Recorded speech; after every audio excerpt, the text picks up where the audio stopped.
Chapter 141 Cooking and Selling Zongzi. After putting away her purse, Lu Mingui went to get the cantaloupe. I bought the cantaloupe a while ago, but haven't had a chance to eat it yet. Fortunately, due to the special nature of the White House, it remains as fresh as ever.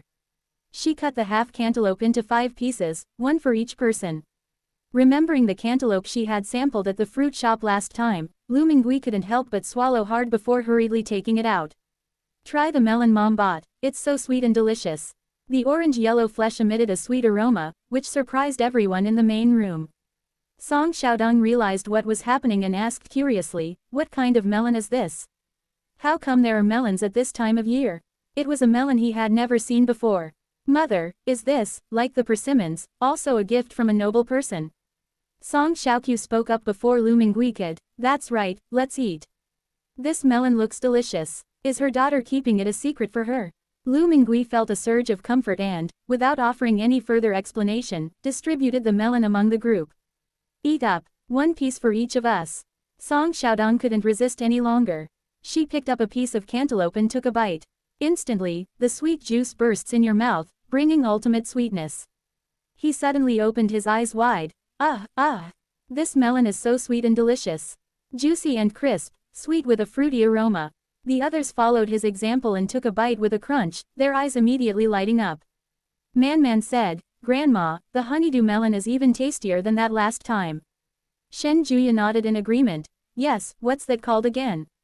"The waxy yellow one. The names are on the tip of my tongue, but I can't remember them." Lu Mingui said, "That's called a banana.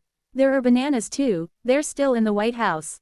The 2 fruits, one soft and glutinous, the other crisp and refreshing, each have their own unique flavor." The family members were reluctant to eat it, but since there was only half a cantaloupe, they still finished it. That night, with the taste of honeydew melon, even dreams seemed sweet. When the rooster crowed once, Lu Mingui got up. "The rice dumplings I made yesterday were left in the White House for most of the night and they're still fresh.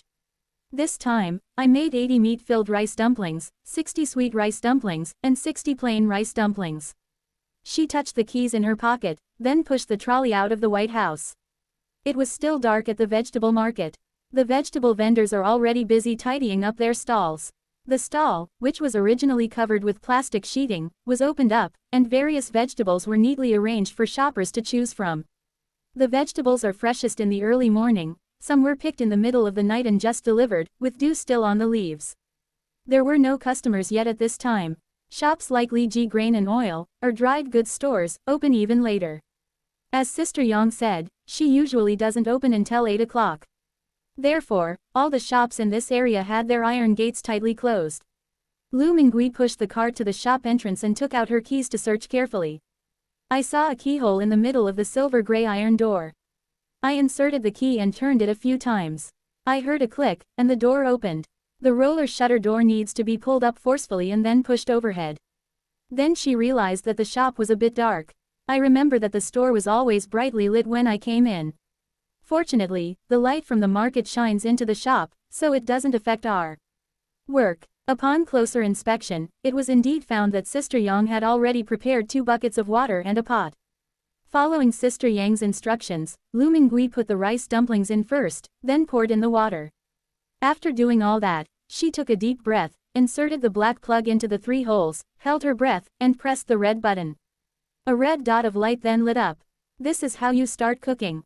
Lu Mingui's heart, which had been pounding with anxiety, slowly began to settle down. All of this was easier than she had imagined. The rest of the time is spent waiting. With nothing else to do, she simply took out her flashcards and started reading them by the light from outside. Once the aroma of the zongzi wafted out, people came to ask about it. "Boss, how much are the zongzi?" "Boss." Lu Mingui suddenly realized that they were calling her. She hurriedly stood up. "Zongzi, you want to buy zongzi?" Sister Yang only said she was going to cook zongzi, sticky rice dumplings. She didn't say she was going to sell them. But since they asked, I couldn't just not answer. The person asking the question was a young woman with a round face. "Yes, I want to buy zongzi, sticky rice dumplings. I came to buy it yesterday but couldn't find it, so I came to check it out while I was out buying groceries this morning." "Is the rice dumpling ready yet?" Lu Mingui mentally estimated the time. The sweet rice dumplings are almost ready, but the savory ones will have to wait a while longer. If you want something sweet, I'll pack it for you right now. The round-faced girl smiled. Perfect, that's exactly what I wanted, it had to be sweet. Give me two. Lu Mingui hurriedly rummaged through the plastic bag, and with a forceful twist of her thumb and forefinger, she finally managed to open the bag. She then clumsily used a clip to put two jujube-filled rice dumplings inside. Girl, here's your rice dumpling. The girl took the zongzi, then stared at Lu Mingui with her phone in hand. Lu Mingui blinked. What's wrong? Didn't we give you the rice dumplings? Why aren't you leaving yet? She asked. Young lady, is there anything else you'd like? The round-faced girl burst out laughing when she saw her blank expression. Then he said, Boss, I don't want anything. I just want to pay. Where is your store's QR code? Lu Mingui slapped her forehead. Look at her, she had forgotten this the first time she was a boss. They don't like using cash here, they prefer using their mobile phones. Here, she pointed to two cards pasted on the side of the counter, one blue and one green. Imitating Sister Yang, I said, you can scan any one of them. The round-faced girl nodded. Okay, I've paid. Almost simultaneously, a voice rang out from somewhere inside the counter, 10 yuan to be paid. Okay, only after the round-faced girl had walked away did Lu Mingui wipe the sweat from her brow. Does this mean I've actually sold something? It feels quite different from selling wild vegetables. It even makes me a little proud. The market gradually became more crowded, and more people came to buy zongzi, sticky rice dumplings. Different voices rang out at the store entrance. Give me a meat-filled rice dumpling. I want 5 sweet rice dumplings. 1 sweet rice dumpling and 2 plain rice dumplings. Lu Mingui gradually became more composed from her initial awkwardness. Take these 2 meat dumplings and eat them while they're hot. Yes, scan that to pay. The plain rice dumplings are delicious too. You can dip them in sugar when you get home. Want one? Chapter 142 Surveillance. When Sister Yang arrived at the store, she saw this lively scene. Looking again at the zongzi, sticky rice dumplings, I saw that quite a few had already been sold. She quickly put down her bag and stepped forward to help. Auntie, you've come really early. That's great, you've sold so many already. You must have been very busy this morning. Lu Mingui finally breathed a sigh of relief when she saw her arrive. He replied with a smile, it's all right, they all paid by scanning the QR code. If they had to pay in cash, I really wouldn't have been able to handle it all. She wasn't very good at counting cash, so it would be quite a hassle to collect and give change. Sister Yang casually remarked, that's why I told you to buy a cell phone. See how convenient it is to pay. He took the clips from her hand and said, I'll do it. You go and rest. Lu Mingui didn't refuse and went to stand at the back. When it comes to doing business, she can't compare to Sister Yang in terms of speed and efficiency. In a short while, the market was even more crowded, and all the zongzi, sticky rice dumplings were snapped up. After finishing her work, Sister Yang realized that the shop was a bit dark. Auntie, why aren't you turning on the light? Look at this shop, it's so dark, pitch black.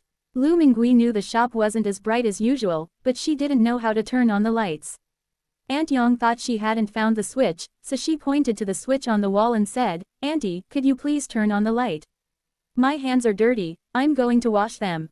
Lu Mingui walked in the direction she was pointing and saw a white square on the wall, which looked a bit like the switch on an electric cooker but was white. She peered down tentatively, and with a snap, the shop was illuminated as bright as day. Lu Mingui couldn't help but close her eyes briefly, then open them again to look at the 6 long bars that lit up simultaneously above her head. This is a lamp. It's long and narrow, completely different from the ones in the Ming Dynasty, and also different from the yellow lamp in Boss Lu's shop. Moreover, it requires neither lamp oil nor flint, and is many times brighter than the lamps of the Ming Dynasty. After washing her hands, Sister Yang came back and smiled at Lu Mingui, saying, Auntie, we owe you so much for today. Look at the people who just bought zongzi. Some of them also bought a can of oil, and others bought a bag of rice. This business is all thanks to zongzi, sticky rice dumplings. Lu Mingui said, it's not my ability, it's all your ideas. Without you making zongzi, even if we have all the ideas, it won't work. Sister Yang poured her a glass of water and said, in the end, you are the one who made the greatest contribution. Lu Mingui was delighted by her praise and said shyly, this is nothing, but I really didn't expect you to trust me so much. When she gave her the key that day, Lu Mingui already wanted to ask. That's way too much confidence in yourself. They actually gave us the keys right away. Ultimately, although the group had known each other for some time, they were all unclear about each other's backgrounds. This shop is huge, and it's piled high with rice, flour, and cooking oil, all high-quality stuff. Did they just hand over the key to me like that? Sister Yang asked her. Auntie, are you really going to move everything out of the shop? No, of course not. Lu Mingui quickly waved her hand. I'm not that kind of person. Sister Yang smiled and said, of course we can tell, Auntie, you're a good person. Besides, we don't have any thieves here. But you can't say that. There are definitely still petty thieves, but if too many people dare to steal, they will definitely get caught. They're always right when they catch someone. This surprised Lu Mingui. You catch them every time. That's amazing. Yes, Sister Yang pointed to the corner of the roof. Isn't there a security camera there? Surveillance. Lu Mingui looked over and saw a black, round object in the corner. There are 2 surveillance cameras in the store, which can capture all the movements in the store from all angles without blind spots. Not just in the store, but also in this wet market, there are surveillance cameras everywhere. As Sister Yang spoke, she noticed that Lu Mingui still looked blank and probably didn't understand because of her age.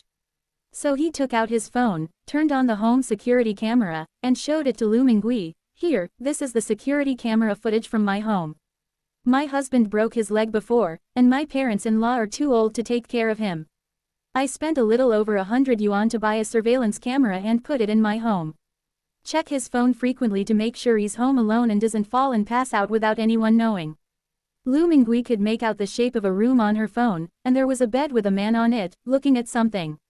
This is my husband. Look, he's lying down watching TV. As she spoke, Sister Yang tapped on her phone and said, make yourself something to eat for lunch, don't eat instant noodles. A broken leg doesn't mean someone is dead. Can't you use crutches? The man's voice came through the phone. He seemed used to it. Okay, go do your thing and stop staring at me. Who's always watching you? Do you think I care about you? An old married couple started bickering. Lu Mingui didn't hear what the two were saying. She was still processing the matter in her mind. So there's something called surveillance footage here. It's different from photos. The people in photos don't move. The surveillance cameras can see what people are doing and even talk to them. This was somewhat unbelievable to Lu Mingui. She also remembered that she had taken the shelf from the fire escape last time, and she wondered if there was any surveillance in that place. Also, every time I leave the White House, I bring wild vegetables with me. Was I seen by the surveillance cameras? If someone sees this, will they arrest me? But so much time has passed and no one has come to arrest me. Has no one seen me? She also thought that if someone really wanted to arrest her, she would hide in the White House and escape back to the Ming Dynasty. Those people don't have wooden hairpins, they definitely won't be able to keep up. Just as I was lost in thought, Li Ziyan arrived. Huh, all the zongzi are sold out. I came here on an empty stomach. He was somewhat disappointed, as he hadn't arrived late. Sister Yang turned off the monitoring on her phone and walked over. Sold out. But the old lady saved one for each of us, 2 meat ones for you, and 2 sweet ones for me. Li Ziyan gave a thumbs up. It has to be Auntie, she's so thoughtful. He was relieved to have zongzi to eat. Then he said, look what I brought you. He was carrying 2 bunches of green plants in his hand, which turned out to be mugwort and calamus tied together. I just happened to see someone selling them at the entrance of the market. You can each take a bunch home and hang them at the door.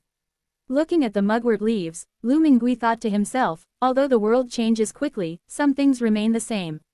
In both places, people eat zongzi, sticky rice dumplings, and hang mugwort and calamus during the Dragon Boat Festival. Mugwort brings good fortune, and calamus wards off evil. They are both good things. What surprised her was that these 2 items could be sold. Aren't they readily available everywhere? Sister Yang exclaimed, oh dear, I almost forgot to buy it. Luckily you did. Thank you, boss. She took the mugwort leaves and then gave the other one to Lu Mingui. Lu Mingui took it and looked at it carefully. He saw that it was 3 mugwort leaves and 2 calamus leaves, simply tied together.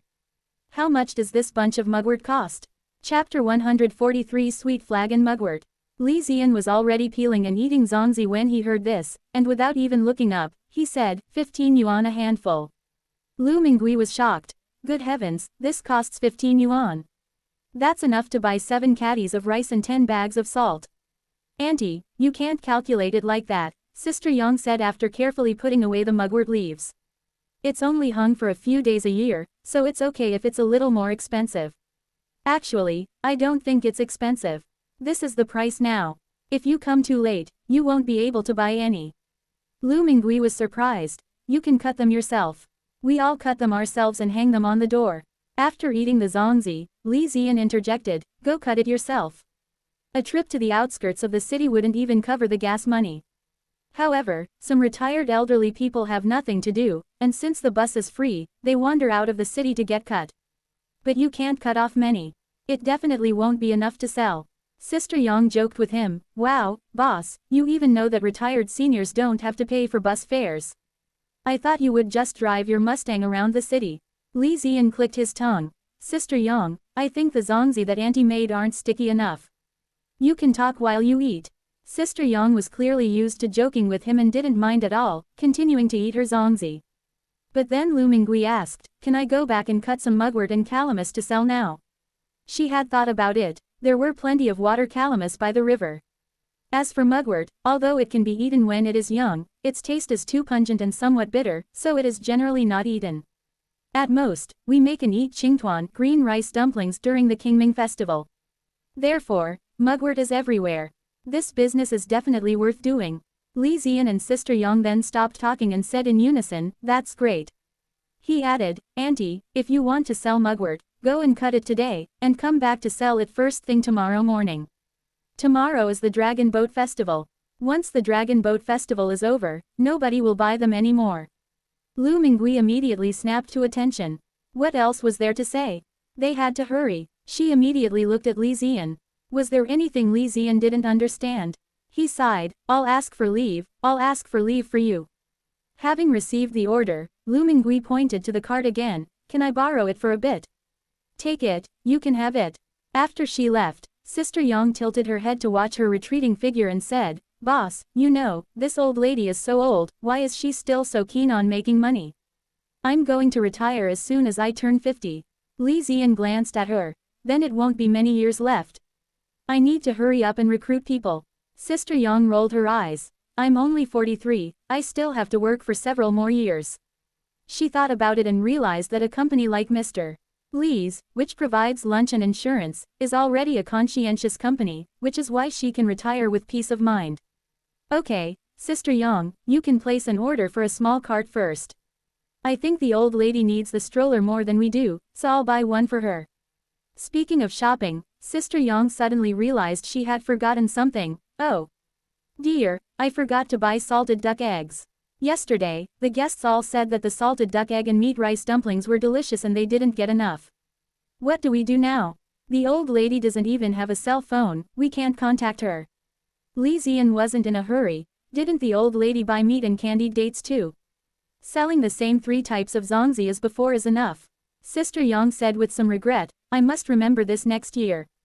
Salted egg yolk and pork rice dumplings are delicious, but they're also expensive. One can sell for 8 yuan. These are in high demand and short supply. What a pity, how could I have forgotten about this? Lu Mingui had already left in a hurry. When I got home, it was barely dawn. Song Xiaoqiu was making pancakes in the kitchen, which was her daily task recently. She would make pancakes for Song Xiaodong and the other 2 to take to the mountain for lunch. Song Xiaodong was sharpening his knife in the yard, waiting to go up the mountain after breakfast.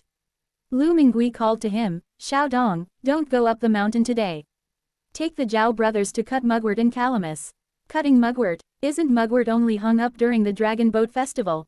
Why cut so much? Song Xiaodong stopped what he was doing, puzzled, and looked at his mother.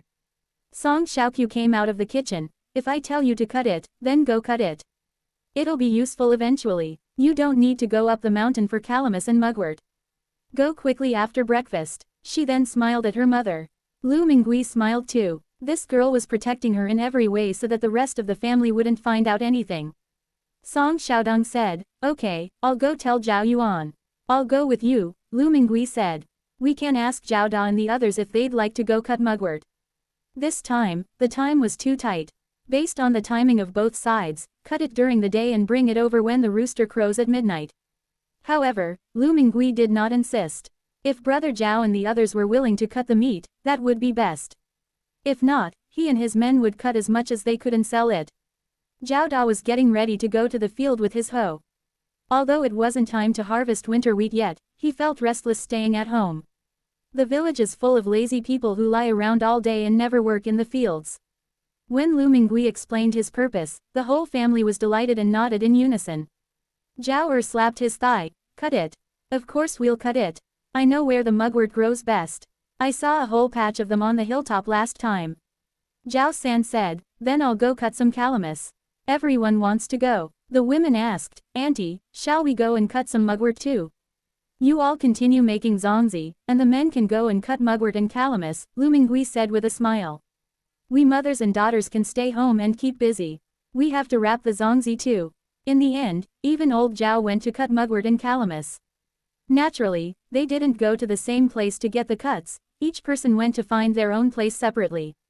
As Zhao Laosan followed his father, he asked, Dad, why do you think Aunt Lu is going to cut so much mugwort and calamus?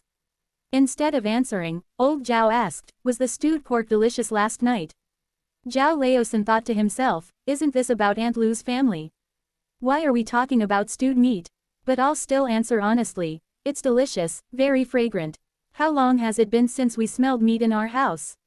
Old Zhao asked again. Zhao Laosan remembered this incident clearly. It was almost half a year ago, around the time of the New Year, when you went to town and bought half a jin of meat. On New Year's Eve, my family had a meal together, but I only tasted the flavor of meat, I didn't actually eat any. There are so many kids in the family, there aren't even enough chopsticks for each one. Old Zhao asked, was that bowl of meat yesterday earned by Zhao Yuan and Zhao Xing recently? It's all thanks to you, Aunt Lu. And in the last couple of days, your wife also earned some copper coins, thanks to your Aunt Lu. He looked at Zhao Laosan meaningfully and said, so you want to get to the bottom of this and find out the truth. Do you still want to have meat and rice to eat in the future? So that your whole family won't go hungry? Zhao Laosan fell silent. Old Zhang chuckled. All right, we're here. Hurry up and cut as much as you can. Chapter 144 Steamed salted fish and tofu. That day, both families were busy from morning till night. By the afternoon, everyone had returned home laden with their spoils. I reckon the mugwort and calamus in the vicinity have all been cut down, but those that haven't grown up yet have been left to continue growing. The harvested mugwort and calamus were piled up in the yard, emitting the bitter smell of mugwort and the unique fragrance of calamus.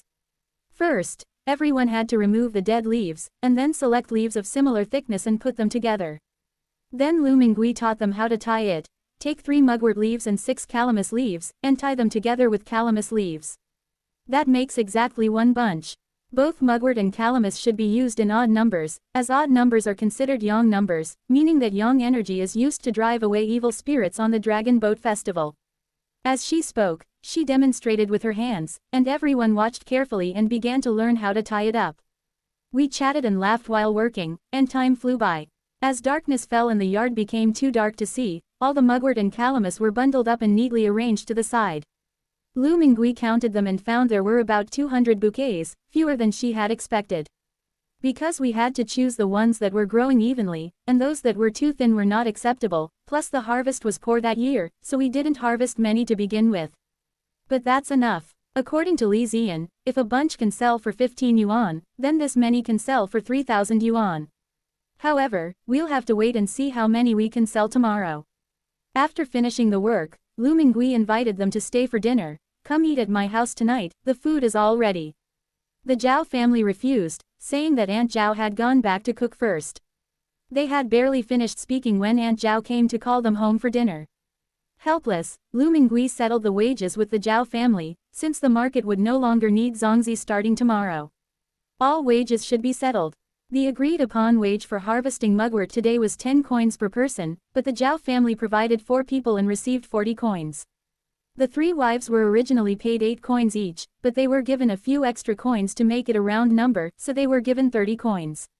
The Zhao brothers will still have to go up the mountain in the future, and their wages will be calculated separately.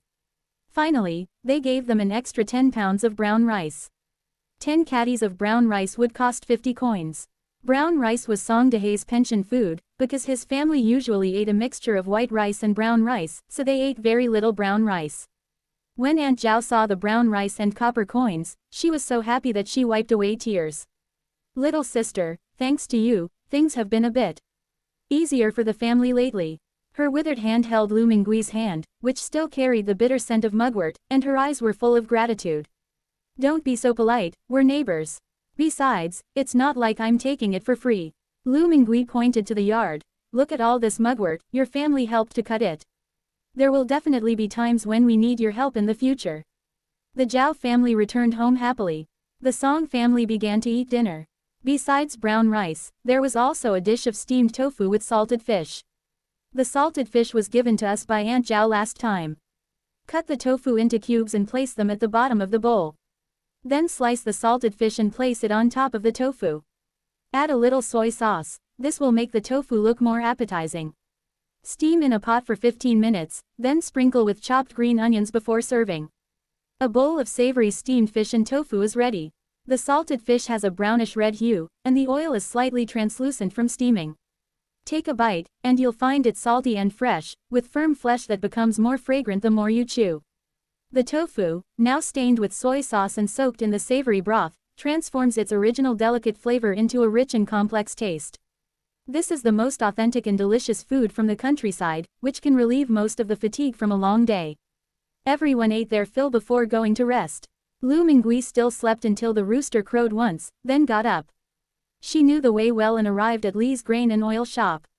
She opened the door, and it was pitch black inside. This time, she knew to turn on the light first. With a snap, the store was instantly brightly lit. They started boiling the rice dumplings again, this time making a lot of them, 100 of each kind. The electric cooker couldn't hold it all, so I had to cook it in 2 batches. Once the pot was steaming, Lu Mingui thought about moving the mugwort out of the White House, but after glancing at Theshervan's camera, she didn't dare to enter the White House from inside the shop. Instead, she ran to the emergency exit. She carefully examined the walls and roof, and was relieved to find no black spheres there. Unfortunately, the old lady didn't know that surveillance cameras aren't just round, they can also be other shapes. She went undiscovered solely because of the magic of the White House. They carried all the mugwort over in a small cart and placed it at the shop entrance. As it got brighter, the market gradually became more crowded. Business started coming in. Zongzi are still selling well. Today is the 3rd day of sales, and we already have regular customers. Only 10 bundles of mugwort were sold. When Sister Yang arrived at the shop, she told her the reason: there's someone selling mugwort at the entrance of the vegetable market. Those people don't know there's mugwort in it, they'll definitely buy from the shop at the entrance, it'll be hard to sell if you put it here. Lu Mingui was somewhat worried. She had acquired 200 bundles of mugwort, but she couldn't sell them. Now they're all going to be stuck with us. After thinking about it, she decided that she couldn't just stand there like an idiot and had to go to the entrance of the vegetable market. If all that old mugwort is wasted, yesterday's work will have been for nothing. What a pity. Sister Yang also encouraged her to set up a stall at the entrance and even gave her a set of extra QR codes from the store. Auntie, it's inconvenient for you to collect money since you don't have a cell phone. Use the store's payment code first, and we'll settle the bill together later. This phone also belongs to the store. It will make a notification sound when someone pays. I'll give you some more change, so you can easily give change if you run into someone else who doesn't have a phone like you. Lu Mingui now knows that not having a mobile phone is extremely inconvenient, but she has some spare change on her. I thanked Sister Yang and left with the payment code. There was indeed a man selling mugwort at the entrance of the market. Almost all of them were sold out, with only a few wilted bunches left. Therefore, when Lu Mingui pushed the cart over, the man with sharp eyes saw her pushing the mugwort and immediately started shouting, "Last 5 bundles. Selling cheap. It used to sell for 15 yuan, but now it's only 10 yuan. Lu Mingui felt a little embarrassed, as if she had stolen someone else's business.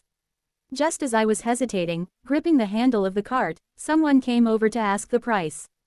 It was a woman wearing a dress.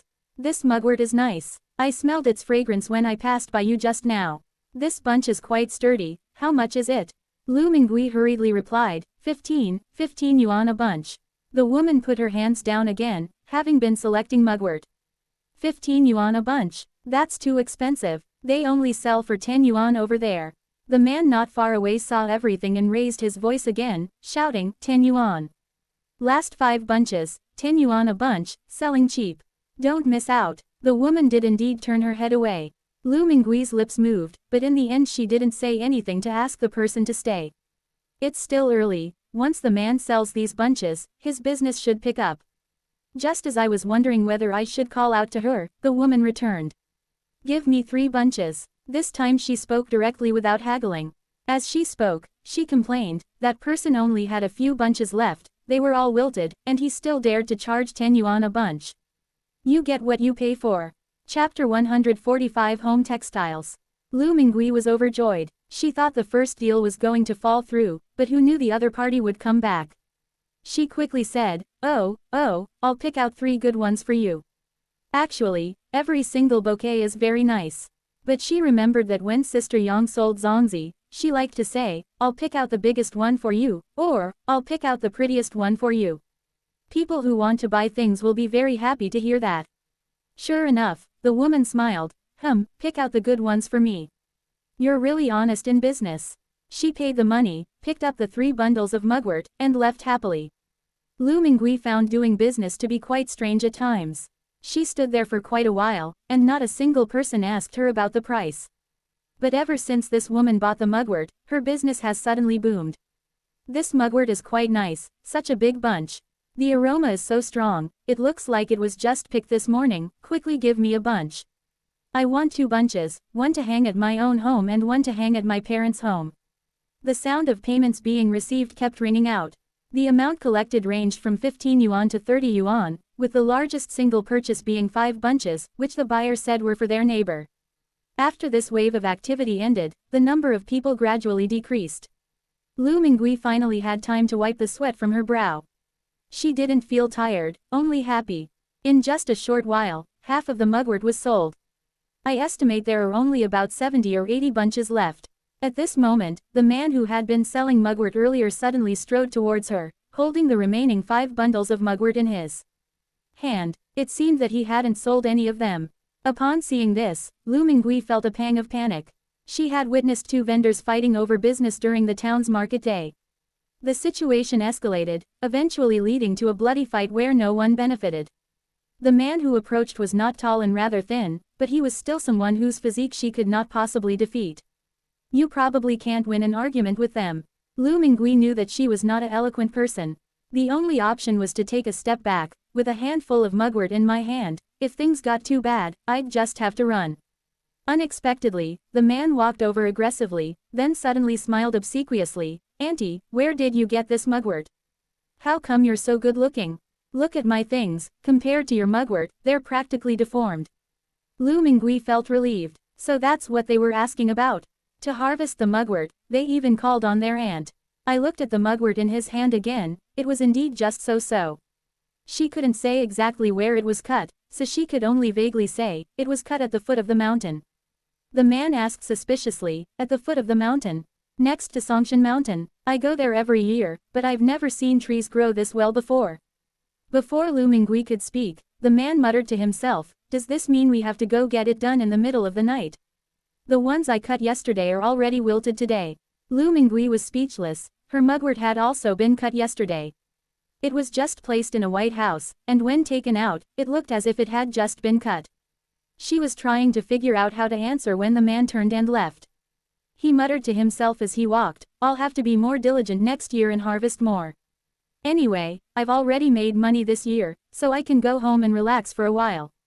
Going to work? I'll never go to work in my life. Lu Mingui heard it clearly and was immediately dumbfounded. Could it be like this? Auntie, what's wrong? Li Ziyan swung his car keys as he swaggered into the market, where he immediately saw Lu Mingui staring at the man selling mugwort inside the gate. Did he come looking for trouble with you? This isn't his territory, is it? How dare he come looking for trouble? Li Ziyan imagined a whole bunch of things and was about to go and argue with the man. Lu Mingui hurriedly said, No, he didn't cause any trouble. I just heard him say that he was going back to lie down or something, which was a bit strange. Oh, that's what it is, Li Ziyan laughed. What's the big deal? Everyone has their own ambitions, some people just want to live a comfortable life. Anyway, mugwort sells well only today all year. Once it's sold out, we can just lie back and relax. Like those shops that sell crayfish in the summer, don't they switch to selling chestnuts in the winter? Lu Mingui's eyes lit up. Yes, chestnuts can be sold too. It's just not the right time yet. After saying that, I felt a little embarrassed, realizing that I was now completely obsessed with money. It's great to be able to make money, you can eat your fill and stay warm. Sure enough, Li Ziyan shook his head and sighed, not knowing whether to laugh or cry. Auntie, how come you can think of making money in everything? By the way, how are the mugwort sales? 200 bouquets in total, and more than half have been sold. As Lu Mingui spoke, she pointed to the QR code again. By the way, I don't have a mobile phone, so I'm using your store's payment code. Use it, it's no problem. Li Ziyan looked around. I'll give a shout and sell the mugwort as soon as possible. As he spoke, he cupped his hands around his mouth, making a megaphone shape. Take a look, it's the Dragon Boat Festival. Mugwort and calamus are a must-have for every household to ward off evil and bring good fortune. There's only a little left. If you don't buy it today, you'll miss out for a whole year. The shouting was indeed effective. Soon more people gathered around, and the remaining mugwort was sold out bit by bit. Lu Mingui was overjoyed. Thanks to you so much. Otherwise, how could they have sold so quickly? What would you like to eat? I'll go buy you something. Li Ziyan laughed and said, you don't need to buy anything. Earning money isn't easy, so don't spend it recklessly. But if you make me some wild vegetable dumplings, I can eat them all. I don't know why, even though he clearly loves meat, he still can't forget the dumplings after eating them last time. How could Lu Mingui refuse? Sure, I'll make it for you. Tell me what kind of filling you want. As they talked, the two headed toward Li's Grain and Oil. Out of the corner of her eye, Lu Mingui suddenly noticed that the place where the $2 store used to be had changed to a different business. There was a large black box at the entrance. A rhythmic sound came from inside. Zhongnyan Home Textile Factory, Zhongnyan Home Textile Factory, has gone bankrupt. That bastard boss ran off with his mistress. We had no choice but to accept our betting as payment. Everything is 50 yuan. Every item is 50 yuan. Everything is 50 yuan. ... Lu Mingui was unable to move her feet again. The lyrics are so blunt, how can you even bring up something like this? Shouldn't they be arrested and drowned? But what truly kept her there wasn't any of that, it was that the shop reminded her of a $2 store. The $2 store made her money, but could this store also have some good stuff? Seeing that she wasn't leaving, Li Ziyan urged, come on, auntie, let's go back to the shop and learn. I haven't been able to study characters properly these past few days, I need to start learning them quickly. Lu Mingui hurriedly said, I'll go take a look. You go back first, I'll be back in a bit. She returned the QR code and other items to Li Ziyan, and then headed towards the home textile store. Chapter 146 4-piece set. Lu Mingui can now recognize most of the words posted on the glass shop windows. Things like, clearance sale, or, not keeping a single item. The store was bustling with activity, with many people shopping. Unlike the messy and disorganized items in $2 stores, everything here is neat and tidy, with duvet covers and sheets in perfect order. The colors are incredibly diverse, with floral patterns, solid colors, plaid patterns, and all sorts of designs. A woman, clearly the shopkeeper, was calling out from next to the cashier, clearance sale. Only for 3 days. Only for 3 days. Someone held up a 4-piece bedding set they liked and asked the price. How much is this set? The woman clearly knew the price well. That's a 1.5-meter bed, pure cotton, 80 yuan. Then he started listing the prices. A single bed is 50 yuan a set, a 1.2-meter bed is 60 yuan, a 1.5-meter bed is 80 yuan, and a 1.8-meter bed is 100 yuan. They're all pure cotton, soft and comfortable, suitable for all seasons. Clearance sale, clearance sale. Pick and choose whatever you like. You won't lose out by buying this. As soon as Lu Mingui heard this, she knew it was the same as a $2 store. It was supposed to be 50 yuan, but once inside, she found that 50 yuan was the lowest price in the store. These floral fabrics are really beautiful, and they feel so soft to the touch. Why is floral fabric called a 4-piece set? Is it a name given to floral fabric by later generations? I was puzzled, but I didn't dare to ask. I could only look around the store and listen carefully. She did indeed glean some information from it. A young woman asked, Boss, I don't know how big my bed is at home, how do I choose? My husband bought the bed, but he's not replying to my WeChat messages anymore. The female boss looked the young woman up and down, then asked, Have you only been married a short time? Young people nowadays buy large beds when they get married. Just buy a 1.8-meter bed, a duvet cover that is 2 meters by 2.3 meters, a sheet that is 2.2 meters by 2.4 meters, plus 2 pillowcases. Don't worry, if you bought the wrong thing, bring it back today and I'll give you a refund. The young woman said, oh, and went to choose an outfit she liked. Boss, can you open it for me and take a look? There shouldn't be any loose threads or holes. The female boss assured her, don't worry, we are a legitimate manufacturer, and all our products undergo quality inspection. Even if there are any broken ones, we'll bring them over and replace them for you right away. But I still opened it to show it to the young woman.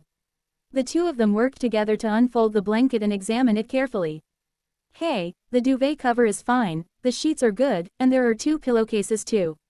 The female boss's movements were swift and efficient. How about it? Shall I pack it up for you? The young woman was very satisfied. Okay, let's install it. Lu Mingui listened intently from the side. So this 4-piece set refers to the bed sheet, duvet cover, and 2 pillowcases, which is 4 pieces, right? She moved closer to watch the two check the sheets, and as she unfolded them, she gained a better understanding of the meters the female boss had mentioned earlier. That's really big. The duvet cover is essentially 2 layers, so it unfolds to reveal even more space. The bed sheets were also large, and they all had the same pattern, no wonder they were a set. And you can buy so much floral fabric for just 100 yuan. Lu Mingui was immediately interested. If you were initially drawn to the floral fabric, now you really want to buy it. Last time she went to the market, she bought 10 feet of cloth to make clothes for the babies in Manman and Juya's bellies. Those few feet of cloth weren't even enough for one set of clothes for an adult, and it cost her 175 coins. I had to pester and haggle for ages before I finally bought it. If you buy a whole bolt of cloth, it will cost nearly 8 qian of silver, which is enough to make 2 or 3 sets of clothes. These bed sheets and such, if taken apart and made into clothes, could make at least 7 or 8 sets, enough for everyone in the family, and there would still be some left over. This discovery made Lu Mingui's eyes light up, and she couldn't help but reach out to stroke the duvet covers and sheets. It's so soft, much softer than the blankets at home. However, the striking brightness made her hesitate. Such a bright color wouldn't do. Nobody in the village dresses like that. It's too eye-catching. Fortunately, upon closer inspection, there were other colors as well, such as gray, blue, and brown. These are fine. Lu Mingui carefully selected from a large pile of 4-piece bedding sets, choosing solid colors and dark colors. She picked out a total of 5 sets, all of which were for people who were 1.8 meters tall. The female boss kept staring at her. This old lady, at her age, doesn't like bright and shiny things, she only likes things that no one else picks. But this is good, it helps me clear out my inventory. Isn't that too many choices? 5 or 6 sets already? Are you kidding yourself? You picked out the last ones you didn't want, and now you've made a mess of things. The female shop owner, still worried, came over with a smile and asked, Auntie, what kind would you like? What size bed do you want? I'll help you choose. Lu Mingui was startled by her sudden voice, but she had money in her pocket and really wanted to buy it, so she quickly calmed down. I want to buy several sets, I want these kinds. The female shop owner glanced at it and asked, is this for an old man? Lu Mingui froze. An old man? Her husband had been dead for 800 years. Of course, he couldn't say he wanted to go back and take it apart to make clothes, so he could only nod reluctantly. The female shop owner could tell that she really wanted to buy it, so she was relieved and said, don't just look at this dusty, drab thing. What about the rest of the family? Young people like this. She pointed to the one with the floral pattern. Kids like this. This time, we're talking about duvet covers printed with bears, pigs, and fruit. Lu Mingui thought it made sense, so she decided to buy a brighter one to make clothes for Man. When they grow up, won't they want to dress nicely? So she picked out a few more pink and yellow outfits, especially those printed with flowers and grass, which wouldn't be surprising for a young woman to wear. When the female boss saw her pick out 10 sets in the blink of an eye, she thought to herself, what a big customer. It's hard to believe that an ordinary old lady would buy 10 sets at once. What were you thinking? Is it because your retirement pension is high? That's too much. She hesitated before asking, Auntie, do you really need that many? How many people are in a family? Why would they buy so much? Could it be dementia? Don't buy it and bring it home, or your family will cause trouble. There are indeed unreasonable people, she's encountered them before. Seeing the doubt in her eyes, Lu Mingui said, "It will work, don't worry. By the way, I'm buying 10 sets, can you give me a discount?" These words reassured the female boss a bit. The fact that the old lady knew how to bargain meant that she was clear-headed and had a clear mind. This business was worth doing. So he leaned closer and said mysteriously, "I'll give you a price of 90 yuan per set, but don't tell anyone else." Lu Mingui thought for a moment and suddenly the price dropped by 10 yuan. "Can you make it cheaper? I bought so much." She had observed that most people bought 1 or 2 sets at most, so her purchase was considered extravagant. Chapter 147 The goods have arrived. The female boss refused to comply this time. "Auntie, I don't have much profit left. I'm just thinking about making small profits but increasing sales volume. I'll charge you 90 yuan, but I won't make a single penny. You see, running this shop isn't easy for me." Lu Mingui realized that the black box outside the door said that the boss had run away and owed these people their hard-earned money. That's why they sold things to pay off the debt. But if you say she doesn't make money, Lu Mingui naturally wouldn't believe it. The woman herself quoted this price. If she weren't making a profit, she wouldn't have quoted this price. Thinking of this, a hint of hesitation appeared on her face. The female boss took in her expression and naturally didn't want to lose this business. She pointed to a corner of the store. "Those 10 sets are really the minimum we can offer. How about you pick out 2 items over there, and I'll give them to you." Lu Mingui looked in the direction she was referring to and saw a pile of floral fabrics in the corner of the shop, with 4-piece bedding sets of various colors mixed together in a messy manner. Unlike other 4-piece bedding sets, which are neatly arranged, the female shop owner didn't give her time to hesitate. She pushed her forward and continued, "These 4-piece sets are all defective, so we're clearing them out at a discount. Just pick any 2 items, duvet cover or sheet, I'll give them to you for free." "Is this a defective product?" Lu Mingui asked in return. "Hey, they say it's a defective product, but actually most of them are good. Besides, even if there are flaws, it won't affect its use at home. Who goes into the bedroom to look at the bedding?" As the woman spoke, she casually grabbed a bed sheet. "Look, this is just a stain, about the size of a fist, and there are no holes, so what does it matter?" Lu Mingui looked over and saw that there was an extra black piece on the light pink bed sheet in her hand. "It doesn't affect usability, but some people will definitely mind, otherwise they wouldn't be piled up in the corner." The woman added, "Besides the dyed and yellowed ones, there are also single items here, only 1 left, and we can't restock. Some duvet covers are gone, only sheets are left, and some care labels are missing. Anyway, they're all classified as defective products. A few of them have holes or come undone. Take a look and see if you can pick out 2 items you like, consider them a gift from me." Really? Lu Mingui was a little incredulous. They didn't want such good fabric. He hurriedly asked again, "So I can choose whatever I want?" The woman didn't seem to care and said, "Why would I lie to you?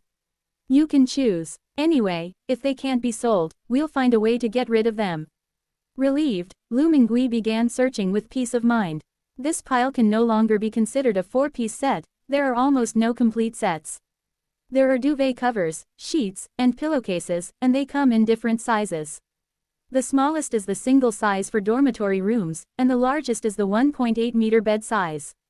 Upon closer inspection, it smelled slightly musty compared to the previously packaged 4-piece bedding set, probably because it had been stored for a while. Lu Mingui didn't care about the taste and started selecting carefully. "This bed sheet is nice, I can cut it up and make a jacket. That solid color, thicker one, you could sew a vest on it. This pillowcase may not be big, but it can be used as a pair of socks. Every single one of them is wonderful. Even if they have holes, you can cut them up and make a headscarf or a headband to protect against the wind and dust. Or they could make handkerchiefs, and if they made a lot of handkerchiefs, they could exchange them for copper coins at the market." The thought of being able to exchange them for money made Lu Mingui even more overwhelmed with choices, practically spoiled for choice. "I might as well stop being picky and go find the female boss to ask if she can pay for them all." Girl, Lu Mingui called out twice before the female boss realized that she was being called. She immediately became happy. She was over 30, and people were calling her, "young lady." "Maybe I look younger with makeup today. That's fine too." "Oh dear, auntie, you called me. I'm not that young." Looking at the woman who suddenly looked shy, Lu Mingui said seriously, "You look quite young." She was telling the truth. Anyway, it's hard to tell how old this person is. They look quite young, so calling them younger won't hurt. The female shop owner covered her mouth and laughed for a while before asking, have you made your selection? Is there anything you like? Lu Mingui said frankly, I think they're all fine. Before he could finish speaking, the female boss laughed and said, Auntie, even if you call me younger than I am, I can't give it all to you. These are defective products, but they still have a cost. If all else fails, you can pay me some money, and I'll give you all of this. This coincided with Lu Mingui's thoughts. She had no intention of taking it for free, mainly because even if she took it for free, the other party wouldn't give it to her. She nodded quickly. Okay, then give me a price. The female boss said, let's count it first and see how much there is. He immediately called over another person in the store. Xiao Wang, quickly take stock of that pile of defective products. Please wait a moment while we check the goods. Lu Mingui nodded, and since she had nothing else to do, she helped with the counting as well. In the end, there were 14 duvet covers, most of which were for use on 1.8-meter beds. There were 25 sheets of varying sizes, and 33 pillowcases. They counted them as they stacked them and set them aside. The female boss felt a headache just looking at it, it was too messy. She kept sneezing while counting, which meant she was allergic to dust mites. Auntie, let's give you 600 yuan together. Adding the 10 sets you originally chose, we'll make it 90 yuan per set, which is exactly 1,500. How could Lu Mingui not bargain? She said, make it cheaper, let's say 300. Some of them have holes in them, so they won't be usable when I get them back. The female boss was still sneezing and, upon hearing this, became too lazy to pull her away any further. Okay, then it'll be 1,200 yuan. This time, Lu Mingui took out a handkerchief, carefully counted out 12 red bills, and then handed them over. The female boss took it, counted it again, and then smiled and said, I'll find you a few snakeskin bags to put it in. It took 4 large red and white checkered pockets to fit all 4 pieces of the bedding inside, making each piece bulge. Lu Mingui smiled and said, could you please deliver this to me? Just leave it at the stairwell inside. The female boss then called to Xiao Wang, deliver this to me. Xiao Wang immediately took out a cart and put all 4 large bags on it, stacking them high. Then she said, Auntie, could you show me the way? Lu Mingui agreed and led Xiao Wangchao towards the fire escape. The female boss felt relieved when she saw that the place where she used to pile up clutter was now clean and tidy, and her sneezing stopped. She muttered to herself, finally got rid of it, and even made 300 yuan from it. Although it's not much money, it's better than letting it rot and being thrown away as garbage someday. Tisk, I have a feeling this guy's here to buy some goods. Chapter 148 Cartridge Flamethrower. Lu Mingui waited until Xiao Wang left before putting all 4 large bags into the White House. After thinking about it, since it was already late, she decided to skip school for the day. Instead of going to Li's grain and oil shop, she went to the meat stall. She planned to make some more dumplings and bring them over for Li Ziyan to eat. Didn't the child just say the dumplings were delicious? Then make a lot more this time. Chen Xin's pork stall is doing very well, with people coming and going and him constantly busy. A customer asked, has the price of pork gone up today? It's a holiday, so the price went up by 1 yuan, Chen Xin explained. It always goes up a little during holidays. The customer didn't ask any more questions, bought some ribs, and left. Lu Mingui then stepped forward and asked for 5 caddies of pork belly. He then asked, why are there so many people today? Chen Xin, taking a moment to speak, said, that's right. It's the Dragon Boat Festival, a holiday, so everyone's out buying groceries. Have a holiday. Lu Mingui could vaguely guess the meaning of holiday. It should be the same as the festival in the Ming Dynasty. I heard years ago that His Majesty gives officials holidays during festivals such as Dragon Boat Festival, Winter Solstice, and Chinese New Year, so they don't have to work. But none of this concerns her. Chen Xin nodded. Yes, this time we have 3 days off in a row, and we don't have to make up for the missed workdays. Lu Mingui then asked, don't you take any holidays? These words made Chen Xin laugh. How can we self-employed people take holidays? We can only make more money when others are on holiday. Look how many people are in the market today. They're incredibly busy, and even with the price increase, the supply still can't meet the demand. The prices at those river and seafood stalls over there have gone up even more. Then she smiled at Lu Mingui and said, Auntie, I won't raise the price for you today, it'll be the same as before. Lu Mingui smiled and said, then thank you very much. There are fewer people now.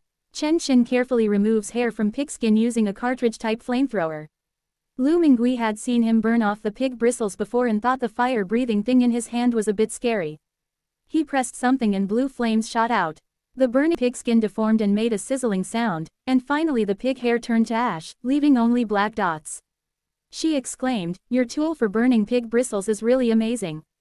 Chen Xin didn't even look up, just smiled and said, "This is a cartridge flamethrower, it burns butane gas, and it can burn up to 1200 degrees Celsius. It's mainly small and easy to use. Look how easy it is to press like this." Lu Mingui looked at it carefully and nodded, "Yes, that's really convenient. If this were sprayed on a thief, would Wu Shunzi have been able to escape last time?"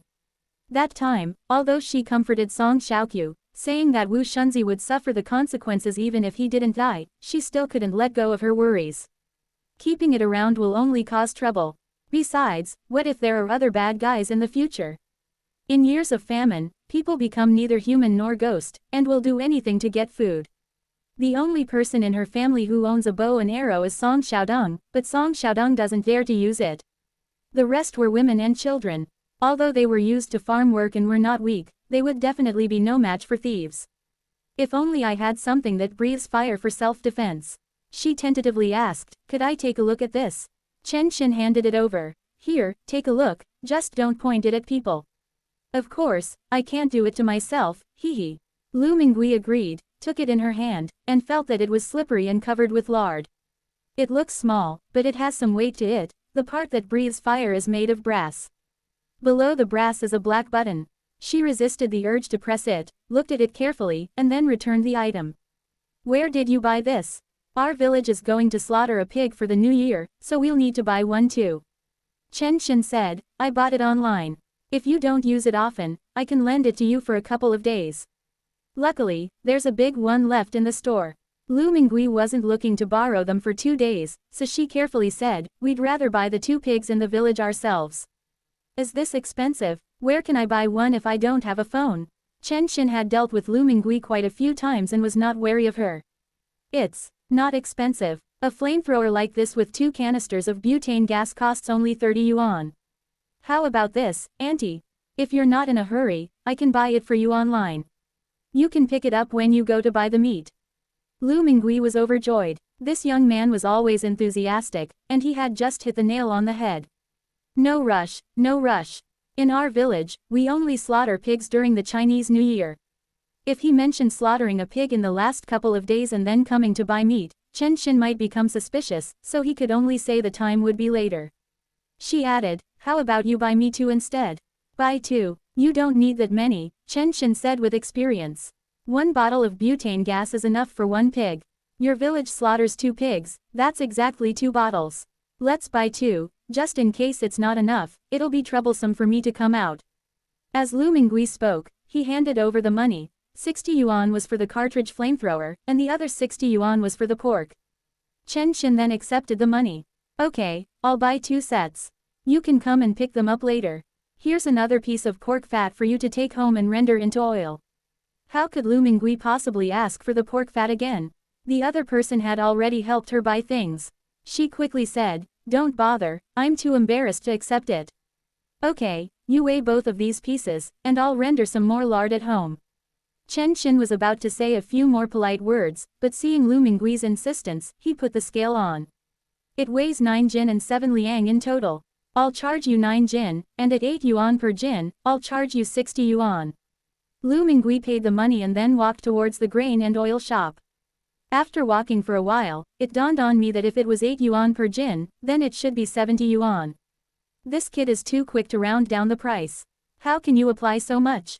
She wanted to go back and return the money, but seeing that it was getting late, she decided to go to the grain and oil store first and pay Chen Xin the rest of the time. Anyway, there are plenty of opportunities. Li Ji grain and oil. The electric cooker had already been put away. It seemed the Zongzi sticky rice dumplings were sold out. As Sister Yang was wiping the counter, she saw Lu Mingui return and asked, "Auntie, why are you only coming back now? Look, all the Zongzi are sold out. Is mugwort also selling very well?" Lu Mingui nodded. "Yes, they've been sold out for a long time." "How did you know? Did Zion tell you?" "No, the store has Bluetooth, which is connected to the phone you took with you. That's why you can hear the payment notification sound non-stop. I knew it. We made a killing this time.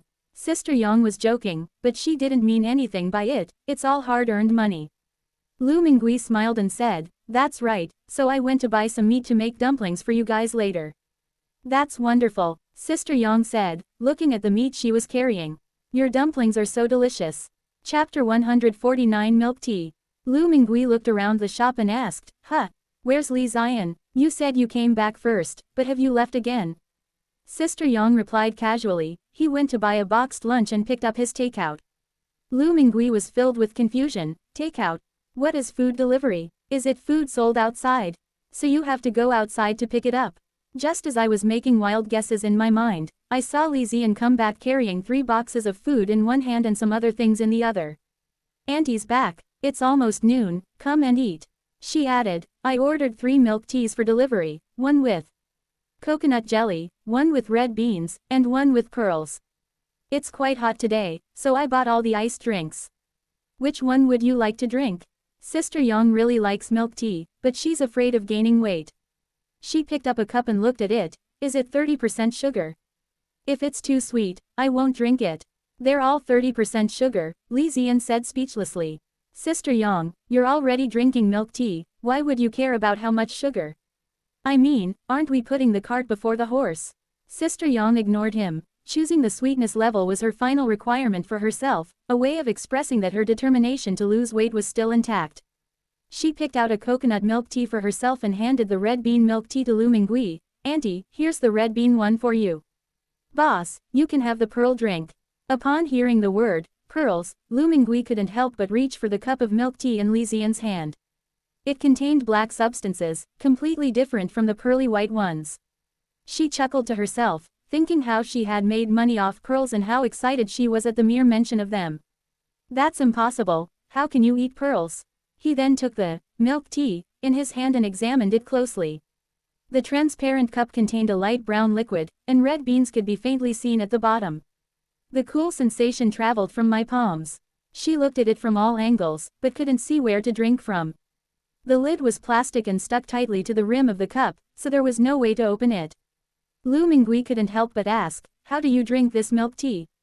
Oh, Sister Yang glanced at it, look at me, I forgot to give you a straw. She handed over a straw, never expecting that Lu Mingui wasn't asking her for a straw. Fortunately, Lu Mingui has now gotten into the habit of observing how others do things first. They both tore off the paper from the straws, then used the straws to forcefully poke open the plastic on the milk tea, and suck the milk tea from the cup into their mouths. She looked at the straw in her hand again. It was about the thickness of her little finger, round at one end and pointed at the other. This reminded her of the last time she ate pork bones and the wheat straw used to suck out the fat. However, wheat straw is much thinner than a straw and is easier to break. He immediately copied what the two did, took out a straw, stuck it into the plastic cap, and then took a sip. The rich aroma of milk and tea blend together, with a cool sensation that instantly fills the mouth. Cough, cough, cough. Her expression changed. She had drunk too much and choked on the red beans. Are you all right? Both Sister Yang and Li Ziyan were startled. Sister Yang came over and patted her back. What happened? Did you choke? Li Ziyan then handed her a napkin. Lu Mingui recovered and quickly waved her hand, saying, it's all right, it's all right. I've never drunk this before, so I drank it too quickly. She was using too much force, like she was sucking up a big bone.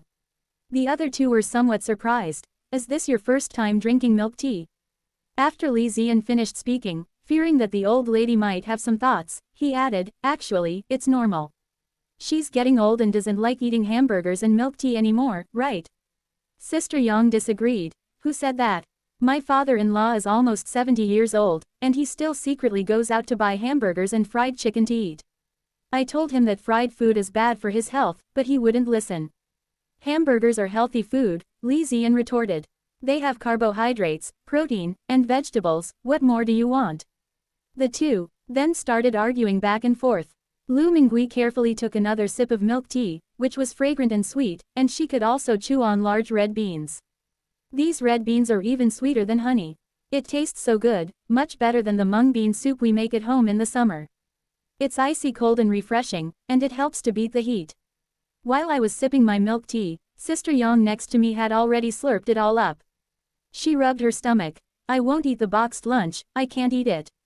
Auntie, didn't you say you were going to take this back to feed the chickens last time? Take this whole box with you. Li Ziyan also let out a burp. Then I won't eat anymore, these pearls are really making me bloated. Auntie, please take my share back too. You're not eating? Lu Mingui asked in surprise. A cup of milk tea is enough to fill you up. Once she said it, she realized she was a little full too. I'm really not eating it anymore. Don't be fooled by the fact that milk tea is mostly water, it's actually very high in calories. Li Ziyan explained, besides, I have a dinner engagement tonight, I really can't eat. Don't worry, just take it home. You can heat it up and eat it tonight. Sister Yang also said, yes, remember not to leave it overnight, or you can't eat it if it goes bad. Although Lu Mingui felt embarrassed, she nodded and thanked the two of them again. Last time she took home leftovers, which she secretly dumped in the chicken coop in the middle of the night. The two chickens ate everything clean, and the next day they laid 2 big eggs. This is food we haven't tried before, so we can take it back for the whole family. Don't thank me, the boss bought them all, said Sister Yang.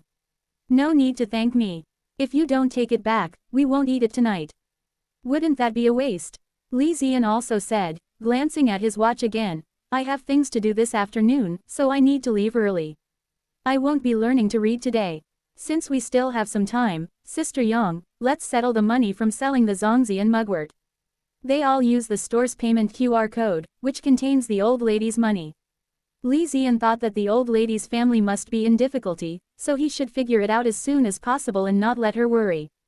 Sister Yang agreed and took out the account book. The first batch of meat-filled rice dumplings sold 37, red bean and jujube rice dumplings sold 36, and plain rice dumplings sold 39. The total is 519 yuan. If we don't count labor, the cost is about 170 yuan. The second batch sold for 700 yuan, including 20 salted egg yolk and pork dumplings. The third time, she spoke in great detail, pressing the calculator as she spoke. Lu Mingui herself had forgotten many things, but she didn't expect Sister Yang to remember them so clearly.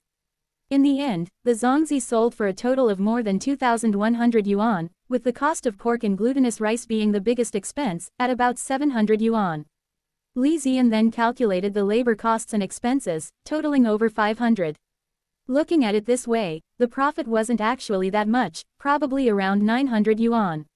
Li Ziyan said, these kinds of snacks are all hard-earned money. He then asked Sister Yang to give all 900 yuan to Lu Mingui. Chapter 150 Laundry Detergent. Lu Mingui refused to accept it. You provided glutinous rice and pork, how can I take so much? It's not just rice and meat, but also candied dates and salted duck eggs. Sister Yang advised her to take it, saying, but business has been much better these past 2 days. Zongzi sticky rice dumplings have brought us a lot of popularity. And we ate quite a lot ourselves. The two sides pushed and shoved each other, making it as lively as a fight. In the end, Lu Mingui lost and had no choice but to accept the money. However, she was too embarrassed to take 900 yuan, so she took 500 yuan instead, which she considered to be quite a lot. After all, we were selling things in someone else's shop and using their water in pots. The rice dumplings didn't earn much, but the mugwort made more money. Apart from the wages for hiring the Zhao family to help, there wasn't much else. 200 bundles of mugwort earned a total of 3,000 yuan. Lu Mingui tried to give Li Ziyan the money for the milk tea and boxed lunch, but Li Ziyan smiled and refused. Before leaving, Li Ziyan remembered something else. Auntie, come early tomorrow and bring the wild celery. Fatty Shu needs it tomorrow. Lu Mingui recalled. Yes, he said he wanted 50 caddies of wild celery. Okay, don't forget, I'll be going now. After Li Ziyan left, Lu Mingui also said goodbye to Sister Yang and went to the place where she had bought the glass lunchbox last time. The 2 boxes of dumplings weren't enough for the 2 of them, so we need to buy 2 more lunchboxes. The woman minding the shop was busy and casually greeted them, choose whatever you want. This is also different from the Ming Dynasty. Lu Mingui thought of the shops in the Ming Dynasty, where things were placed behind the counter, and whatever you wanted, the shopkeeper or a clerk would bring it to you. Here, you can pick and choose whatever you want without worrying about losing or having your things stolen. So she walked into the store on her own. The shelf selling lunch boxes was a little further inside, and then I smelled that pleasant aroma again. This time, she couldn't resist and turned a corner to see what smelled so good. The closer you get, the stronger the fragrance becomes. Lu Mingui sniffed, unable to detect any specific fragrance, but it smelled much sweeter than flowers. The shelf in front of me has 3 tiers. At the bottom are rows of large bottles, red, blue, and green. The items in the middle layer are mostly in bags, and they are also colorful. The top layer consists of cardboard boxes, neatly arranged together. Is it the fragrance emitted by these things? She squatted down and looked closely at the bottles. They all had writing on them. But she didn't recognize all the characters, so she picked out the ones she did know. It was eventually discovered that although the colors were different, the sizes and shapes of the bottles were also different. But some words were the same. For example, she muttered, laundry detergent. So these are all used for washing clothes. Then look at the middle row of bags, the same words are, laundry detergent. So these are also used for washing clothes. What about those little boxes on top? I guess they're for washing clothes too. She stood on tiptoe, picked up a small box and looked at it. It said, laundry soap, on it, but she didn't recognize the first 2 characters. Some people recognized it and simply said 2 words, soap. But it wasn't the same soap pod she had used. In short, the huge shelves in front of us are filled with laundry supplies. Lu Mingui couldn't help but exclaim, good heavens. Several times in her heart. The people here have so many ways of washing clothes. No soap pods, no wood ash, just these kinds of things, all sorts of them, and they smell so good. If you used this to wash clothes, wouldn't it smell so good it would make you dizzy? She felt completely mesmerized by the fragrance, it smelled so good. The short-haired woman by the door finished her work and came in to greet him. Would you like to buy laundry detergent? This whole row has them, powerful stain removers, antibacterial and anti-mite products, and fragrance products too. Then they asked, do you machine wash or hand wash at home? Lu Mingui knew that she was definitely not asking about chickens washing clothes, because chickens don't wash clothes. So he said, I wash by hand. We always wash by hand at home. Generally, soap berries are used to wash it. If it gets even dirtier, wood ash is used, and you can beat it with a stick. The short-haired woman nodded. So, do you want laundry detergent, laundry powder, or laundry soap? Lu Mingui hesitated for a moment, then said, a cheaper one is fine. She thought about the 4-piece bedding set she had bought today and the pile of defective items. The 4-piece bedding set was fine, it was clean and didn't have any strange smells. But those duvet covers and sheets are no good, they smell musty, so it's best to wash them before using them. I'll buy these scented soaps to wash with, but they can't be too expensive, since I can use soap berries at home too, so it's not worth it if they're too pricey. The short-haired woman pointed to a large bag of laundry detergent and said, this weighs 4.5 pounds, and it only costs 13.50 cents. It's a great value for money. There's also this laundry detergent, a 4-pound bottle, for 14 yuan. This transparent soap comes in a pack of 2, totaling 400 grams, and costs 10 yuan. They're all pretty much the same, it just depends on your preference. Lu Mingui did some mental calculations and realized that with so many 4-piece sets, they would probably need quite a few. She had never used any of the items the short-haired woman recommended, so she decided to take one of each. Anyway, we can use it all up. He then asked the soap bar next to him, how much is that? The short-haired woman said, that's not for washing clothes, it's for showering and washing hands. There are 2 in a box, it costs 5 yuan. Do you want it? The fragrance was so pleasant that Lu Mingui wanted to buy some. Let's get a box too. Okay, I'll find you a bag to put it in. Do you want anything else? Lu Mingui then asked for 2 more glass lunch boxes. The short-haired woman led her to get the lunchbox. Laundry detergent and soap cost 42 yuan and 50 cents in total. 2 lunch boxes cost 60 yuan. In total, it is. Lu Mingui quickly interrupted, last time you charged me 50 yuan for 2 lunch boxes, why is it more expensive now? The short-haired woman looked up at her, then put on a smiling face, a regular customer. You should have said so earlier. I'll still charge you 50 yuan. Here's another cup for you, it's a free gift with the purchase of laundry detergent. I wasn't planning on giving it away, but since it's a regular customer, I'll give it to them. Actually, the short-haired woman only realized after picking up the glass that it had a toothpaste brand printed on it, probably a free gift with the purchase of toothpaste. But it doesn't really matter, since there are free gifts to be had, most people are happy. Lu Mingui was indeed pleased. A free gift. It's for me. It's free. The short-haired woman raised an eyebrow. Why would you charge for a free gift? We're not a shady business, so you can take it without worry. That's 92 yuan and 50 fen in total. How would you like to pay? Lu Mingui naturally took out cash, and seeing that she was giving cash, the short-haired woman took away 50 cents. As soon as she left the department store, Lu Mingui reached into the handkerchief and touched the money in her purse. I really spent a lot of money today, buying a 4-piece bedding set and laundry detergent, but of course I also made a good profit. Chapter 151 Counting Money. Lu Mingui returned to the White House, but instead of going home, she carefully counted her money. If you put 10 red bills together, there will be 12 stacks, which is 12,000 yuan. There were also 6 stacks of green notes, several blue notes, and some iron coins that looked like copper coins. It has both whole and odd amounts. I counted it carefully twice before I could figure it out. Now I have more than 14,000 yuan. Then he went to count the silver. When the family divided the property, there were 10 taels and 3 mace of silver, more than 200 taels of silver from selling glass mirrors and copper hairpins, minus the wages for hiring people to build the wall, the wages for the Zhao family, and the money for digging wild vegetables for the maternal family. Finally, after counting, there were copper coins and silver coins, and a little over 250 taels left.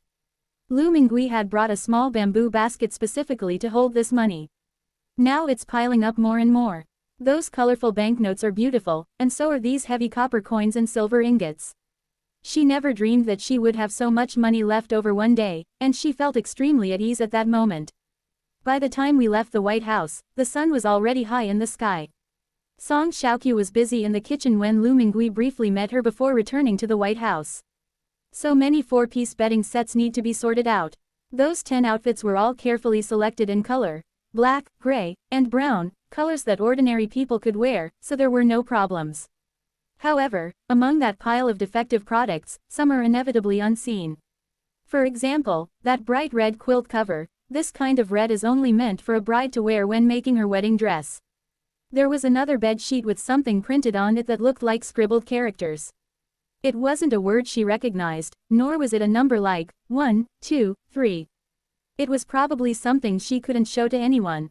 Such bed sheets can only be used for close-fitting clothes like waistbands, otherwise, it would be troublesome if others saw them. After some picking and choosing, it's not bad, at least half of them are usable. If all else fails, it can be used to make shoe soles. As she continued browsing, Lu Mingui discovered something different.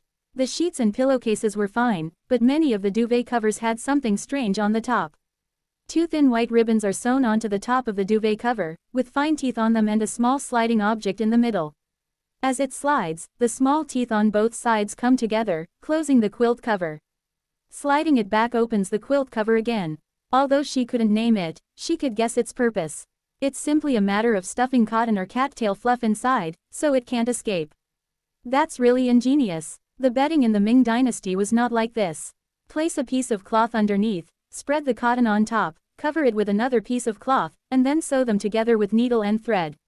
I must say, don't underestimate this little thing, it's really useful. Unfortunately, it also cannot be exposed to the public. Lu Mingui then placed all the quilt covers with these little things on them on the other side, planning to cut them off with scissors later. After spending a long time selecting, these are the ones left to take out for washing. Then I went to get the laundry detergent. She tried to unscrew a bottle of laundry detergent and saw a sticky, transparent liquid inside. At the same time, a complex fragrance immediately reached her nose. It smells so good. Lu Mingui sniffed, and the next moment, a stiff look appeared on her face. She's really stupid. She must have been mesmerized by the aroma in the store. It smells so good, but can I really take it out with me? The fragrance is so strong that it can be smelled throughout an entire village. What a waste of money. Lu Mingui was somewhat annoyed that she hadn't thought things through. She then opened the laundry detergent box, which smelled quite nice. Oh well, she decided not to take it out and attract attention. Fortunately, those 2 transparent soaps had no scent, so they were usable. As for the soap, I didn't dare take it out and left it in the White House for the time being. This time, she decided not to take out the sheets and such all at once, and only picked out a beige sheet and a navy blue duvet cover. He then left the White House carrying a bar of transparent soap. Xiao Chu, Mom is going to fetch water. You watch the pot. Song Xiaoqiu chased after her, saying, Mother, I'm going to fetch water. Please stay home. No need, I won't be picky, you go about your business. Lu Mingui said something, picked up the carrying pole and walked outside, the two wooden buckets swaying back and forth. Man ran over in a flash and followed beside her. The grandfather and grandson were talking. Grandma, you've gone to the wrong place. The well is at the west end of the village. Grandma went to Dongo to fetch water, she didn't go the wrong way. Fetch water from the river. River water is undrinkable, pick out the clothes to wash. Man stopped talking and skipped ahead, her little tuft of hair swaying back and forth. Ergo watched her from behind the tree, not daring to come forward. Lu Mingui asked Man, what's wrong with Ergo? Didn't you two used to play together? It seems like it's been a long time since we've seen this child come looking for Man. Man shook her head like a rattle, he's a bad kid. He's the one who sent brother Jinbao to ask auntie for food. He even said he'd have Jinbao beat me up.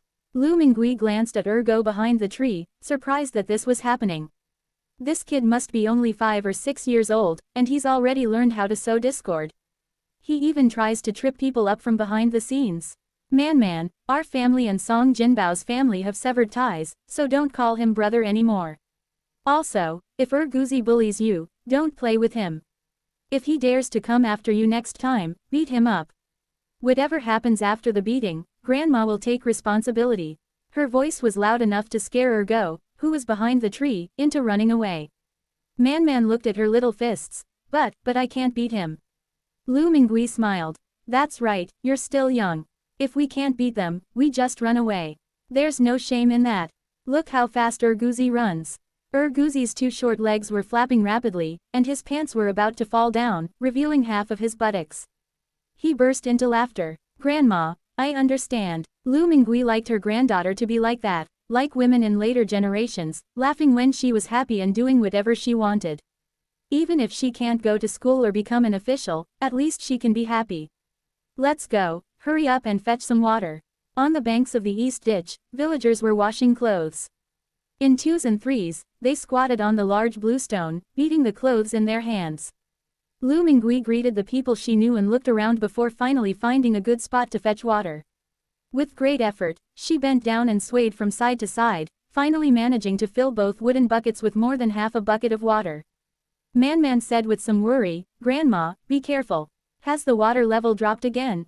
Last time my uncle fetched water, it didn't seem this low. Some people praised Man for being sensible and knowing how to care for her grandmother, and said, see, it never rains. Even a little kid can tell that the river is shallow. The women started talking all at once. Oh dear, it's so worrying that it won't rain. Who says otherwise? I heard that some villages are digging wells. There's only one well, and the water isn't enough. Lu Mingui listened to everything, and felt that the 2 buckets of water were getting heavier and heavier, making her shoulders ache. When I got home with the water, lunch was already prepared at home.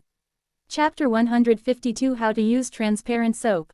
Lu Mingui then realized that she had forgotten about the boxed lunch she brought back from the White House. We'll have to save it for dinner. Lunch consisted of brown rice, stir-fried vegetables, and steamed egg custard. The steamed egg custard is smooth and tender. Adding a few drops of sesame oil enhances its aroma and makes it a perfect accompaniment to rice. There were only 4 of us at home eating lunch, so we ate very quickly. After the meal, Lu Mingui took out the duvet cover, bed sheet, and the transparent soap, preparing to wash them a little. When Song Xiaoqiu and Shen Juya saw the floral fabric, their eyes widened in surprise. Mom, when did you buy this cotton fabric? It's so soft. It's even softer than the cloth we tore last time. There are flowers on this. How were these flowers dyed? The one asking the question was Shen Juya, who usually enjoys doing needlework and gets excited whenever she sees floral fabric. A pair of hands couldn't help but gently stroke the bed sheet, as if it were a rare treat. Before Lu Mingui could answer, Song Xiaoqiu said, this was brought over from my eldest uncle's house last time. It should be that my cousin Yongyan brought it back from Baoding Prefecture. As she spoke, she glanced at her mother. Lu Mingui originally wanted to say that she bought it in town, but when her daughter gave her another excuse, she nodded in agreement. Yes, look at these 2 pieces of cloth, what can we make with them? Shen Juya looked at it and said, the cloth from Baoding Prefecture is really good. I estimate this beige cloth is about 7 feet long. There are flowers on it too. It looks nice as a headband, headscarf, or handkerchief. If it's for making handkerchiefs, you can make 50 or 60 pieces without having to embroider them, which is very convenient. Mother, she said excitedly, how about I make some handkerchiefs and sell them at the market? This way, she can earn some extra income for her family and won't be a freeloader anymore. Lu Mingui smiled and shook her head. That's what I thought too. But you're so pregnant now, how can you do so much? Why not just make some small garments, like waistbands, for our family to wear? Last time I saw that the little clothes you two washed were all torn. Not to mention that her wife and daughter's underwear had holes in them, her own was too. He added, this cotton fabric is soft, it will surely be comfortable to wear some clothes that fit close to the skin. And this dark blue one, see if we can make some short jackets or padded jackets. The dark blue quilt cover had long since had parts that didn't belong here cut off, leaving 2 separate pieces of cloth. Both pieces are a little over 6 feet in size. Shen Juya gestured with her hands. 1 piece of cloth can make about 2 jackets. These are enough to make 2 sets, one for Xiaoqiu and one for Xiaodong. Lu Mingui looked at the two of them and said, Xiaodong's isn't in a hurry. He goes into the mountains every day, so coarse cloth is better, it won't wear out easily. Keep the fine cotton fabric for you two to make clothes. Juya is about to give birth, so her belly will be smaller. Let me make you a new outfit first. Song Xiaoqiu also said, sister-in-law, you should take care of yourself first. Shen Juya looked at her mother-in-law and sister-in-law, her lips moved slightly, but she didn't say anything. However, as she turned away, she secretly wiped away her tears. Song Xiaoqiu looked at her mother and said, Mother, I'm not in a hurry, and I have plenty of clothes to wear. But you only have this one set of clothes, and you don't even have a spare jacket to change into in the summer. Don't let your sister-in-law get too tired, I'll make you a dress. Lu Mingui couldn't help but laugh. Your sewing stitches are loose and crooked, I don't expect anything from you. Song Xiaoqiu scolded playfully, Mother, my needlework skills are much better than before. Let me make one for you. How about we make you a jacket? Lu Mingui smiled and agreed, then took out a transparent soap with its packaging torn off. Here, use this to wash the cloth. The navy blue cloth didn't have much of a smell. However, the beige one is a defective product, it has a slightly musty smell, and one piece is stained with a grayish-green color. Song Xiaoqiu took the transparent soap, examined it, and then smelled it. Mom, is this soap? Lu Mingui was surprised that Xiaoqiu had seen this before and asked, soap? You've seen it before? Yes, I've met him once. It was brought back from her parents' home by Wu Shunzi's second sister-in-law. She said it was given to her by her cousin who was a wet nurse in a wealthy family. It was only the size of a fingernail. I leaned over and smelled it, and it smelled very similar, but the color was a little different. But people use this to wash their face, they treasure it. We'll use this to wash clothes. Song Xiaoqiu was a little reluctant to part with it. Lu Mingui had a different idea. Although she had never seen soap in the Ming Dynasty, since Xiaoqiu had seen it, it meant that the thing existed. It's just that poor families don't have it, it's estimated that only wealthy families can afford it. But I didn't spend much money to buy these things in my later life. Besides, there were 2 bars of scented soap, in the White House, those were for washing your face and bathing, and they even had a fragrance. If we find an opportunity to sell it, wouldn't we be able to make money again? So he said to Song Xiaoqiu, don't worry about washing it, this is for washing clothes. Song Xiaoqiu asked reluctantly, really? But how do you use this? How do I use it? Lu Mingui didn't know either. Could it be like soapberry, that it had to be crushed and boiled in water before it could be used? Or should it be like wood ash, wrapped in a cloth and soaked in water? And then washed with the soaking water? She thought for a moment and said, wait for me. He went back to his room and immediately went into the White House. She neatly folded the cardboard boxes she had just dismantled and placed them in the corner. There were many words on it, and she remembered glancing at them once, noting some instructions on how to use it. Upon closer inspection, I realized I had almost made a fool of myself. The cardboard box had small print that said, after wetting, rub to create foam, apply to the cleaned area, and then rinse thoroughly with water. Also, please note, avoid contact with eyes. This made Lu Mingui feel fortunate that she had learned to read from Li Ziyan, otherwise she would have been completely clueless. There's no need to chop it up and boil it, just wipe it on the dirty areas. He silently repeated the words several times to memorize them before hurriedly leaving the White House. Song Xiaoqiu and Shen Juya were holding the transparent soap and pondering it. Can this thing be used to wash clothes? Can it be washed clean? Shen Juya thought it was unreliable, but Song Xiaoqiu said, it should work. Lu Mingui walked out the door. Don't think about it anymore, this thing is simple. He then explained the method he had just seen, and the two of them remembered it and followed it. Add water to a wooden basin and soak the bed sheet in it. The transparent soap, when wet, rubbed onto the bed sheet, creating a lot of bubbles that made it feel slippery. This actually works. Song Xiaoqiu found it incredible. It was so useful that she was even more reluctant to use it. After rubbing it to create some bubbles, I started rubbing it vigorously with my hands. Alright, you guys stay home and wash, I'm going down to the floor. As Lu Mingui spoke, she added, lock the door, wash in the yard, and then dry them in the yard. Knowing that her mother didn't want the villagers to know, Song Xiaoqiu immediately nodded, don't worry, Mom. Now that the house has been walled up, you can't see into the yard from the outside. We won't go out for the rest of the afternoon. Chapter 153 Falling off a cliff. In the fields, the golden wheat ripples like waves in the gentle breeze. Some families have already started harvesting wheat. From a distance, they look like tiny black dots undulating in a golden sea of wheat. Lu Mingui carried a basket and went to the riverbank to look for wild celery. This time we went even further along the river. You can see that the wild celery that was cut last time is sprouting new shoots again, but it's not time to cut it yet. Walking further ahead, we indeed saw another small patch of wild celery. Not far from the wild celery, we even saw some wild pea shoots. Wild peas are very tender. Just pluck the tips of the leaves, blanch them in water, and they taste sweet and delicious. How could you possibly miss this? Without bothering to cut wild celery, Lu Mingui started by picking pea shoots, only picking the tender tips, and picked a whole handful. This is enough for one meal. After picking the pea shoots, they went to cut wild celery. After cutting the wild celery, I simply put it in the White House, making it inconspicuous. This also saves the villagers from gossiping behind her back, saying that she's too old to do anything productive, that she doesn't farm properly, and that she spends all her time chasing after wild vegetables. There weren't many wild vegetables, so it only took half an hour to harvest most of them. Lu Mingui stopped what she was doing and walked home, carrying only a handful of pea shoots in her bamboo basket. They happened to run into Song Xiaodong and his two companions at the village entrance. The three of them carried bamboo baskets full of bamboo shoots. Mother, did you go dig for wild vegetables too? Yes, I picked some pea shoots. I'll make soup with them when I get home tonight. He then asked the group, you've come back early today, and you've already dug so much. Zhao Yuan's face was flushed. Grandma Lu, we have to go again. Today we found a place full of bamboo shoots. Yes, it was discovered too late, Song Xiaodong continued. By then, we had already dug up a basket of bracken and purslane. Later, I saw bamboo shoots and was so excited to dig them that I accidentally dug up too many.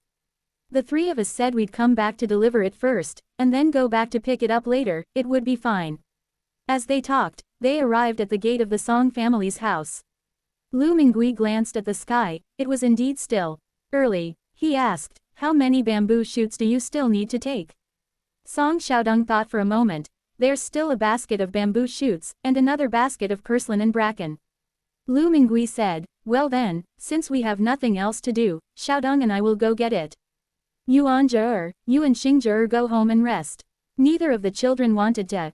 Grandma Lu, how could we let you make this trip? What's the big deal? Lu Mingui laughed. You two go have fun. Don't let Grandma's age fool you, she's still got some energy. It just so happens that I haven't been to the mountains for quite a few days. Seeing that she was serious, the two of them put down their baskets. Grandma Lu, we're off now. They didn't actually go out to play. Instead, they went to the fields to help their families harvest wheat. Lu Mingui then knocked on the door, handed 3 baskets of bamboo shoots to Song Xiaoqiu, and reminded her not to cook dinner and to wait for him to come back. Then, carrying baskets, he and Xiaodong headed into the mountains. Song Xiaodong walked ahead, tapping the ground repeatedly with the stick in his hand. The two of them stepped on the soft leaves, which made a crunching sound. Mother, it's just ahead. Please slow down and watch your step. Previously, it was Lu Mingui who led Song Xiaodong into the mountains and told him to watch his step, but now it's Song Xiaodong who's telling her to watch her step. This warmed Lu Mingui's heart. She followed behind, a smile on her face. All right, you lead the way, don't worry about me. Mother is not old and her eyesight is failing yet. Song Xiaodong chuckled. Yes, son knows. The two climbed up a bit more and sure enough, they saw a pile of bamboo shoots, a small pile of purslane and bracken at the bottom of the slope. Mother, we're here, this is it. Song Xiaodong unloaded the basket from his back, put the bamboo shoots into it, and then put the purslane into another basket. He carried the heavy loads himself, and left the light loads for his mother to carry. Lu Mingui, however, began to look around. Perhaps because few people come here, there are few footprints on the ground, only a thick layer of fallen leaves. Towering pine trees stretched overhead, and fallen deadwood lay on the ground. Not far from our feet was a sloping stone wall, barren of any vegetation, and below the wall was a flat area. Although it was only 4 or 5 meters high, Lu Mingui still felt dizzy when she looked down. No wonder there are so many bamboo shoots that no one is picking. You guys are quite clever, how did you find this place? Song Xiaodong scratched his head. The villagers have searched the entire mountain road before, but they can't find any wild vegetables. The three of us decided to take a different route, this is our first day here. Who knew we'd find so many bamboo shoots? Mom, look how well these bamboo shoots are growing. They'll get too old if we don't dig them up soon. Sigh, the mountain road is difficult to travel. Listening to his rambling, Lu Mingui nodded, but a strange emotion welled up in her heart. When villagers are hungry, where won't they look for food? Why is nobody here? Could this be the very place where Song Chengye was killed by a bear? Thinking this, Lu Mingui felt a pang of panic. What she feared most was bears. Although she had never seen this beast in her life. But I'm just afraid. She was usually calm, but now she was flustered. Xiaodong, it's getting late, let's hurry up and go. It was quite dark at that moment because of the shade provided by the trees. Hey, Mom, you carry this basket of ferns on your back first. As he spoke, he lifted the basket higher so his mother wouldn't have to bend over. Bending over to stand up is the most strenuous part. After his mother finished carrying the basket, he turned around and carried the basket of bamboo shoots himself. However, in that instant, Lu Mingui's foot slipped and he fell down the slope. Hearing the noise, Song Xiaodong hurriedly turned around to grab him, but it was too late. Seeing his mother rolling down the mountain, he only had time to shout, his eyes wide with fury, "Mother!" Lu Mingui felt dizzy and her hands reached out haphazardly to grab at what was in front of her, but she couldn't grab anything. She felt like she might die again, but she didn't want to die. Having died once, I don't want to die anymore. I don't know where she got the idea, but she grabbed the wooden hairpin and the next second, she was inside the White House. Call. The bright house made her feel at ease, and Lu Mingui gasped for breath. She knew that once inside the White House, time in the Ming Dynasty would pass very slowly, as if it had stopped. But this is not a long-term solution, I can't stay in the White House forever. I tried to calm myself down. This wasn't the time to be afraid, there would always be a way. She first tried to push the door leading to the market, but the timing was wrong and the door wouldn't open, it must be the middle of the night on the other side. If you can't get in, you can't buy anything that can help you. What should we do? Am I really going to die in the mountains? Thinking of that stone wall from earlier, Lu Mingui's legs went weak. If she went out, she would fall. What if I hit a rock and die again? Just as she was feeling confused and uneasy, she saw a 4-piece bedding set piled up in the corner. Got it. Without thinking too much, she unpacked all the 4-piece bedding sets, wrapping herself in them layer by layer, including the sheets and duvet covers. Especially the head, which was completely covered, with only the 2 eyes showing. Then, after taking a few deep breaths, he opened the door back to the Ming Dynasty. Suddenly, her feet lost their footing, and Lu Mingui felt as if she were flying again. After a brief moment of dizziness, she landed and crashed onto the withered leaves. On the stone wall, Song Xiaodong only felt a blur before his eyes, and a human figure taller than a bear fell to the ground. Is this his mother? Chapter 154 Finding Ganoderma lucidum. Lu Mingui lay on the ground, the layers of sheets and blankets, along with the thick layer of dead leaves on the ground, made her feel almost no impact. The reason I couldn't get up for so long was simply because I was wrapped up too thickly. Another reason was that he was so scared that his legs went weak. Song Xiaodong called out, "Mother," a few times, but there was no response. Anxious, he slid down the stone wall. Then he fell flat on his face. The ground was covered with weeds and withered leaves. He staggered over and looked at the pile of floral fabric, hesitant to reach out. Mother, mother. With each call, her voice trembled with sobs. Lu Mingui slowly recovered. Stop shouting, mother is fine. She peeked out from under the 4-piece bedding set, her face still somewhat pale. Song Xiaodong finally breathed a sigh of relief. Mom, are you alright? You scared me to death. How did you suddenly fall? Lu Mingui shook her head, she was unharmed. The culprit that caused the fall off the cliff was the pair of cloth shoes on his feet. The shoe already had a hole in it, and just now my foot slipped and with a rip sound, my foot came out of the shoe. That's why he fell off the cliff. Having survived the ordeal, a smile appeared on her face, but she cursed herself inwardly, thinking she should have worn the shoes from the market. Those shoes are sturdy. I'm still wearing my old tattered cloth shoes today. After confirming that his mother was all right, Song Xiaodong cried and laughed at the same time. Mom, you really scared me to death just now. If anything happens to you, I don't want to live anymore. Lu Mingui raised her hand and slapped his shoulder. What are you saying, kid? If you say that again, I'll beat you. Song Xiaodong quickly shook her head. I won't say any more, I won't say any more. After a few words, the tense atmosphere eased slightly. Song Xiaodong then asked in confusion, Mother, where did you get all this floral fabric on you? It just appeared out of thin air. Lu Mingui's smile froze. Well, she was too panicked and had forgotten about that. If we put it away now, can this kid pretend he didn't see it? This is clearly not feasible. I think I fell and it cleared my head.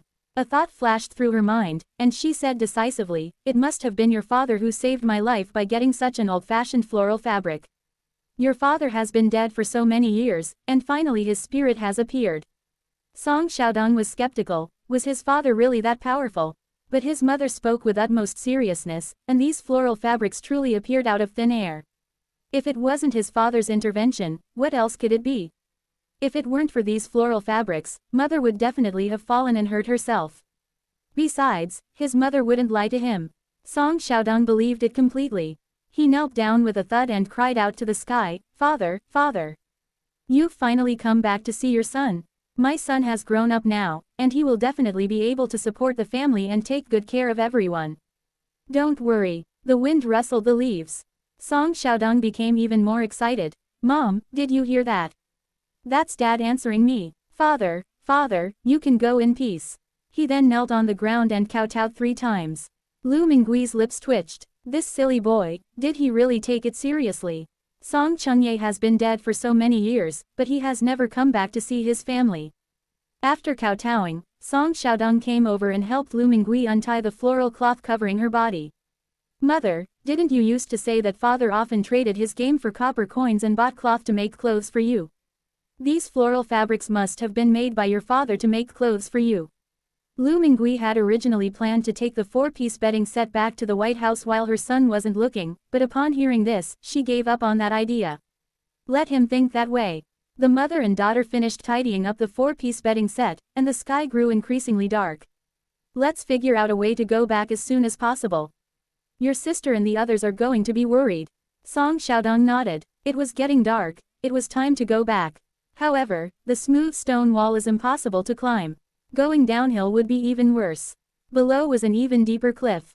He tried several times to climb the rock wall, but failed each time. There wasn't even a blade of grass to grab onto.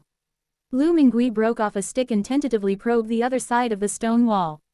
There was a huge dead tree lying on the ground. If it could be stood up and leaned against the stone wall, Song Xiaodong could climb up first. Then tie the bed sheets together to make a rope, and you can pull yourself up too. Lu Mingui shared his idea with Song Xiaodong, who thought it was worth a try. The mother and daughter then prepared to lift the piece of dead wood. Mom, I'll call out the work chant, and we'll carry it together. Before Song Xiaodong could even shout his command, Lu Mingui exclaimed, Don't move. Don't move. Upon hearing the 2 words, Song Xiaodong froze. Mother, did you see a worm? His voice was trembling slightly. Who wouldn't be afraid when they saw that slippery, cold thing that sticks out its tongue? No, don't be afraid. Lu Mingui's voice carried a hint of excitement. I'm afraid you'll damage this thing if you lift the log. Come and see this quickly. Song Xiaodong exhaled and walked over, stepping on the fallen leaves. Mother, I thought it was. His words abruptly stopped as he stared wide-eyed at something growing from the base of the thick, withered tree. Hidden among the withered leaves and weeds, a bright red flower peeks out, so beautiful it's almost blinding. Like her son, Lu Mingui was so shocked that she didn't know what to say. This is Ganoderma lucidum, a Ganoderma lucidum mushroom bigger than the palm of your hand. The bright red cap gleams, with a golden yellow rim, as if it were edged with gold. It doesn't look like an ordinary thing. The two stared blankly at the Ganoderma lucidum, neither daring to breathe. Finally, Song Xiaodong slowly uttered a sentence. Mom, we're going to be rich. Lu Mingui smiled and said, whether we make a fortune or not, we have to dig it out first. Okay, Song Xiaodong agreed, then remembered, Mother, the knife is still up there. He came down in such a hurry that he didn't even think to take a knife. His mother's basket rolled down first, but it only contained wild vegetables. We can't get up there now, we can only dig with our hands. Lu Mingui said something and squatted down in front of the Ganoderma lucidum, gently brushing away the withered leaves around it. The complete Ganoderma lucidum was exposed in front of the two of them, and it looked extremely beautiful. But the two of them had no time to admire it, and patiently wiped away the soil from the roots of the Ganoderma lucidum with their hands, bit by bit. Fortunately, Ganoderma lucidum prefers to grow in moist, soft soil, so it is not difficult to dig it up. Digging deeper, more of the Ganoderma lucidum's roots were exposed, some of which were growing on dead wood. Peeling away the last root, Lu Mingui held a complete Ganoderma lucidum in his palm, exuding the fragrance of fungi. She breathed a sigh of relief and smiled at her son. It's out. Go get the basket. Why? Song Xiaodong was equally excited and stood up to get the basket. However, after squatting for too long, his legs and feet went numb, so he could only stomp his feet hard before grimacing as he reached for the basket. Lu Mingui picked a light-colored pillowcase from the floral fabric, gently wrapped the Ganoderma lucidum in it, and then put it into the basket. They covered it with wild vegetables again. It got completely dark. Chapter 155 Trapped in the Mountains, Eating Boxed Lunch. As night deepened, the mountain wind picked up, rustling the leaves.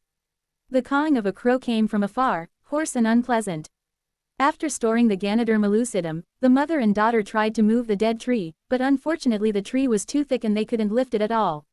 After several attempts, Song Xiaodong couldn't even lift it, let alone stand it up. He was completely exhausted and gave up. The mother and daughter cleared a small patch of dead leaves and weeds from the ground and sat down. Even though it's May, the nights on the mountain are much colder than the days, but thankfully there are still plenty of four-piece bedding sets to wear. Mother, do you think my sister can come and save us? It's definitely possible, Lu Mingui said, looking at the dark night. Your sister knows we came up the mountain. If she doesn't go home this late, she'll definitely find a way to get back. She wasn't worried about that. I'm a little hungry, but that's okay, there are boxed lunches in the White House. So he asked Song Xiaodong, are you hungry? Song Xiaodong shook her head. I'm not hungry. However, a rumbling sound came from inside her stomach, clearly reaching Lu Mingui's ears. He was a little embarrassed. He had eaten breakfast early in the morning and had only eaten a flatbread in the mountains at noon. By now, he was already stuffed with food. Hee, Mom, actually I'm a little hungry. But I can endure it. Back when I was at Qian the carpenter's house, I could go 2 days without eating. Looking back on the days I spent at Qian the carpenter's house, it feels like a lifetime ago. He can now easily recount the hardships and beatings he has endured. But Lu Mingui felt a pang of sadness upon hearing this. Although my son is young, he has suffered a lot. After thinking for a moment, she touched the wooden hairpin with one hand, and the next second, she appeared from the dark mountains into the bright white house. 3 boxes of takeout are sitting on a corner of the shelf. When it was brought in, the food was still warm, and the steam condensed into water droplets inside the transparent box. This state remains unchanged. She opened the box and looked inside. The meat dish was a large chicken leg and a meatball, the smaller meat dish was minced meat and eggplant, the vegetable dish was stir-fried greens, and the largest compartment contained white rice. All 3 boxes contained the same food. Lu Mingui hesitated. If she took this out, her son would definitely suspect something. Or should we push the blame onto his father? Since the floral fabric has already been pinned on Song Chunye, the meal can be considered as if he was the one who provided it. Song Xiaodong was staring blankly into the darkness, completely unaware that in less than a breath, his mother had gone to a mysterious space, returned with a box of food, and come back to his side. Son, look what this is. Lu Mingui was carrying a box of rice and a pair of chopsticks. It was so dark you couldn't see your hand in front of your face. Song Xiaodong couldn't see what his mother was holding, but he could smell the aroma of food. He sniffed sharply and asked in surprise, "Meat and rice. Mom, where did this food come from? It smells so good." If he remembered correctly, his mother didn't bring anything up the mountain. The bamboo baskets that the two of them carried up the mountain were empty. As he spoke, he reached out and touched something that was neither soft nor hard, and then he touched soft rice. Lu Mingui also touched his hand and tapped it with her chopsticks. "Your hands get so dirty when you eat with chopsticks." The two of them dug up the Ganoderma lucidum with their hands, and their hands were covered in mud, with nowhere to wash them. Song Xiaodong quickly withdrew his hand and vigorously wiped it on his pants a few times. Still full of questions, she pressed on, "Mother, tell me, where did the food come from? It's still a little warm to the touch." Lu Mingui thought to herself, "Song Chengye, you abandoned us, a widow and her children, for so many years. Now, please bear the burden for me one more time." "How would I know? I just suddenly touched it while it was within my reach. It must be your deadbeat father's cooking again." As she spoke, her voice softened a bit. "This is because your father cares about you." These words immediately dispelled all of Song Xiaodong's doubts, and she was on the verge of tears.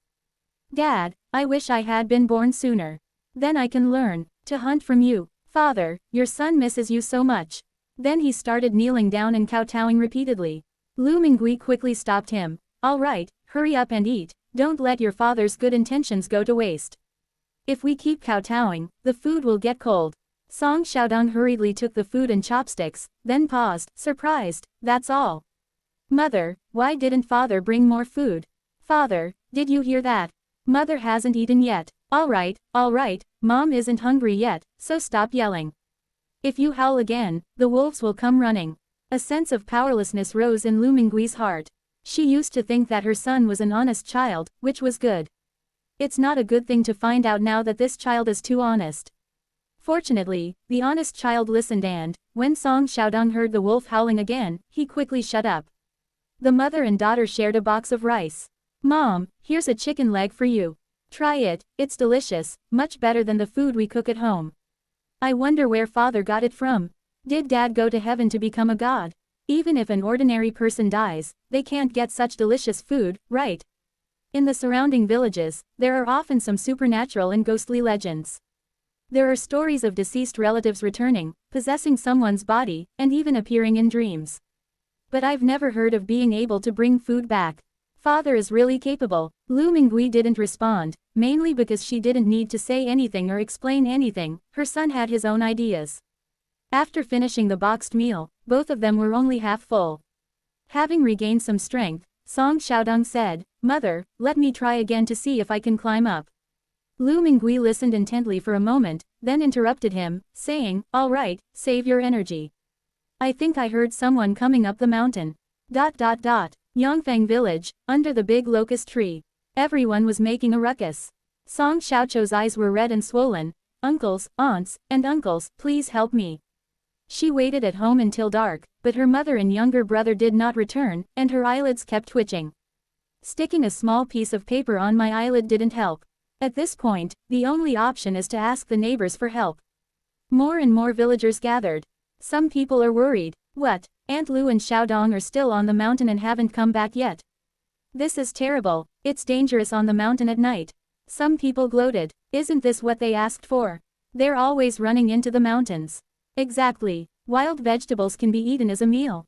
That's a joke. When Hu Kuihua learned of this, she excitedly ran home. Song Xiaoqiu said that your heartless mother and short-lived brother went to Dasong Mountain and haven't come back yet. Song Daji rolled over and stood up, his face showing no worry, only excitement.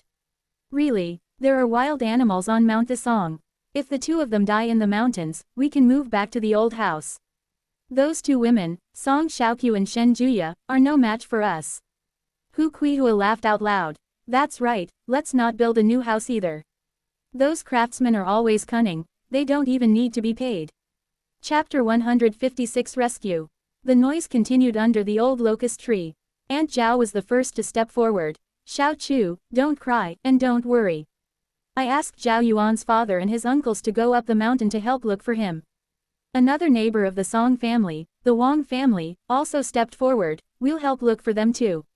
Yes, Hurry up and light the torches, let's get there as soon as possible.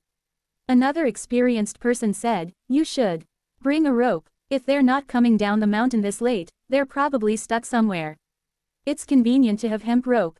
Song Xiaoqiu wiped away her tears. Thank you so much, uncles and aunts. Let's go now. Just as they were about to set off, Lu Wenli and his group of 4 arrived in an ox cart carrying wild vegetables. As it was getting late, the group held torches in their hands. What happened? Xiao Chu, where's your mother? Upon seeing her uncles, Song Xiaoqiu felt as if she had found her pillar of support. Eldest uncle, second uncle, my mother went up the mountain and hasn't returned yet. Lu Wenli's expression changed. Let's go up the mountain to search. Your second uncle, your eldest cousin, and I all have torches, let's go straight up the mountain. Zhao Yuan and Zhao Xing both stepped forward, we'll go too. Seeing that they were just 2 teenagers, Lu Wenli shook his head, you kids shouldn't go. No, we both know the way. The 2 then recounted what had happened during the day. He added, we'll lead the way. The Zhao family then urged, let the children go with them. It will save us from taking detours, getting lost, and delaying the rescue. A group of about 20 people headed into the mountains in a grand procession.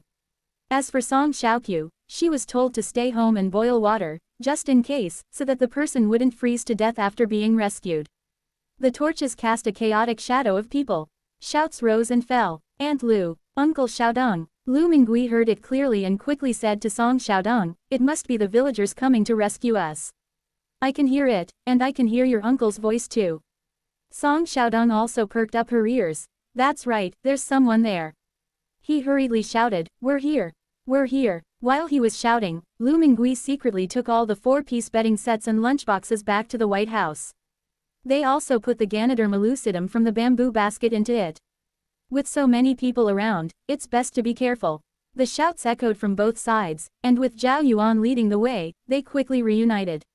The torch illuminated the 2 people in the mountain valley, their faces were rosy and they were full of energy. Everyone breathed a sigh of relief.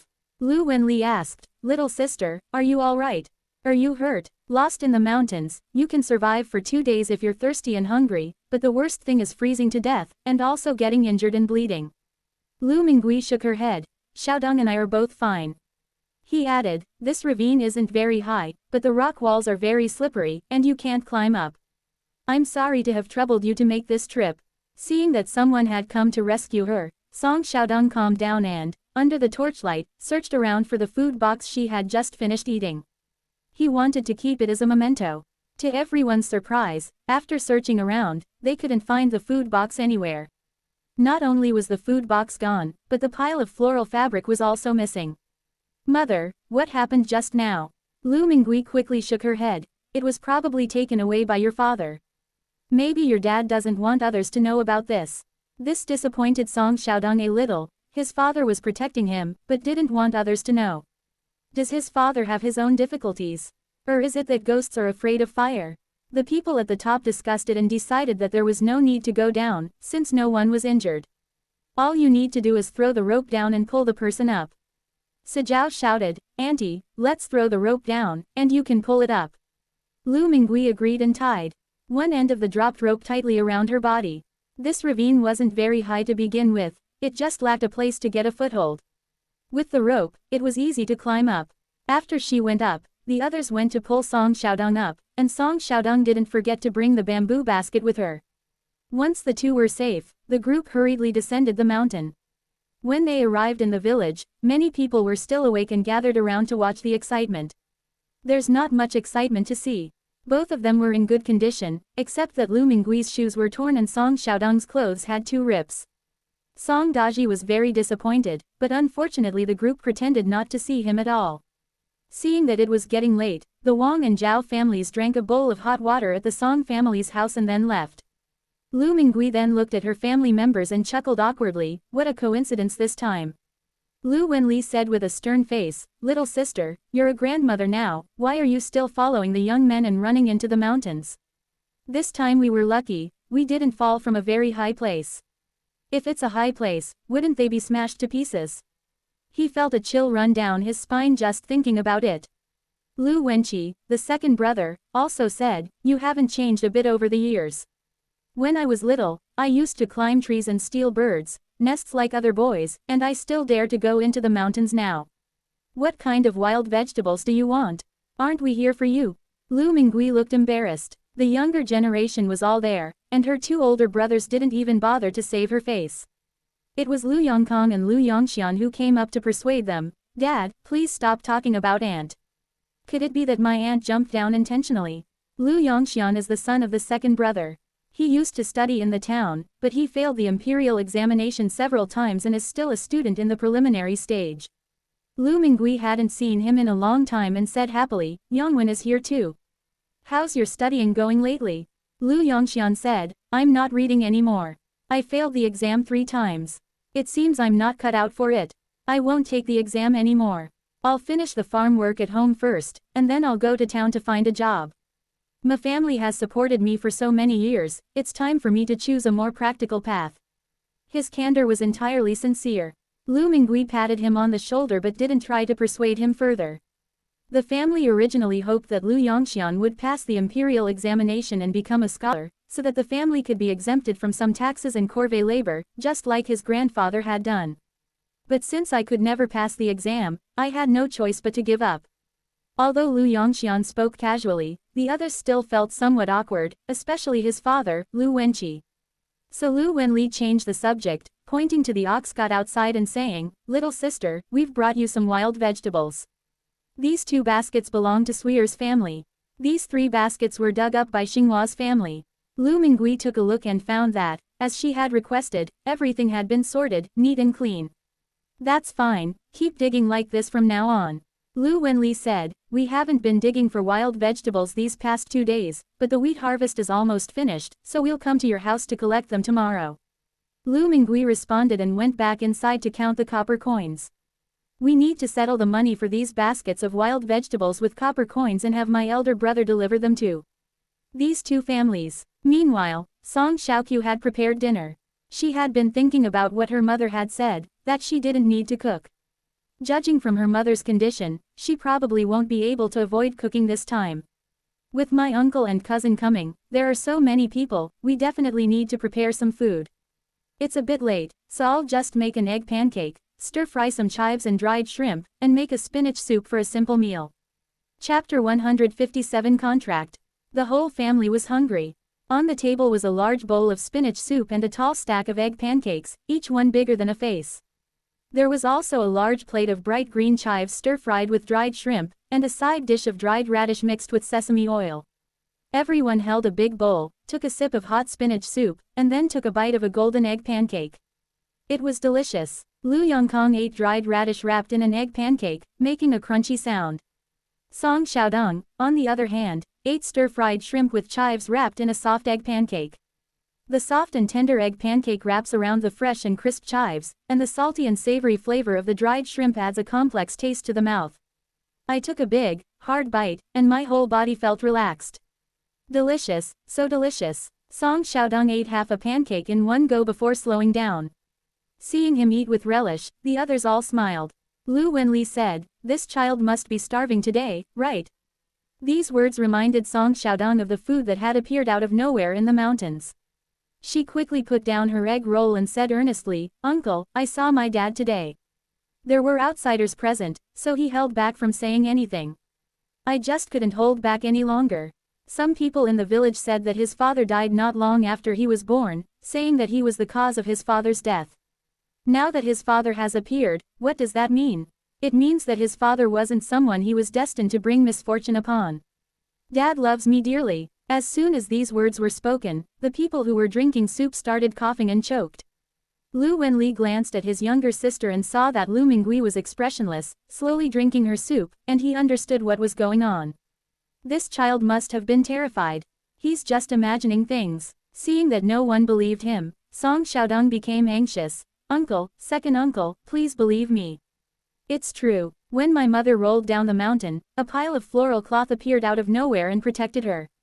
That's why mother didn't get hurt. Later I felt hungry, and a box of food appeared out of nowhere. It's full of meat, with chicken legs and meatballs. That tastes even better than what the gods in heaven eat. The more everyone listened, the more outrageous it seemed. However, when Song Xiaoqiu heard about the floral fabric, she glanced at her mother and then calmly continued eating. Lu Yongkong asked with a smile, did Xiaodong go to see a play when she went to the market? The two uncles were heartbroken. This child must have been terrified. Look at them, they're starting to talk nonsense. If that doesn't work, go ask for some talisman water to drink. Song Xiaodong became even more anxious and pleaded, Mother, please say something. You were with me and saw everything. Lu Mingui nodded expressionlessly. That's right, it's true. Song Xiaodong immediately perked up and said to the others, see. I didn't lie to you, did I? My dad has always been protecting us. A hint of sympathy flashed in the eyes of his uncle and cousins, and they all nodded in unison, yes, that's right. Let's eat quickly. What time is it? We still have to harvest wheat tomorrow. After seeing her family off, Lu Mingui tidied up and went to bed. I'm really exhausted today, but luckily I found a Ganoderma lucidum. Tomorrow I'll go to the market to deliver the wild celery, then come back and see if the pharmacies in town will accept Ganoderma lucidum. Lost in thought, I drifted off to sleep without realizing it.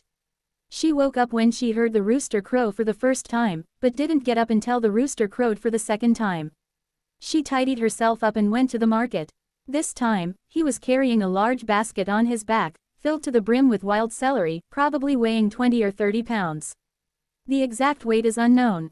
Lu Mingui felt that they should buy a scale like the ones from later generations, otherwise they could only estimate a rough weight. She originally intended to carry all the wild celery over at once, but when she tried, she couldn't get up. So I memorized half of it first. Sister Yang had already opened the door and saw Lu Mingui carrying a large basket in the distance. She hurriedly went forward to take it from her. Wow, it's so heavy, she almost dropped it. You've got real strength. Why didn't you come to the store to get the shopping cart first? Lu Mingui said, I feel a little embarrassed to keep using your things. There's not much wild celery here, only 50 caddies in total. I can manage in 2 trips. Sister Yang smiled and said, what's there to be embarrassed about? Look, we've bought another trolley for the store, it's bigger than the old one. Our boss said that you can use that little cart we had before. Sure enough, there was a brand new trolley in the store, folded up and placed next to the old one. For me to use. Lu Mingui quickly waved her hand. No, how can this be? What do you mean, can't, or, can't? Auntie, you have a really interesting way of speaking. Sister Yang advised her, the cart isn't worth much, just 100 or so yuan. Besides, won't you be coming to deliver wild vegetables all the time? Using a cart will be more convenient. Before Lu Mingui could say anything more, she saw Li Zian leading Xu Yang over from a distance.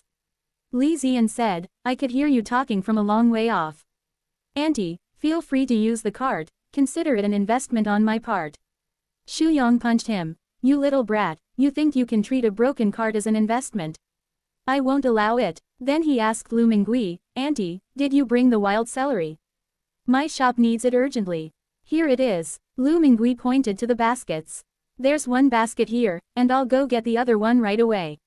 Li Zian said, Auntie, let me go. Where is it? By the front gate. In his view, it must have been the old lady who took the bus to the market and then brought the wild vegetables in. Lu Mingui naturally dared not ask him to help. No need, it's right next door, I'll be right back. She moved her legs incredibly fast, disappearing from their sight in the blink of an eye. Xu Yang sighed, although the old lady is old, she looks to be in good health. Li Zian shook his head. I think the old lady is too thin and unhealthy. By the way, Fatty Xu, did you bring the contract? Xu Yang pulled a stack of papers from the black leather bag tucked under his arm. Here you go. 3 copies, look them over carefully, then we'll sign. Li Zian nodded. Don't worry, even old classmates have to be professional. I will read every clause carefully. Can you even understand it? Have your company's legal counsel take a look, Fatty Xu said nonchalantly. If there are no problems, just sign it as soon as possible. Remember, I'm waiting for your first payment. Chapter 158 ID card. Lu Mingui soon brought over another basket of wild celery. The 2 baskets of wild celery were weighed together, totaling 52 jin, approximately 26 kilograms. Xu Yang looked at it and was very satisfied. Very fresh and tender. He then put the wild celery into a bag and returned the empty basket to Lu Mingui. He added, I'm quite busy today, so I won't talk to you any longer. I'm leaving now. Auntie, I've given the contract to Xiao Li. Take a look, and if there are no problems, please sign it. Alright, Li Ziyan urged, let's go. I'll talk to your aunt about the rest. After Xu Yang left, Li Ziyan didn't rush to give the contract to Lu Mingui. Instead, he started teaching her to read again. Auntie, the Dragon Boat Festival is over, don't forget what you need to learn. Let me test you first. You haven't forgotten those new words from before, have you? Upon hearing this, Lu Mingui immediately tensed up. A test on me. Yes, I'll say a word, and you'll write it down in your notebook from memory. Lu Mingui had no choice but to sit there obediently and begin to recite from memory. I only memorized 20 characters in total, and I forgot how to write 2 of them, and I also got 2 wrong. It's much better than Li Ziyan had imagined. However, criticism is still necessary. He pretended to be serious. Auntie, this won't do. Come on, copy the misspelled words 10 times. At the counter, Sister Yang watched the two learning to write, and couldn't help but twitch her lips, making it seem just like a real conversation. It wasn't until Lu Mingui copied the wrong word that Li Ziyan picked up the contract and looked at it carefully. Although he wasn't a professional, he had been doing business with his parents for so many years that he could still understand contracts. Much later, no problem, he said, setting the contract aside. Ma'am, did you bring your ID card? If you brought it, let's sign the contract today. Or would you like to take a look at the contract? He figured the old lady wouldn't understand, so he just asked casually. Lu Mingui had already finished copying the typos, and seeing that Li Ziyan was carefully reading the contract, she didn't disturb him. She began writing her name in the notebook. Lu Ming Gui . I practiced again and again, and I felt that my writing was getting better and better. Upon hearing this, she paused, put down her pen, and looked up at Li Ziyan. What did you just ask me to bring? Li Ziyan assumed she hadn't heard him clearly and repeated, ID card. For signing contracts, going into business together is no small matter, you definitely need someone's ID. Lu Mingui was even more confused. ID card? I don't have an ID card. He then asked, what is an ID card? Before Li Ziyan could react, Sister Yang, who had finished her work, came over. She laughed and said, Auntie, are you kidding me? An ID card is a document that proves your identity. How could someone not have an ID card? It's so inconvenient not to have an ID card. Cannot take the high-speed rail, cannot travel far. Li Ziyan added, not only that, you can't even get a SIM card or a bank card. Then they asked, did you lose your ID card? Do you have your household registration booklet? You can go and get a replacement with it. Both of them stared intently at Lu Mingui. Lu Mingui suddenly felt her heart pounding, and her mind was sometimes confused and sometimes clear. She suddenly realized something. The Ming Dynasty had official household registers, which recorded information such as the population, age, gender, and land of each household. It's being kept by the village head. The people here live such good lives and do everything in an orderly manner, how could they not have something to prove their identity? But she didn't. Thinking this, cold sweat began to trickle down my forehead. Was his true identity about to be exposed today? Will they catch me? Should I run away? But these two have always treated me well. Especially Li Ziyan. Lu Mingui will always remember the cup of sugar water he brought her. She couldn't just disappear from their sight like that. Lu Mingui's mind was in turmoil, and she stood frozen in place, unsure of what to do. A customer outside called out, where's the boss? Give me a carton of eggs. Sister Yang rushed out, calling out, they're here.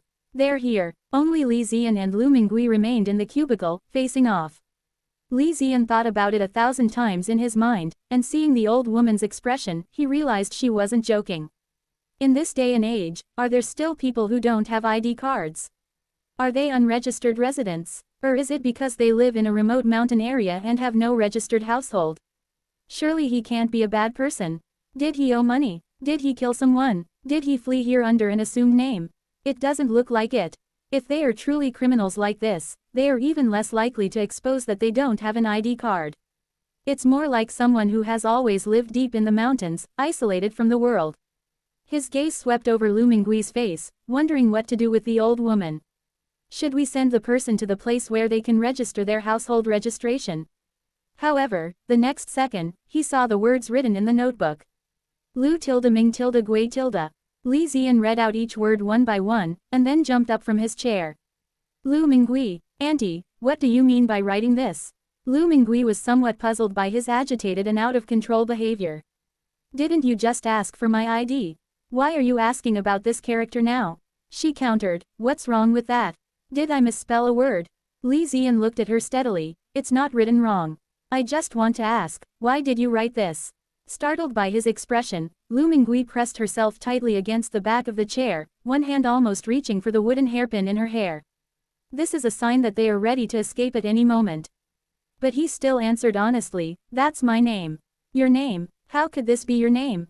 Li Ziyan frowned. What a coincidence. Lu Mingui was also getting a little angry.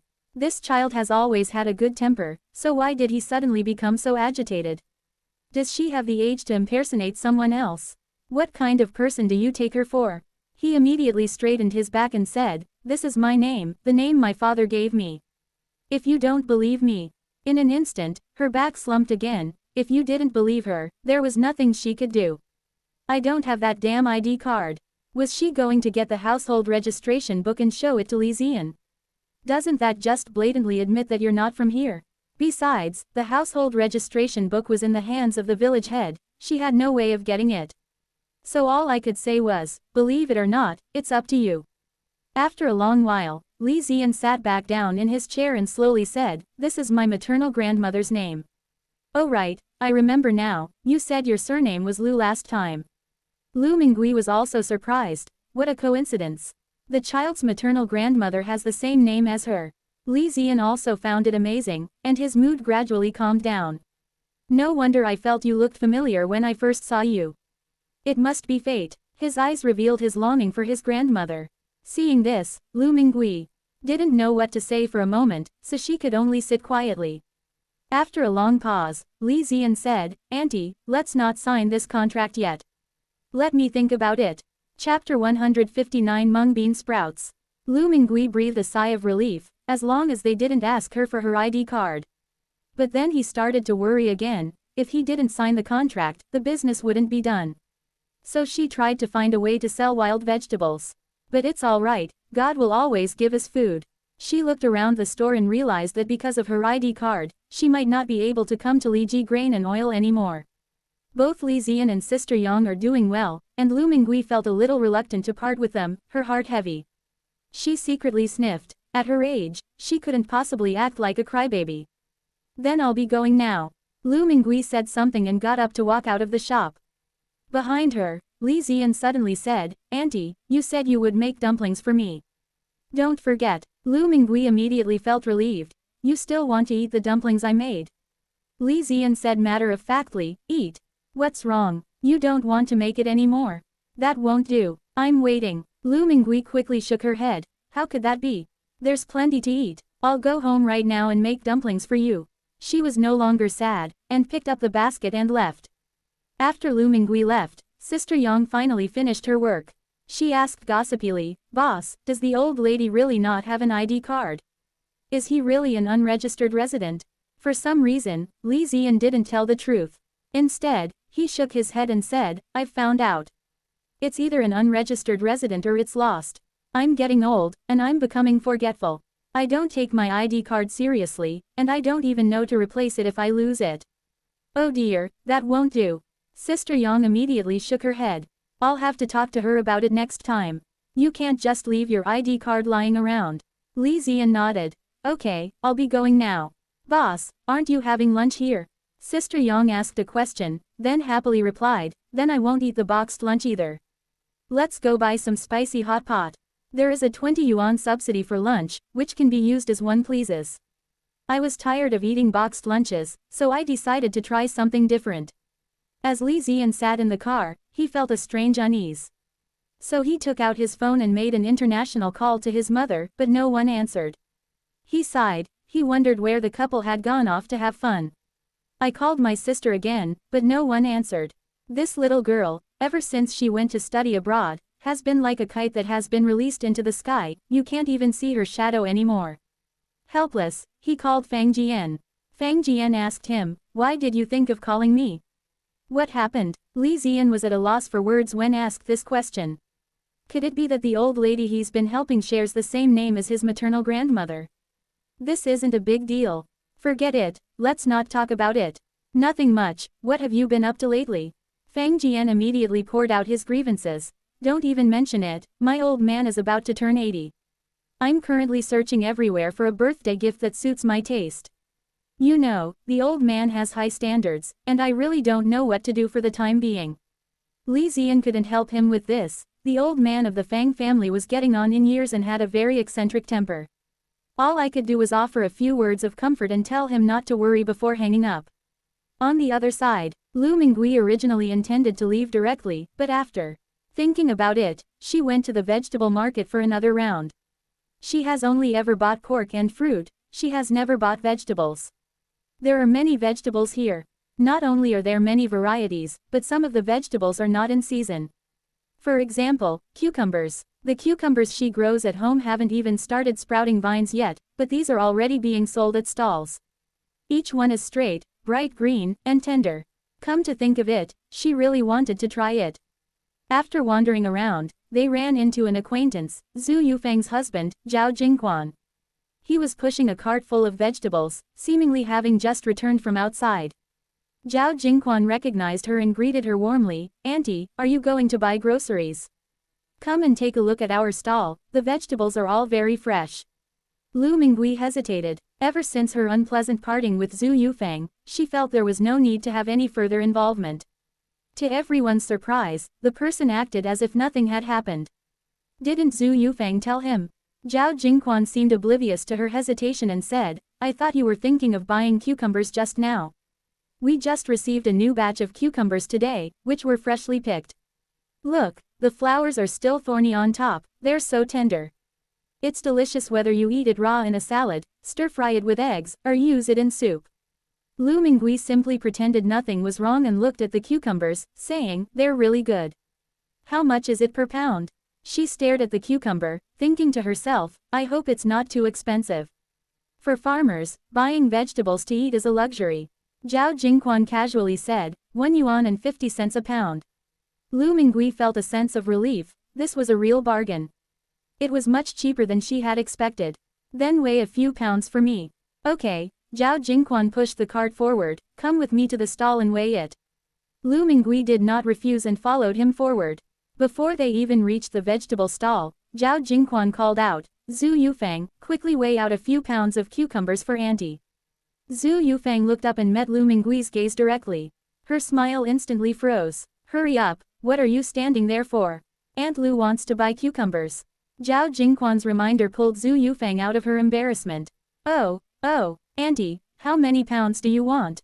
Lu Mingui wasn't embarrassed at all and said, 3 to 5 caddies are fine.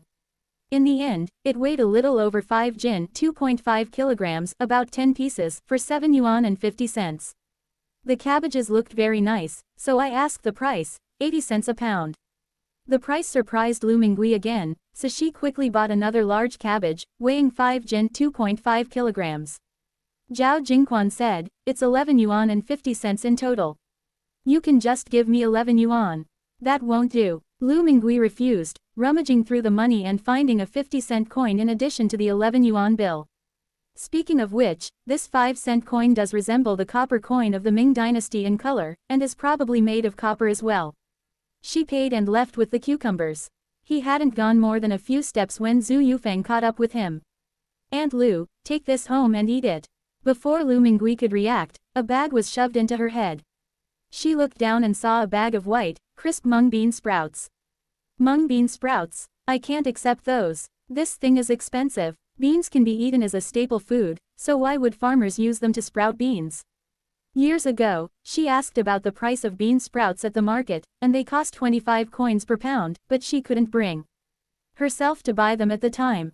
Is Zhu Yufeng going to give me bean sprouts right now? I dare not accept it. Zhu Yufeng said with a dark face, "Aunt Lu, please don't make fun of me. I know you're angry with me because of the wild vegetables. I sincerely apologize to you. My husband is right. He said I'm blinded by money and that I shouldn't have this attitude. Regardless of whether we continue doing business in the future, those wild vegetables have made me quite a bit of money. I am so grateful to you." Lu Mingui quickly waved her hand. "I'm not angry with you, I'm really not angry. You have your considerations, and I have mine. I really didn't take the wild vegetables thing to heart.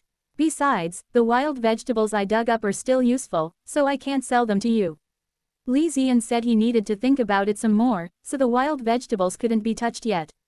Since it cannot be sold, Zhu Yufeng cannot be given any hope. You absolutely cannot accept things from other people. Chapter 160 Cutting Wheat. Zhu Yufeng said, Auntie, I'm not forcing you to sell wild vegetables. I just don't believe you're not angry. If you're not angry, then why did you say these bean sprouts are expensive?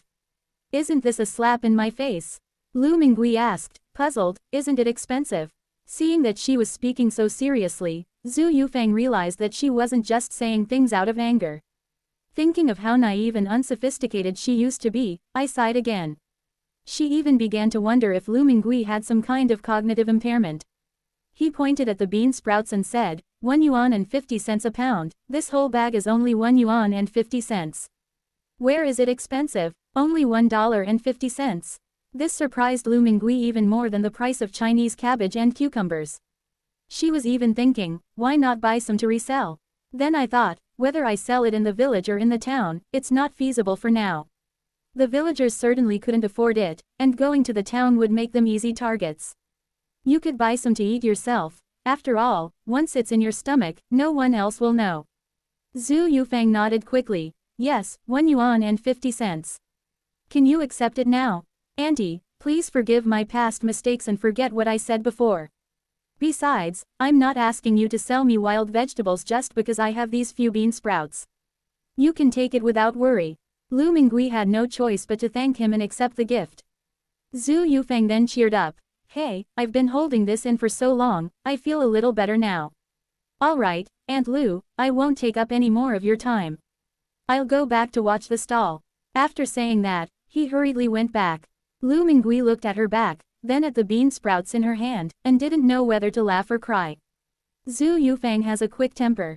When she gets angry, she doesn't care about anything and says whatever comes to mind. Once she calms down, she tries to make amends. He's not a bad person at heart, but he's not a reliable one. With that thought in mind, she slowly walked back to the fire escape and returned to the White House. He looked at the pork fat in the White House, then took out another piece, which weighed about 3 pounds. Go back and render lard. Song Xiaoqiu has now gotten used to her mother sleeping in late. Everyone in the family is doing their own thing, and everything is in good order. She would get up in the morning to make breakfast for the whole family, and then make pancakes for Song Xiaodong to take to the mountain to eat. After the family finished eating, she and Man went to gather firewood. We need to light a fire every day at home, we can't do without collecting firewood. There was a lot of firewood piled up outside the kitchen, but it wasn't enough, we had to save it for later. Shen Juya usually sews and mends things at home, or waters the cucumbers and green beans growing at the base of the wall. She can no longer do other heavy work. Lu Mingui returned home early today and, seeing that Song Xiaoqiu was about to leave, hurriedly called her back. Your eldest uncle and his family are coming to harvest wheat for us today. Let's make steamed buns at noon and take them to the fields to eat. During the busy farming season, farmers don't go home for lunch because it takes time to go back and forth. At noon, the women in the family would prepare lunch and take it to the fields. Among these, steamed buns and flatbreads are the most convenient and filling. Song Xiaoqiu nodded. Okay. Mom, what kind of filling should we make? Lu Mingui brought it over. Look, what's this? Song Xiaoqiu blinked. Chinese cabbage. Where did you get Chinese cabbage? The cabbages at home were all eaten long ago, and the last 2 that were buried in the cellar have also been eaten. However, there was still about half a jar of pickled cabbage left. Lu Mingui didn't say anything, she just smiled. Song Xiaoqiu guessed it, it was something her mother couldn't tell her. So he accepted the cabbage and exclaimed, Mom, this cabbage is so fresh and bright. Judging from the appearance of the roots, it seems that all the dead leaves on the outside have been removed. Let's wrap it with pork cracklings, Lu Mingui said, carrying the 3 gin of pork fat into the kitchen. This should be enough. Song Xiaoqiu's eyes lit up. Cabbage and pork lard buns. That will definitely taste delicious. Mom, I'll go knead the dough first. The mother and daughter continued to work together, dividing the tasks. Lu Mingui rendered lard, and Song Xiaoqiu kneaded the dough. Because making steamed buns requires fermenting the dough, I took out the old dough again. Mix the old dough and the new flour together so that the dough can rise. After kneading the dough, you need to pinch off a piece to save for the next time. Fortunately, the weather is gradually getting warmer, and the dough can be fermented in 2 hours. If it's the dead of winter, you need to knead the dough the night before and put it in a warm place indoors. While waiting for the dough to rise, Lu Mingui focused on rendering lard. The heat should not be too high when rendering lard. Simmer over low heat, stirring constantly with a spatula. As more and more oil accumulates in the pot, the pork fat turns into golden yellow cracklings, at which point it must be scooped out immediately. If you wait too long, the cracklings will taste bitter and the lard will turn black. She cupped her little face in her hands, carefully observing the heat. Lu Mingui picked up a piece of golden yellow oil residue, blew on it to cool it down, and handed it to Man. Try it, is it delicious? Man immediately opened her mouth, waiting to be fed. Once the golden, crispy fried pork cracklings were chewed, they were still a little hot, but I didn't care about anything else. I rummaged around in my mouth for a bit and then swallowed them impatiently. She nodded hurriedly, it smells so good. It tastes so good. Lu Mingui laughed and said, I'll give you a small bowl, sprinkle some sugar on it and let you try it. As he spoke, he actually filled 2 small bowls with fried pork cracklings, sprinkling sugar on one bowl and salt on the other. Freshly cooked pork cracklings are very hot. You can add salt or sugar, which creates 2 completely different flavors. Leave a small fire in the stove, you don't need to. Watch it, let's go eat. As Lu Mingui spoke, of course, she ate as well. The salted ingredients make it savory and crispy, not greasy at all. Every bite makes a crunch sound, and it gets more and more fragrant the more you chew. Adding sugar creates a completely different flavor. The granular texture of the sugar and the crispiness of the pork cracklings combine to make the oil even more flavorful. However, Lu Mingui felt that the salty version tasted better. The first piece of the sweet treat was delicious, the second piece became a bit too sweet. Alright, go and give it to your mother to try. Man was carrying 2 small bowls and was about to go find her mother when she saw that the Lu family had already arrived. Lu Wenli brought his son and daughter-in-law, and Lu Wenqi did the same, bringing his son and daughter-in-law as well. A total of 6 people came, and they all brought 6 sickles. Lu Mingui quickly replied, you've all thought of everything so thoroughly. The Song family originally had 3 sickles. One was given to them when the family split up, so now they only have 2. If more people need them, they have to borrow them from other families. But now that every household has started harvesting wheat, who has an extra sickle? You have to wait until other people finish harvesting before you can borrow it. Lu Wenli said, originally, your sister-in-law was going to come too, but I said, there are only 6 mu of land in total, why send so many people? We have a lot of people, so we can finish the harvesting in one day. Xinghua then added, my brothers from my mother's side originally wanted to come and help, but my father-in-law refused them all. Her family benefited from digging wild vegetables, so naturally they wanted to express their gratitude. Lu Yongwen's wife, on the other hand, was quiet and didn't like to talk. She would call out to people and then shrink back into the crowd. Lu Mingui nodded. Please thank them for me. We didn't need so many people. Come in and have a bowl of water first, then I'll take you down to the fields. Her older brother waved his hand. No need, we've already had some at home. You don't need to take me. I know where your land is. Let's hurry up. He comes to help every year during the busy farming season, so he naturally knows the details clearly. As he spoke, he led his family to the fields. Chapter 161 Cabbage and Pork Crackling Buns. Lu Mingui couldn't stop her no matter what. Song Xiaoqiu picked up a sickle and was about to go to the fields, but her mother stopped her. You don't need to go. Let's make steamed buns together, mother and son. There are enough people working in the fields. Let's make a good lunch so that everyone can eat their fill and have a good meal. Shen Juya is making trousers for Song Xiaodong. Originally, Song Xiaodong still had a pair of pants to wear, but they got 2 rips on the mountain, and he'd grown taller recently, so he had no choice but to make new ones. As for Lu Mingui's cloth shoes, they were worn out, and now she was wearing black cloth shoes bought from the vegetable market. She deliberately covered it with the hem of her trousers, so it wasn't noticeable. Seeing her mother-in-law and sister-in-law busy, she got up to help, but was stopped by Lu Mingui. Just relax and do your thing. With your belly so big, you shouldn't do these things. Remember to keep your eyes carefully. After giving her a few words of advice, she began preparing the filling for the steamed buns. First, chop the pork cracklings, not too finely. Then wash and chop the Chinese cabbage, and add salt to draw out the water. Make sure to rinse off all the water, otherwise, the taste will be off badly. Next, put the cabbage and pork cracklings together, add some chopped green onions, minced ginger, soy sauce, salt, and sesame oil, and mix well. The filling is now ready. Song Xiaoqiu had already kneaded the dough to release the air, rolled it into a long strip, and divided it into equal-sized dough pieces. Just waiting to roll it into dumpling wrappers. Looking at the filling of the steamed buns, Song Xiaoqiu exclaimed, "Mom, the pork crackling filling smells so good." Lu Mingui thought to himself, with 13 spices and sesame oil in it, how could it not smell good? It'll smell amazing once it's steamed. I guarantee you'll eat them all without making a sound. Song Xiaoqiu laughed and leaned closer to whisper, "Mom, I put 60% dark flour and 40% white flour in this dough." Lu Mingui knew what she meant, looked up and tapped her forehead, "You little devil." "That's right. It doesn't look impressive, but it's soft and chewy when you eat it." The mother and daughter chatted as they wrapped buns. Song Xiaoqiu also rolled out 2 small dumpling wrappers for Man to practice on.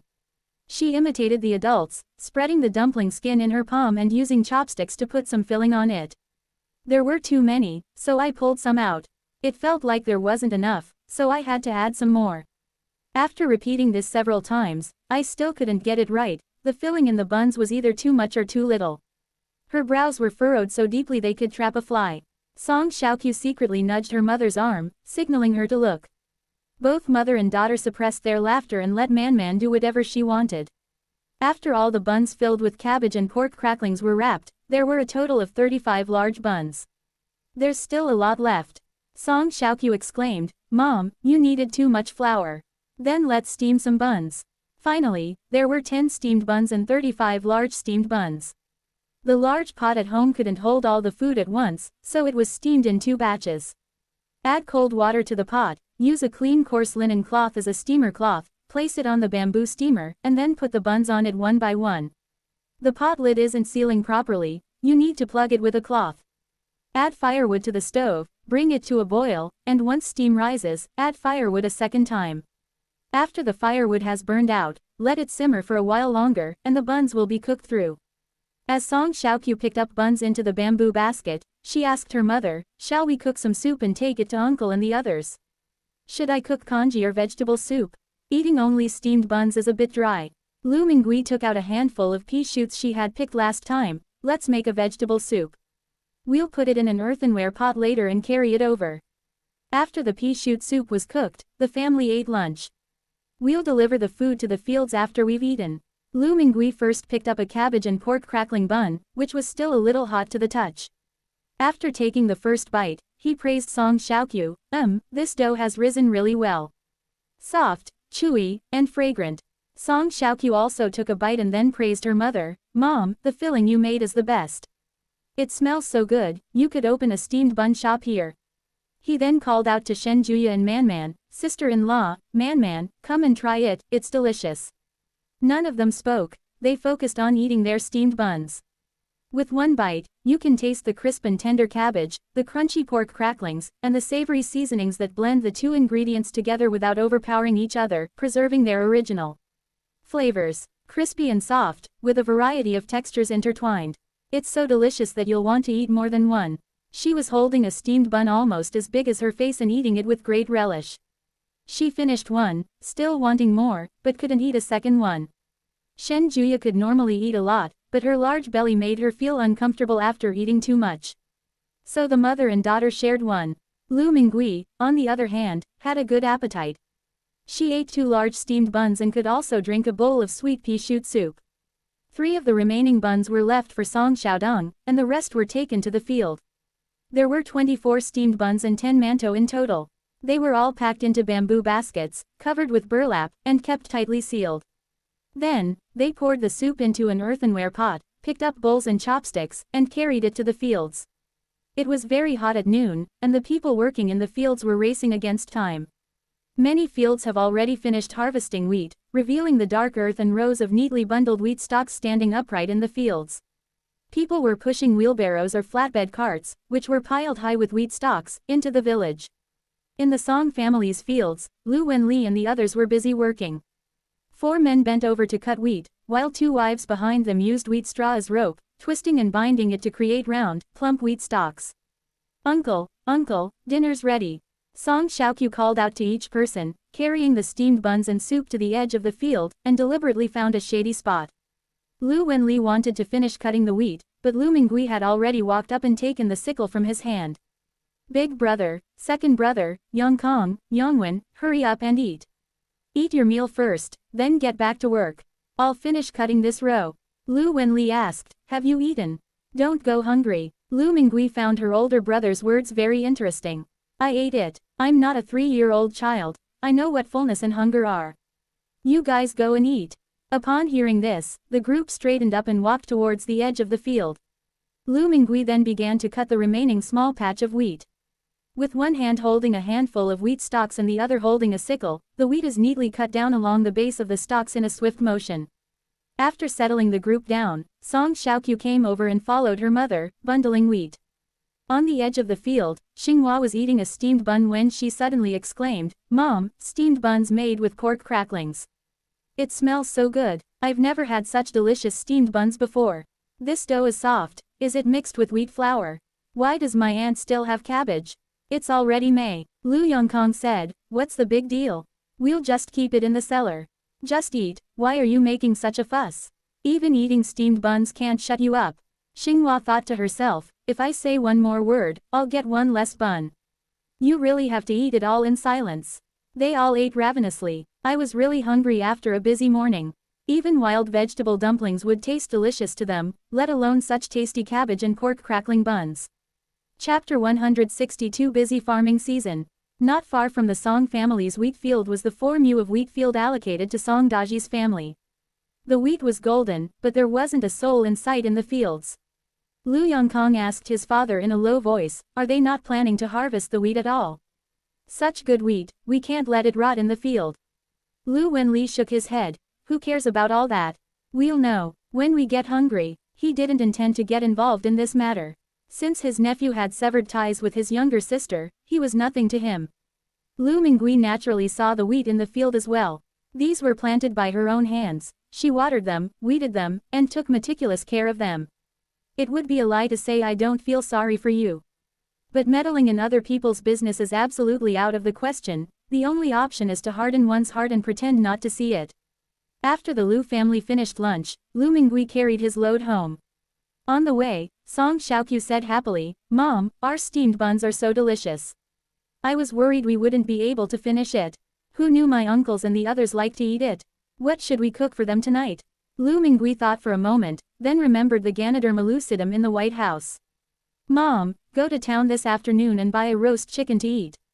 By the way, ask if the pharmacy accepts Ganoderma lucidum. If they do, it will be another source of income." Song Xiaoqiu nodded. "Okay, then I'll go work in the fields later. Also, take some water to my eldest uncle and the others." Lu Mingui went home, washed her face, and then headed towards the town. "I originally wanted to rent an ox cart, but it turned out that Wang's family was also harvesting wheat, so I decided against it. She walks with great energy, eats well every day, and is in much better health." Upon arriving in town, Lu Mingui first went to the clinic.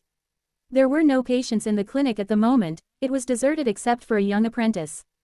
The shop assistant was yawning when he saw someone come in and asked, "Are you here to see a doctor or to pick up some medicine?" Upon hearing this question, Lu Mingui hesitated. Should we really take that Ganoderma lucidum out? Just as they were struggling with their decision, a man walked into the clinic, carrying a medicine box and looking furious. Upon seeing him, Lu Mingui recognized him as Dr. Li, the one who had diagnosed Shen Juya's pulse and prescribed medicine. The last time he caused a scene at the Wu family's house, it was he who helped diagnose the young widow's pregnancy. Before she could even greet him, the young shop assistant stepped out from behind the counter and hurriedly took the medicine box from Dr. Li's hands. "Master, didn't you go to the wealthy Qian family to ask for money? What's wrong? Why are you angry?" Dr. Li cursed. "The Qian family is truly despicable. Back then, his mother was seriously ill and needed ginseng to keep her alive, and I happened to have received a ginseng root from a mountain villager.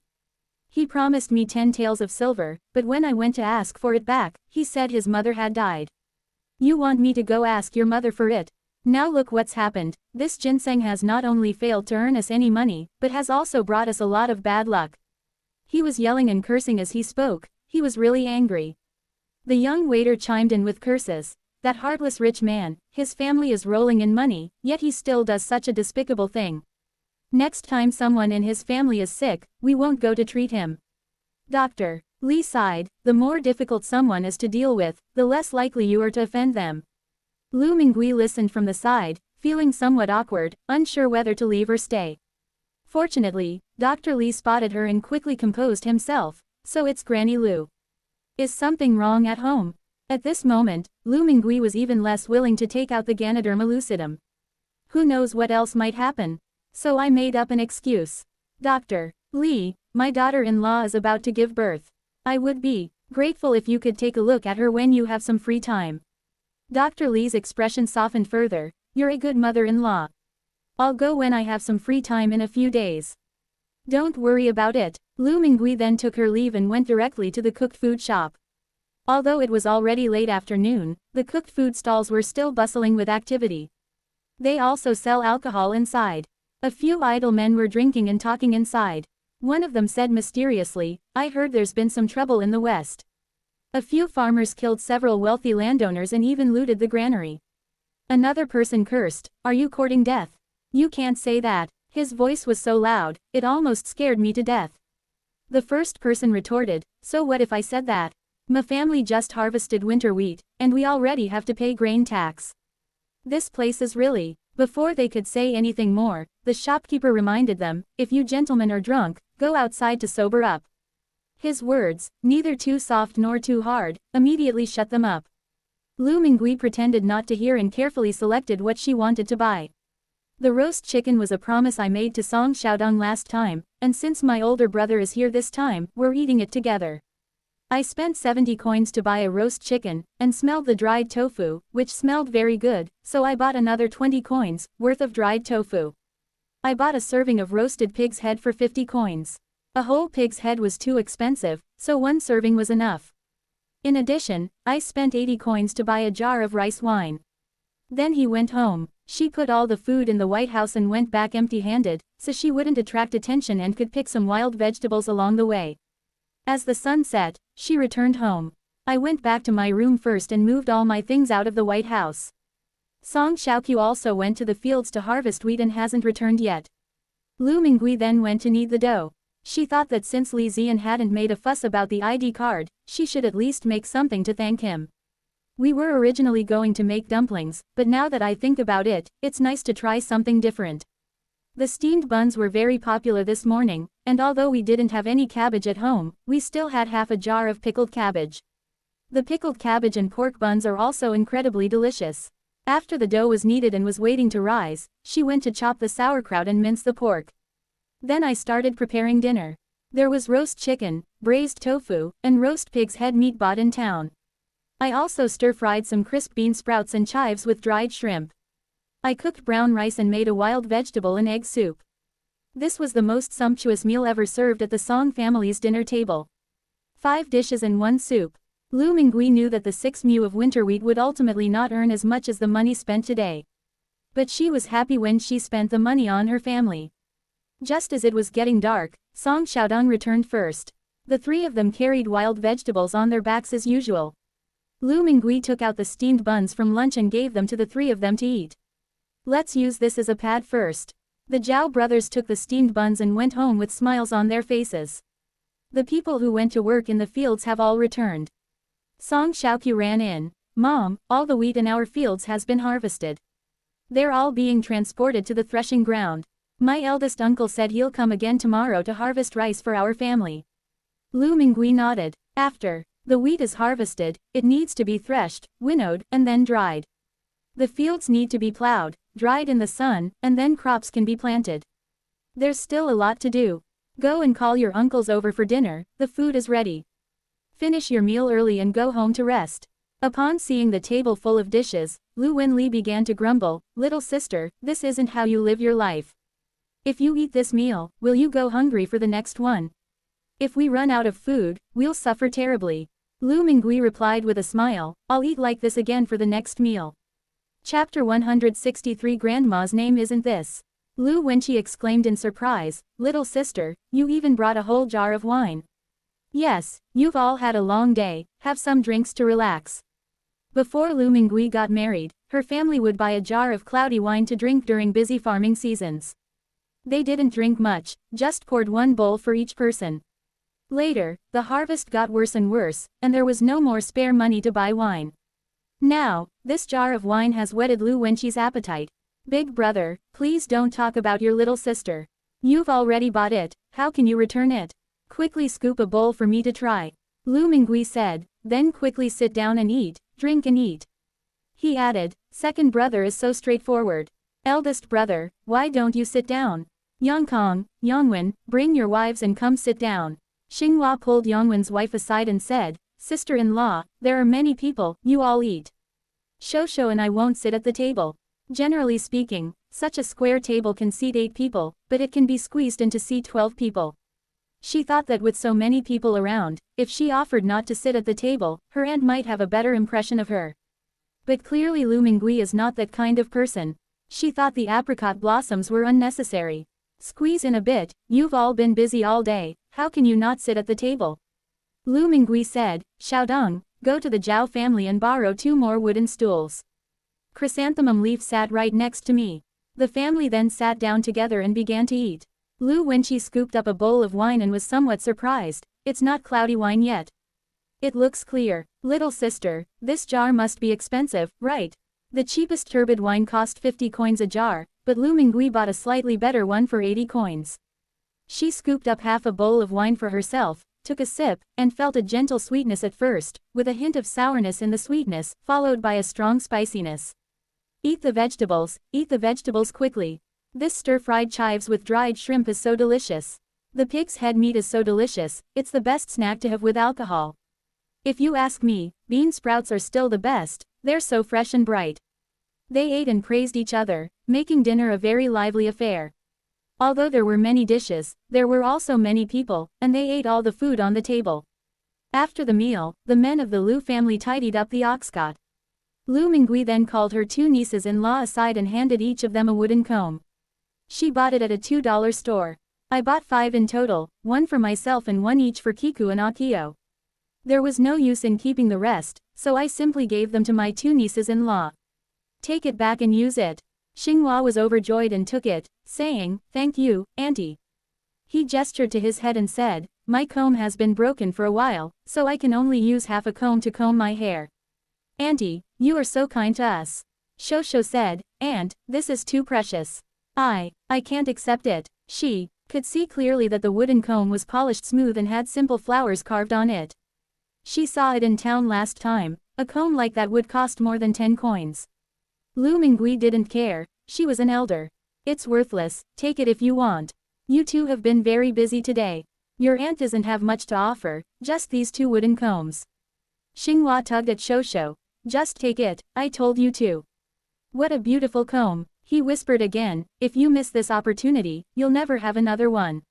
From now on, we'll treat our aunt with even more respect. Shosho thanked her profusely and accepted the comb. On the way back, Xinghua took out the comb, admiring it endlessly. It's so beautiful, a knot could be threaded through the carved area, it would definitely look beautiful. Lu Yongkong asked, did your aunt give it to you? Yes, my brother and sister-in-law each have one. Today's work was definitely worth it, we're eating so well and even getting some treats. That silly Shosho didn't want to accept it at first. Lu Yongkong frowned, you're so clever. The Song family. In the courtyard, Song Xiaodong practiced archery against the earthen wall, the child hadn't missed a single day of practice. Inside the main room, Lu Mingui was making steamed buns by the light of an oil lamp. Song Xiaoqiu helped with the work. Mom, we ate steamed buns this morning, why do you want me to make more now? I just ate fried cabbage buns, and now I want pork and sauerkraut buns. Lu Mingui said, leave a few for your brother to take to the mountain to eat, and I'll pack a few more to send to the important person. Upon hearing the words, benefactor, Song Xiaoqiu swallowed hard. Mother, what is the background of this benefactor? But before her mother could answer, she said, no, I'd better not ask. She originally wanted to ask if it was a human or a ghost. But the only person who can actually eat sauerkraut buns is probably a human being. Lu Mingui laughed and said, then don't ask. Look at Chrysanthemum Leaf, she doesn't think about anything, and she's doing just fine, isn't she? He added, I went to town today to fetch a doctor, and I'll take your sister-in-law's pulse then. If I'm not home, please remember to treat me to a meal. Okay, I got it. Song Xiaoqi replied, and we need to find a midwife too. Don't worry, we'll find Granny Ma from Dawang village to be the midwife. She's been doing this for so many years, she's the most reliable. The mother and daughter discussed it while continuing to work. Mother, I'll go start the fire. A large pot of steamed buns was brought out and placed piping hot into the White House. In the Ming Dynasty, it was noon, but in later generations it was midnight. Li Ziyan finally managed to contact his parents. The family is having a video call. Dad, Mom, can you please stop acting like you've disappeared every time you go out? I've called several times, but she's not answering. On the other end of the video call, Lu Yunxi pouted and said, you've studied abroad too, don't you know about time differences? You're so big now, all you do all day is look for your mom. You need to be more independent. Li Ziyan almost laughed out of anger. You're really like my mom, even in the videos you're criticizing me.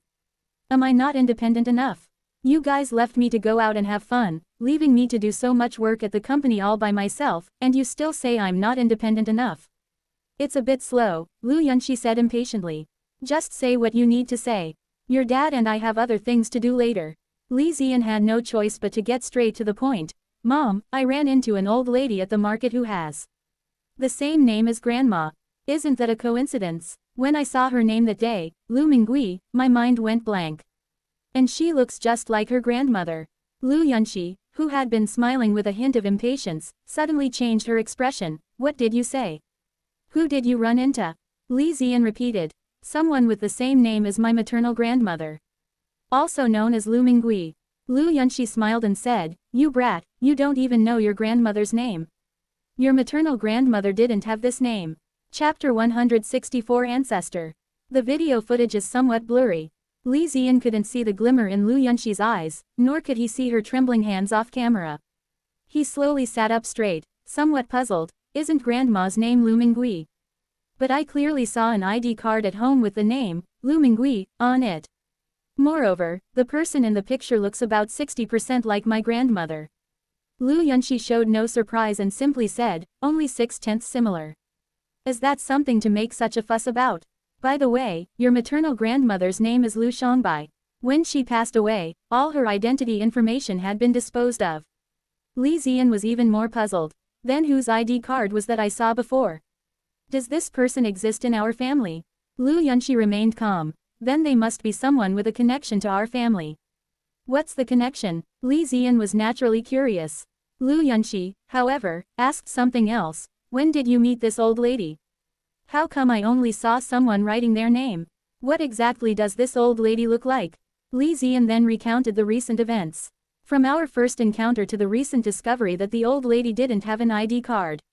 It was explained very clearly. They've gotten to the point of going into business together. This surprised Lu Yunxi. The old lady is quite capable. After she finished speaking, she said, since we are so destined to meet, let's give that ID card to the old lady to use. This time it was Li Ziyan's turn to be surprised. Mom, you're always so cautious, how could you have such an idea? Can you just lend out your ID card like that? Besides, whose ID card is it? You've never even met the old lady before, aren't you afraid she might be a bad person? A series of questions. Lu Yunxi, however, was quite certain, from your description, she doesn't seem like a bad person. Besides, don't you think this ID card should be given to her to use? Anyway, the ID card is in the safe in the study at home. You can give it to the old lady to use. If there are any problems, I'll take responsibility. Treat it as a serious matter and don't waste time. Without waiting for Li Ziyan to ask any further questions, he turned off the video.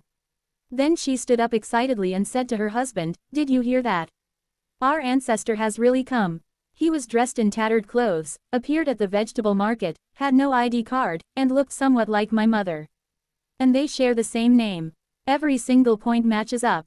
There's no mistake, it must be our ancestor. My mother told me this story before I got married. It's been passed down from generation to generation, and it's actually true. Li Haochuan also found it incredible. The world is truly full of wonders. I used to think those things were just my imagination, but I never expected them to be true. He then asked, why didn't you tell Zion the truth just now? Lu Yunxi was actually a little hesitant, but ultimately decided not to say anything. Zion is a kind child, but he is too hasty in his actions. I don't think it's good for our ancestors if more people know about it. Let's wait until the time is right before we consider whether to tell Zion. Now that you've told him, let alone whether your son believes it or not, what if something else goes wrong? She knows her son well, he's a good person, but he's impatient. He added, we'll go back tomorrow, I want to see our ancestors. That's someone who transcended time and space, it's truly incredible.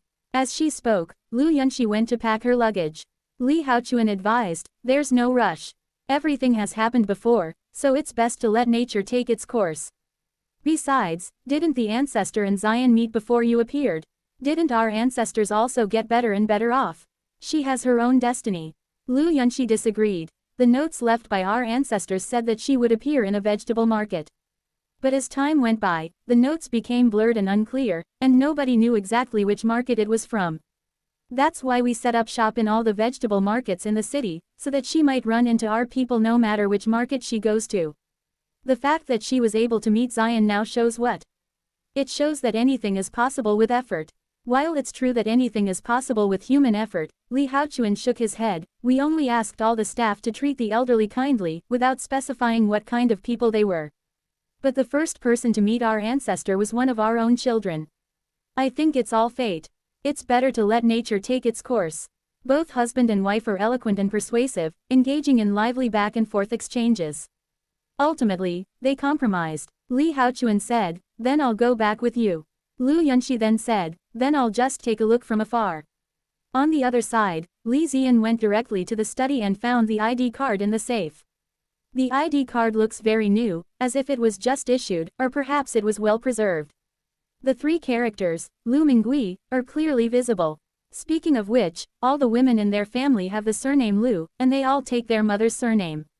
Whether it's her maternal grandmother Lu Shangbai, her mother Lu Yunxi, or her younger sister Lu Shutong. It is said that this lineage is like this. When he was a child, Li Ziyan thought that it would be great if he were a girl, because the surname Li was too ordinary. But his father comforted him, saying that the character, Li, and the character, Lu, both have 7 strokes, so they are not ordinary at all. Moreover, his name is Zion, which comes from the saying, when the father is loving, the mother is at peace, when the mother is at peace, the son is at peace, when the son is at peace, the family is harmonious, and when the family is harmonious, everything prospers. How wonderful! Li Ziyan pushed aside the memories in his mind and carefully examined the ID card. Looking at it this way, the person in the picture really does look exactly like the old lady I met at the market. On the contrary, she only resembles her grandmother by about 60%. He also bears a 6 or 7/10 resemblance to his mother. Thinking about it, Li Ziyan found it funny again. Wasn't it just like that? His mother and grandmother look alike. Could it be that there really is some connection between them? Looking at the home address above, it's in the city, but I haven't heard of the exact location. We can inquire about it later. I checked his ID number again and calculated his age, he's only 50. She looks younger than her age. He always felt that the old lady was almost 60 years old. The more Li Ziyan thought about it, the more confused he became, but his mother refused to say more. However, in the end he decided to give the ID card to the old lady. Maybe this originally belonged to someone else. Lost in thought, the night grew deep. The housekeeper saw that he was still awake and wanted to make him some soup. Startled, Li Ziyan quickly went to sleep. Who would drink soup in the middle of the night? He didn't have time to look at it carefully, and hurriedly put his ID card away, preparing to use it to sign the contract. Of course, we should also ask the old lady's opinion. If she refuses, we'll just have to let it go. Meanwhile, in the Ming Dynasty, Lu Mingui had already gotten up. The sky was just beginning to lighten. The village has become lively. People are busy on the threshing floor, and people are busy in the fields as well. Chapter 165 Delivering Steamed Buns. Lu Mingui appeared in the vegetable market, carrying a bamboo basket. Over time, she found that she was most likely to end up in the last place to leave, like this fire escape right in front of her. The basket contained steamed buns. She first delivered a lunchbox to Zhu Yufang. I took their bean sprouts, and now I'm giving them a few steamed buns, as a way of reciprocating and balancing things out. Zhu Yufang was quite happy. That's perfect, I haven't had breakfast yet. These steamed buns smell delicious. Then, somewhat embarrassed, she said, I really wanted the zongzi you sold at Lee's grain and oil shop last time. It's a pity that it was only on sale for 2 or 3 days, and I couldn't buy one.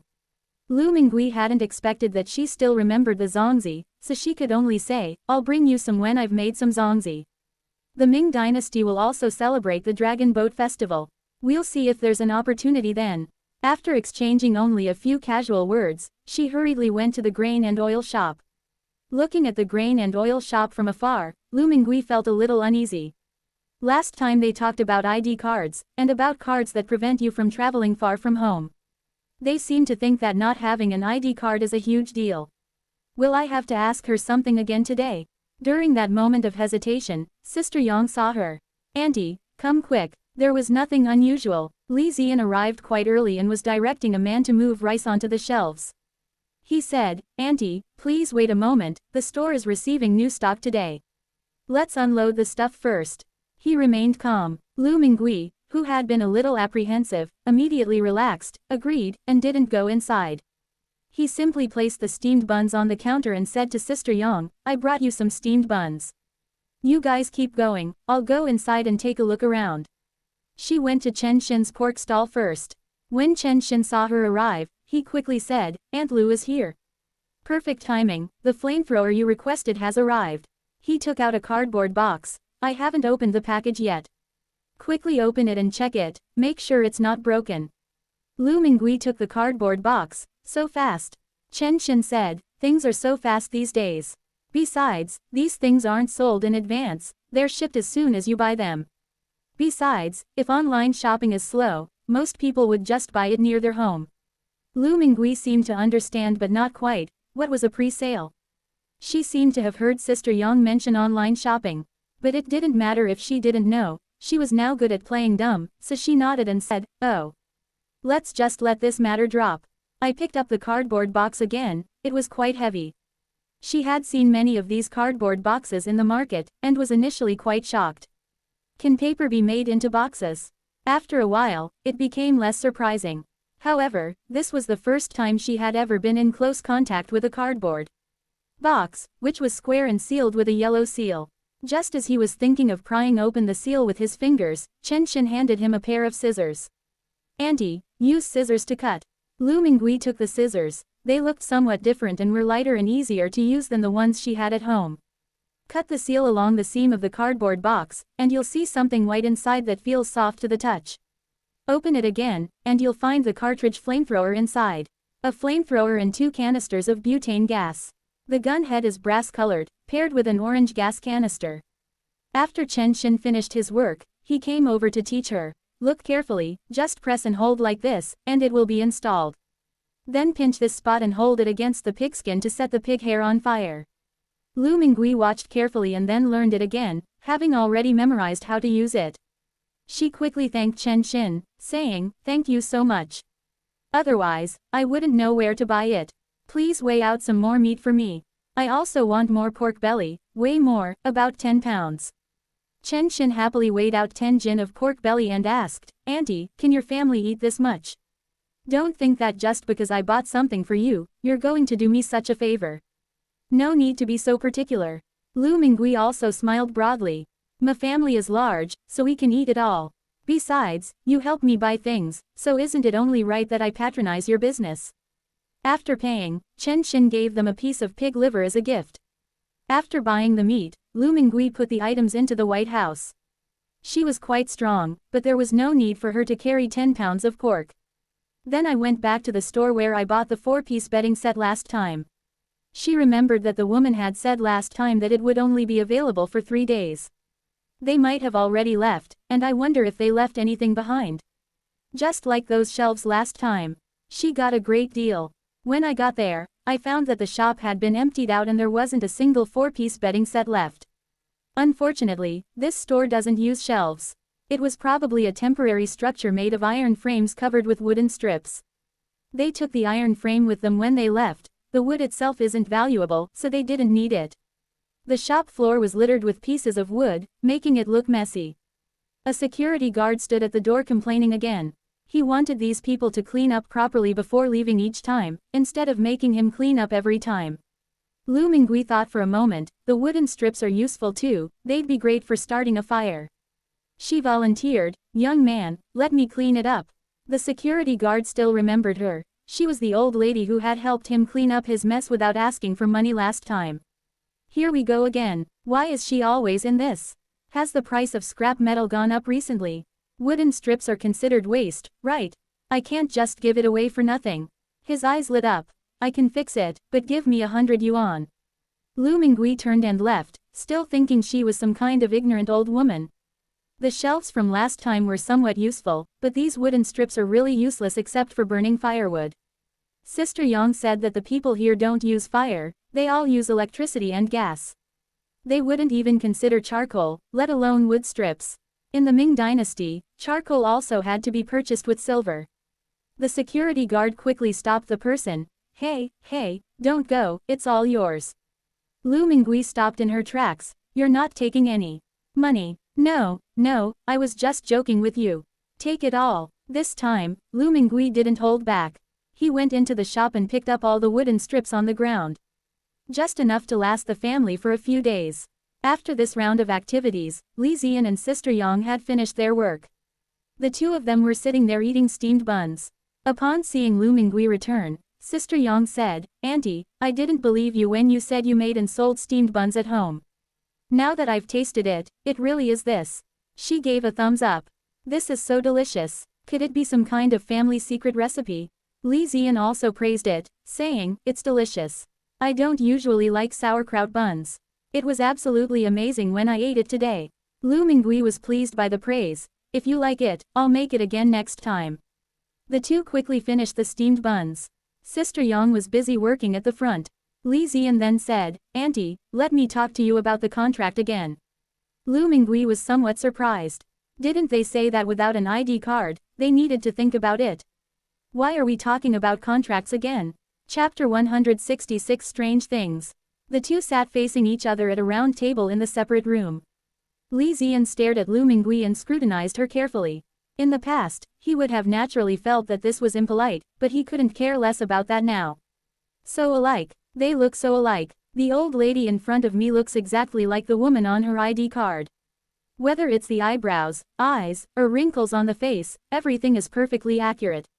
The same eyes. Although it's not very bright, it's clear and gentle, making people feel good just by looking at it. Many people share the same name, but it's truly unique to find someone who shares the same name and looks exactly the same. So, does this mean that his family found this old lady's ID card?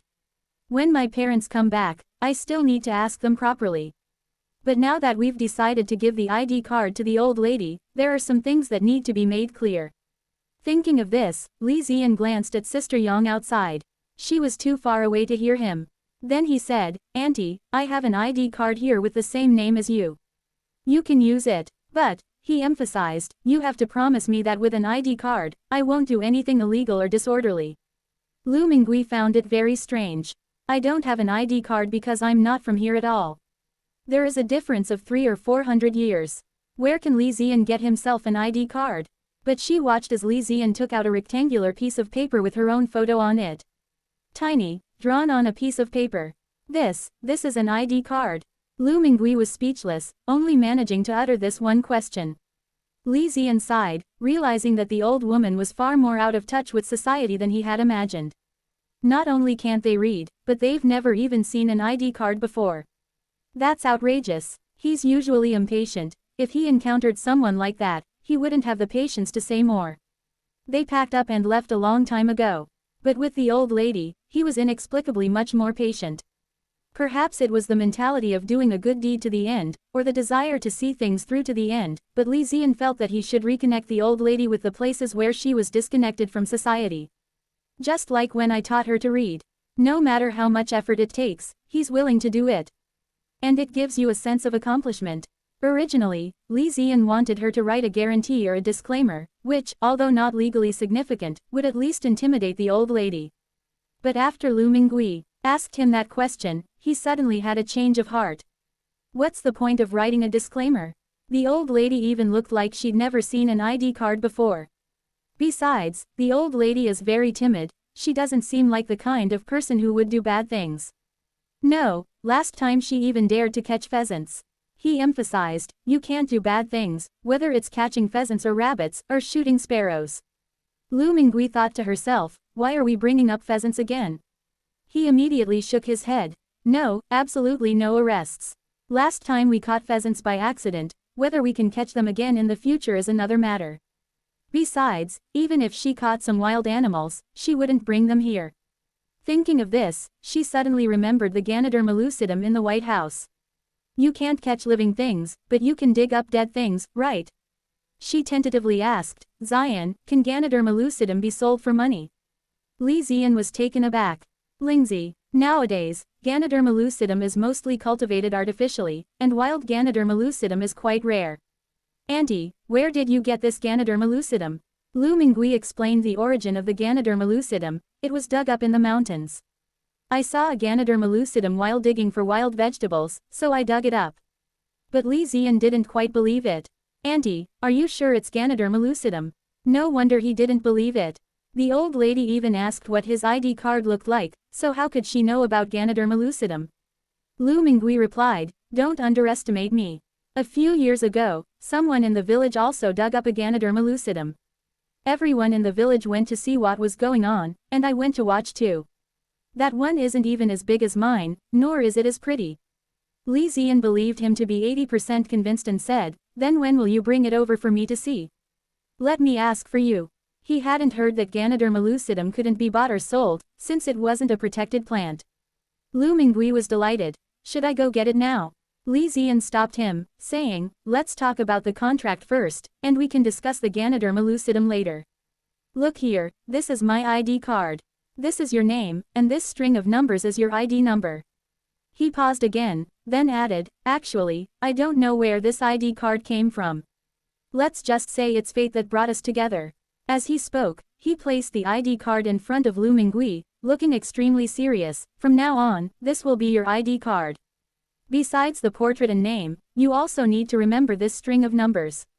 The first 6 digits represent your registered residence, the middle 8 digits represent your birth date, the last 3 digits are the sequence code, and the last digit is the check code. Lu Mingui stared blankly at the ID card, which had her photo and her name on it. Holding it in your hand, it feels like a thin, sturdy piece of paper, or perhaps plastic. There were also faint patterns on the paper. Li Ziyan took out the contract and gave her a black pen, saying, please sign your name here, and write your ID number as well. Lu Mingui looked at the place he was pointing to, which had, Party A, Party B, Party C, written on it. And I am, Party C. Xu Yang had already signed his name in a flamboyant manner to the client. Without much hesitation, Lu Mingui wrote the name clearly and neatly after Party C. All 3 contracts were signed. After seeing that she had signed, Li Ziyan checked it again and then wrote his own name and ID number on it. After signing the document, he breathed a long sigh of relief. I always felt that the idea of partnerships was a bit too frivolous. Just because they thought wild vegetables tasted good, the 3 of them decided to open a farm together. Even if you have money, you can't waste it like this. But looking at the old woman's expression, he felt as if he was doing the right thing. Lu Mingui was still thinking about the Ganoderma lucidum. That thing wouldn't dare to be taken out casually in the Ming Dynasty, but it seems very safe here. That's why she dared to ask Li Ziyan. Ziyan, shall I go get the Ganoderma lucidum for you to take a look at? Li Ziyan nodded and asked her again, are you going home to get it? Do you want me to give you a ride? Lu Mingui shook her head. No need, I'll be right back. She planned to dawdle for a while and then come back. She couldn't be too fast, but she also couldn't be too slow, lest she make people wait impatiently. He left in a hurry after saying that. Li Ziyan looked at the ID card still lying on the round table and couldn't help but smile bitterly. The old lady clearly didn't know much about ID cards. I didn't take it to heart at all. He picked it up casually, but his eyes widened in surprise the next second. Cold sweat broke out on my back. The back of the ID card read, the 1st of August 2015 long term. But today is June 25, 2015, only 5 days after the Dragon Boat Festival. Is this an ID card that can only be processed a month later? Is this ID card fake? He hurriedly flipped his ID card over and over to look at it. It's all my fault for being so focused on looking at the name and the photo that I completely forgot to look at the back. So, they've been keeping a fake ID all along. What's the mystery behind this? Chapter 167 I Want an Apartment. Li Ziyan immediately opened his phone and searched. Compare them one by one. The portraits are clear, the microtext is clear, it features rainbow printing, and a special font. Everything indicates that this ID card is genuine. But the date is wrong. Who is so resourceful as to create an ID card that shouldn't even exist? Li Ziyan felt like he was starting to get a brain. Unfortunately, it's not easy to find out about this from someone. Just as he was thinking of a solution, Feng Jian called him. Let's go out for a drink tonight. Li Ziyan retorted, aren't you planning to celebrate your grandfather's 80th birthday? How come you still have time to come out for drinks? That's precisely why I need a drink to find inspiration. Li Ziyan could sense that Feng Jian was shaking his head on the other end of the phone. Tell me, what hasn't he seen? Expensive ones won't work, and cheap ones certainly won't work either. Everything should emphasize the sentiment. I heard that my cousin spent hundreds of thousands of yuan to buy an antique vase to give to the old man. Pa, he still doesn't understand the old man. The old man doesn't want inanimate objects, he wants auspiciousness, good fortune, and naturalness. You mean we shouldn't even think about birds and beasts? But what about plants? For example, the old ginseng, the conjoined tree, and the Ganoderma lucidum. Li Ziyan was distracted, listening to his rambling when suddenly a thought flashed through her mind, and she blurted out, what if there just happens to be a wild Ganoderma lucidum? Feng Jian was taken aback at first, then said, are you kidding me? You think wild Ganoderma lucidum is like cabbage and radishes? Now many mountains and forests have been designated as protected areas, and we can't even get in. But it is precisely in these kinds of places that top-quality Ganoderma lucidum tends to grow. So, this is not realistic. Ganoderma lucidum spore powder can be bought in many places. He started laughing as he spoke. Li Ziyan, impatient with his rambling, said, all right, I'll say one sentence and you'll reply with 10. Just tell me if you want it or not. Feng Jian stopped laughing. I won't say any more, I won't say any more. If you can really get me a top-quality Ganoderma lucidum, I will thank your ancestors for 8 generations. Li Ziyan clicked his tongue. Why does this sound so unpleasant to me? You're thanking my ancestors for 8 generations. However, I only just learned that someone had dug up a Ganoderma lucidum. I'll have to see it in person to know how it is in specific condition. Feng Jian couldn't wait any longer. Where are you? I'm free right now, I'll come find you. Let's also take a look at the Ganoderma lucidum. He didn't have high hopes, but he had nothing better to do. Li Ziyan wanted to refuse, but the old lady hadn't arrived yet. He suddenly regretted mentioning the Ganoderma lucidum. We haven't seen the item yet. Besides, the old lady hasn't seen much of the world. What if she picked a small mushroom and called it a Ganoderma lucidum? Wouldn't that be a laughing stock? That bastard Feng Jian will laugh at me until the day I die. Thinking of this, she decisively refused, saying, you'd better not come yet. Let me see the things first. But Feng Jian was bored. It's okay, I'll meet you first. I'm so bored right now. Li Ziyan had no choice but to agree. All right, I'm at the Central Vegetable Market, come on over. If you're coming, hurry up. No time wasters. Not long after the phone call ended, Feng Jian staggered in. He stood at the door, refusing to come in, looking disgusted. Young Master Li, your family is so rich, why don't you expand your store? Look at all this dusty, gray stuff, it's really not classy enough. Li Ziyan said lazily, who can compare to your family? Even those with large and powerful families haven't gone to the capital, aren't they still stuck in this small corner of Hebei City? The two exchanged a few words. Feng Jian then went into the shop and sat down. Who did you say was the person who dug up the Ganoderma? Where did you meet them? Why aren't they here yet? Li Ziyan glanced at him. What's the rush? Tell me, if this Ganoderma lucidum catches your eye, how do you plan to repay me? Repay you? Feng Jian scoffed. What do you lack? Besides, the Ganoderma lucidum isn't yours.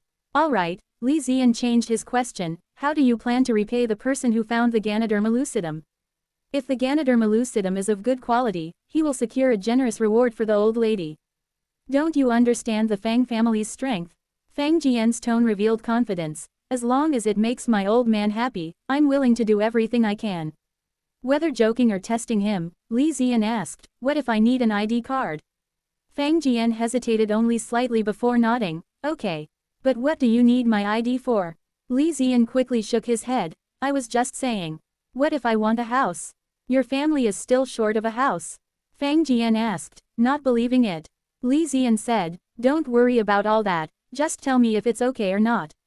Fang Jian then said, sure, as long as it suits my taste, that's fine. It's just a house. Then I want apartment 1101 on the 11th floor of building 9 in Guanlin Residence. Li Ziyan blurted out the address of the house on the ID card. Anyway, he didn't really want the house, it was just a joke with his childhood friend. Before he could finish speaking, Fang Jian jumped up. Hey kid, were you waiting for me here? This residential complex won't open for sale until the day after tomorrow, and you've managed to find out all that. I told you you want to buy a house, why are you beating around the bush? Li Ziyan jumped up as well, what the hell? Is that your housing development? Hasn't it opened for sale yet? How novel, Fang Jian said. All those ads for the emotional viewpoint residence were just wasted. We even hired a female celebrity to be our spokesperson. If you didn't know, would you be spouting so much nonsense to me? What other lingsy mushroom are you trying to use to seduce me? Fang Jian now strongly suspects that there is no such thing as Ganoderma lucidum at all. It's just that bastard Leonardo DiCaprio playing a fool on himself. This kid is just as mischievous as he was when he was a kid. Knowing that he was in a hurry to celebrate the old man's birthday, he came to play tricks on him. He became enraged and stepped forward to grab Li Ziyan. Li Ziyan, however, was already standing there dumbfounded, things were getting increasingly bizarre. The properties haven't even gone on sale yet, and the dates on my ID card haven't arrived yet, everything is so strange. Where did this ID card come from? Normally, Fang Jian would be no match for the tall and strong Li Ziyan, but in this moment of surprise, he was subdued by Fang Jian. Sister Yang was used to seeing this outside, so she just pretended not to see it. The two were just joking around. But Lu Mingui, who had just entered the door, had never seen any of these before. She saw Li Ziyan being grabbed by the arm and twisted behind his back by a young man. Hey, you little brat, how dare you hit someone? He seemed to be fiercely protective of his own. Chapter 168 Red Cloud Fungus. Li Ziyan caught a glimpse of Lu Mingui carrying a basket as she entered. Before the basket was even put down, she ran over and pulled Fang Jian away. He quickly swung his hand and flung Fang Jian aside. Alright, if you keep doing that, I'll beat you up. Fang Jian wasn't annoyed. He muttered, so what if I've been working out my muscles for a few days? Who's afraid of who? He then looked at Lu Mingui and asked, is this the old lady who found the Ganoderma lucidum? Before anyone could answer, he asked familiarly, Auntie, where is the Ganoderma lucidum? Seeing that the two were just joking, Lu Mingui relaxed. I reckon the young man in front of me is the one who wants to buy Ganoderma lucidum. She remembered that people here called young men, handsome, or, young man. Seeing this head of red hair, she found it hard to call him, handsome, so she said, young man, the Ganoderma lucidum is in my basket. Looking at the old, almost dilapidated basket, Fang Jian immediately lost even more hope for the Ganoderma lucidum. What good Ganoderma lucidum could an old lady like that possibly find? Besides, if someone finds a good Ganoderma lucidum, why would they not store it properly and just put it in a basket? He immediately lost interest. I'm not even interested in asking anymore. Li Ziyan then came over and asked, Auntie, where's the Ganoderma lucidum? He felt that the old woman wouldn't lie. At most, she was just admitting her mistake. Lu Mingui then took the basket off his back, brushed away the wild vegetables that were casually draped over it, and only then did the true appearance of the Ganoderma lucidum become clear. Upon seeing this, Li Ziyan's eyes widened in surprise. He didn't know much about wild Ganoderma lucidum or anything like that. But this one in front of us is clearly no ordinary plant. This Ganoderma lucidum wasn't very big, only about the size of a large bowl, but its cap wasn't a single layer, instead, it was layered, like a cloud. After observing it for a moment, he concluded, this little thing looks quite strange. Hearing him say that, Lu Mingui guessed in his heart that this thing was probably not worth much. It was, indeed, a bit different from the Ganoderma lucidum she had seen before. That time it had one lid, but this time there are two smaller lids on top, making a total of 3 layers. How should I put it? It's a bit strange. If it weren't for the same gold edges and red cap, she definitely wouldn't have recognized it. Moreover, she had previously thought that the Ganoderma lucidum was not this beautiful, but now that it has been taken out of the White House, the entire cap of the Ganoderma lucidum has a subtle luster. Was it because it was too dark that day and I didn't notice? Seeing that the two of them were staring at the bamboo basket, Fang Jian's curiosity was also piqued. He walked over and laughed. Looks strange. How strange. However, the next second, he gasped. No.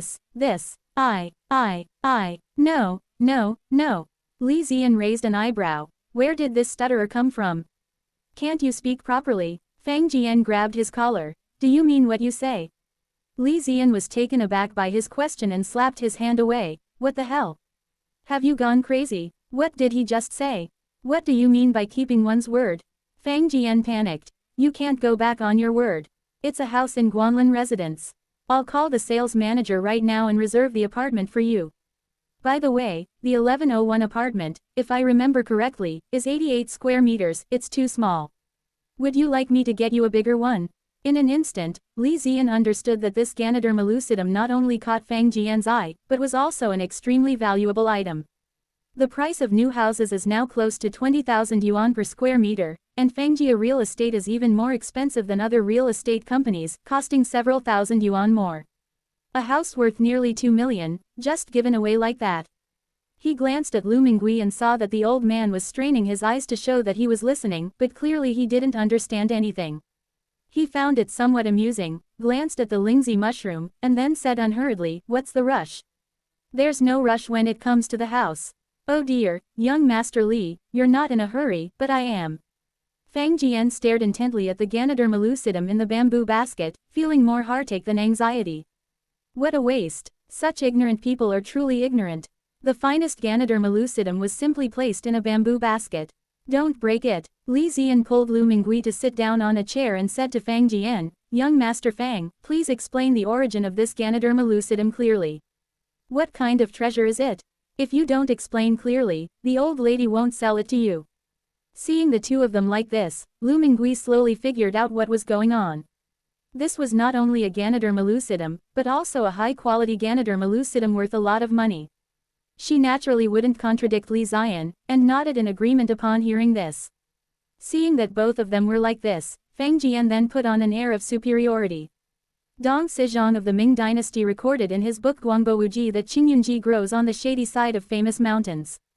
It has 3 layers of green canopy and is covered by clouds. Eating it can make people live long and can make them ride the clouds to heaven and see ghosts and gods. Of course, we've never seen it, let alone eaten it. We don't know if it can help us see ghosts or gods. This is not the Qingyunji, but the Hongyunji. Although it cannot compare to the legendary Qingyunji, it is still a rare and exquisite specimen. As he spoke, he took out his phone, turned on the flashlight, and shone it on the top of the Ganoderma lucidum. See that? There's already mist rising from it. This is definitely a divine product. If it absorbs the essence of the sun and moon for a longer period of time, it will become even more extraordinary. The more Li Ziyan listened to his increasingly fantastical story, the more he took out his phone to search for it. After watching for a while, he couldn't help but remind him, "Fang Jian, could it be that you're so obsessed with getting a gift for your father that you've become obsessed? How come I saw online that it can be bought for a few thousand yuan?"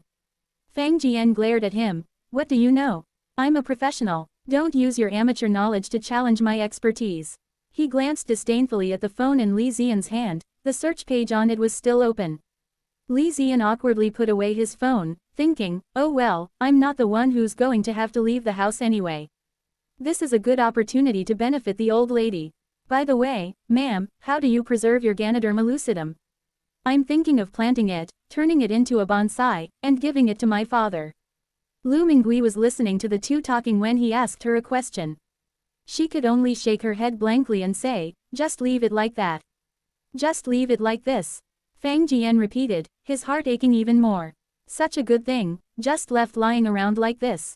Lu Mingui thought to herself, it wasn't exactly just left lying around, wasn't it? Wasn't it placed separately in a basket?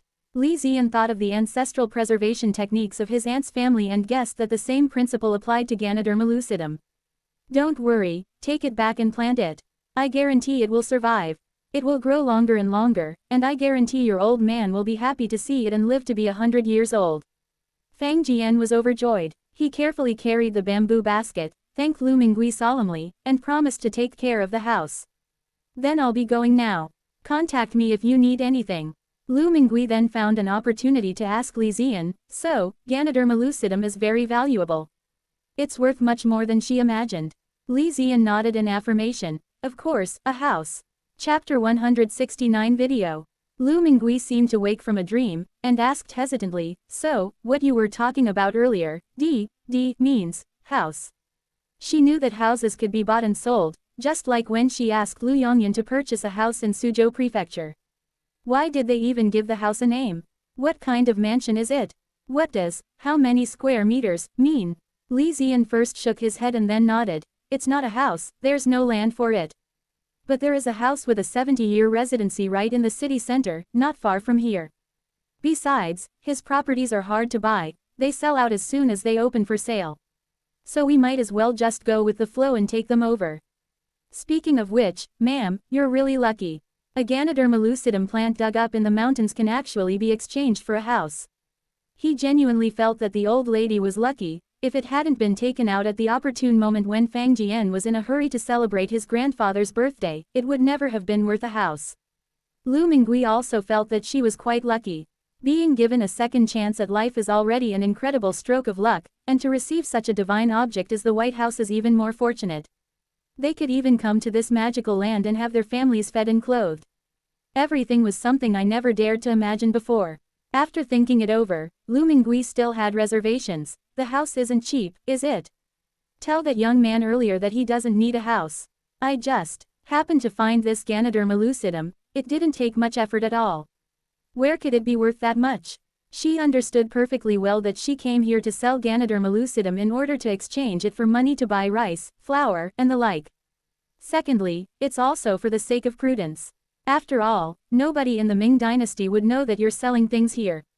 Everything was done on the cheapest terms. Taking a house would have been a bit too much. Actually, what she wanted more was real red banknotes, the kind that could buy rice and flour.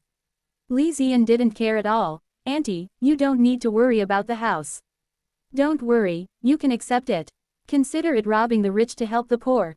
Ha ha ha, he and Fang Jian had a good relationship, so he didn't think the matter was that outrageous. Furthermore, if Fang Jian uses Ganoderma lucidum to please his father, the benefits he receives will be far more than just a house. Putting aside the fact that he can outshine his cousin, he will reap many benefits later on. But these words made Lu Mingui feel like a notorious bandit. Suddenly, she remembered hearing about those people killing a rich man and robbing a granary at the delicatessen. That was what it meant to rob the rich and help the poor. Then Li Ziyan said, right now, this property development hasn't even opened for sale yet. When the time comes, I'll take you to see it. His apartments are all fully furnished, ready to move in. Very convenient. After a pause, Li Ziyan added, but you mustn't tell anyone about this. You can't judge a book by its cover, and with housing prices so high these days, let's hope nothing goes wrong. When Sister Yang saw him earlier, she asked for a short leave, saying she was going home for a while, but she didn't say what it was about. Therefore, the only people who knew about the connection between the Ganoderma lucidum and the house were the old lady, Fang Jian, and himself. Lu Mingui gave a few perfunctory replies, but in reality, she was wondering where she could get out. There's still that white mist at the entrance of the market. When the time comes, I'll inevitably have to find an excuse to refuse. Li Ziyan pushed the ID card to her again. Auntie, please keep this ID card safe and don't lose it. Lu Mingui waved her hand. Just leave it there, it's no use for me to keep it. She'd just put it in the White House anyway, so it's better to leave it with Li Ziyan. Li Ziyan did not refuse. There are still many mysteries surrounding this ID card in his mind. Okay, I'll keep it for now. Lu Mingui was unaware of his thoughts. Feeling that it was getting late, she decided to take her leave. Li Ziyan said, please don't rush. Auntie, I have an old cell phone here, but it's useless to me. Here, you can use it first, so you don't have to spend money to buy it. Lu Mingui saw that he actually took out a cell phone, which was a black rectangle. Give it to me, I don't need the phone. Li Ziyan retorted, who says it's useless? I've downloaded a lot of videos for you to learn to recognize characters. You can watch them and learn from them when you have free time. Besides videos for learning to recognize characters, there are also videos for popularizing legal knowledge. He had thought it through. Since he was going to give the ID card to the old lady, he couldn't let her be completely clueless about it. Since he can solve the problem of illiteracy, he can also solve the problem of legal illiteracy. He then advised, you know quite a few words now, so using a mobile phone will definitely not be a problem. Please take a good look at these legal education videos. A cell phone was shoved into Lu Minggui's hand, and she immediately felt its coldness and weight. Holding it is not an option, but losing it is even worse. Li Ziyan, however, refused to give up. I'll teach you how to turn the machine on and off. There's no SIM card inside now, but you can still watch downloaded videos. He was extremely patient and taught me everything from turning the computer on and off to how to open and watch videos. Not only did they teach, but Lu Mingui also had to demonstrate it. After being taught 3 times, Lu Mingui knew how to use it. However, more than these videos, she wanted to know what happened to the Ming Dynasty later. Child, are there any other videos to watch? Li Ziyan looked at her in surprise. Auntie, you haven't even looked at these yet, and you're already thinking about looking at other things. You should watch fewer soap operas and finish watching these useful ones first. Upon hearing the word, soap, Lu Mingui quickly shook her head. No, I don't want to see the laundry. What I want to see, she hesitated for a moment, but said anyway, is that time you told me that the Ming Dynasty was defeated by a man surnamed Li. The emperor hanged himself on the mountain. I want to see these. Is there anything else? Upon hearing this, Li Ziyan was filled with respect. This old lady is truly something else. She hasn't even learned all the characters yet, and she's already thinking about learning history. In any case, loving to learn is a good thing. He nodded in agreement. Sure. I do know a few, both TV series and documentaries. Wait for me to download it for you, it will take a while. You can pick it up when you download it. If I'm not around, just ask Sister Yang for it. Lu Mingui was overjoyed. The phone hadn't been a waste of money after all. There are many things she wants to know. For example, how long has this drought lasted? Where can we escape to ensure the safety of our entire family? If Suzhou Prefecture is not an option, are there any other places we can go? Is it necessarily safe to go to other places? Should we return to Baoding Prefecture in the future? If we can get the answer from the video, that would be a real blessing. She said sincerely, thank you so much. Ziyan, you are truly my benefactor. Li Ziyan quickly replied, hey, what's wrong with that? I'm counting on your wild vegetables to make me a fortune. Then, a little embarrassed, she said, Auntie, to be honest, I don't know why, but I'm really happy to be able to help you. Chapter 170 Spacetime Paradox. Lu Mingui also felt a sense of Gankai, a feeling of mixed emotions, including regret and sympathy. Her own son could abandon her during a famine and even push her to her death. Yet, in this vegetable market that is hundreds of years old, a young stranger was able to help him to this extent. Others might be able to reciprocate, but with Li Ziyan, it's mostly him helping him out. Lu Mingui felt that even if she cooked for him every day, she could not repay this kindness. As for their clothes and belongings, I reckon the people here would look down on them even less. I can only keep looking and see if there's anything I can do to express my feelings. After Lu Mingui left, Li Ziyan looked at the ID card in his hand and fell into deep thought again. That house in Guanlin residence was just a casual remark he made to test the waters. Unexpectedly, it actually came to fruition, and it was from the proceeds of selling Ganoderma lucidum, the property would be registered under the old lady's name. All of this makes ID cards reasonable. In the end, it's just a matter of time, and thinking about it that way, it seems rather strange. I'm completely baffled. Li Ziyan simply put away his ID card and decided to wait until he got the house before making any decisions. As he looked up, he inadvertently saw 2 figures. Although they were trying to hide them, how could he not recognize his parents? Dad, Mom, when did you get back? Why didn't you adjust to the time difference before coming back? You even made a special trip to the market to see me. Li Ziyan was touched. His parents must be missing him. Father's love is as steadfast as a mountain, and mother's love is as gentle as water. He rushed up to give his mother a hug, but was slapped away. Stop with that, you're so mushy. However, he wasn't embarrassed and asked, what are you doing standing here? Why don't you just go into the store? The 2 looked somewhat haggard after their long journey. I guess they came right after getting off the plane. Li Haochuan and Lu Yunxi exchanged a glance, deliberately twisted their bodies as if exercising, and said, "We've been on the plane for more than 10 hours, so we just want to stand for a while." "Really?" Li Ziyan muttered. "You old folks are still in better physical condition. Was it the driver who picked you up? Where's your luggage?" Lu Yunxi didn't answer, but instead craned her neck and stood on tiptoe to look into the shop. "Are you alone?" She had originally planned to sneak back for a quick look, but before she was even ready, her son discovered her. "I might as well stop hiding." Li Ziyan felt that his parents were acting a bit suspiciously today. "Not just me, or is it half a person? If you saw even half a person in the shop, wouldn't you be afraid?" Lu Yunxi was stunned for a moment before realizing that this kid had taken advantage of a loophole in his words. "You brat, you can't stand not arguing with me for a while." She pursed her lips and continued to peer into the store. Li Ziyan then said, "The older lady in the shop has taken leave, so I'm the only one in the shop now. If you're not going to come in and sit down, then I'll go in." Li Haochuan patted his wife and said, "Let's go inside and sit for a while." Li Ziyan invited the two into the shop and said, "There's no tea in the shop, let me boil some hot water." Lu Yunxi glanced at the Coke on the counter and said, "Why are you still drinking this stuff? Be careful of high blood sugar." She muttered a few words, but remained somewhat absent-minded. She finally blurted it out. "Didn't you say an old lady would come to your shop? Why isn't she here now?" As Li Ziyan filled a kettle with purified water, he said, "There is an old lady here, but she can't stay here forever. Her family is poor, so she has to go dig for wild vegetables and do farm work. How can we stay here every day? I taught her to recognize a few words in the morning, and she went home before noon. I rarely eat here." Lu Yunxi felt a lump in her throat as she listened, and could only mumble an, "Oh." While the water was boiling, Li Ziyan took out his ID card and showed it to his parents.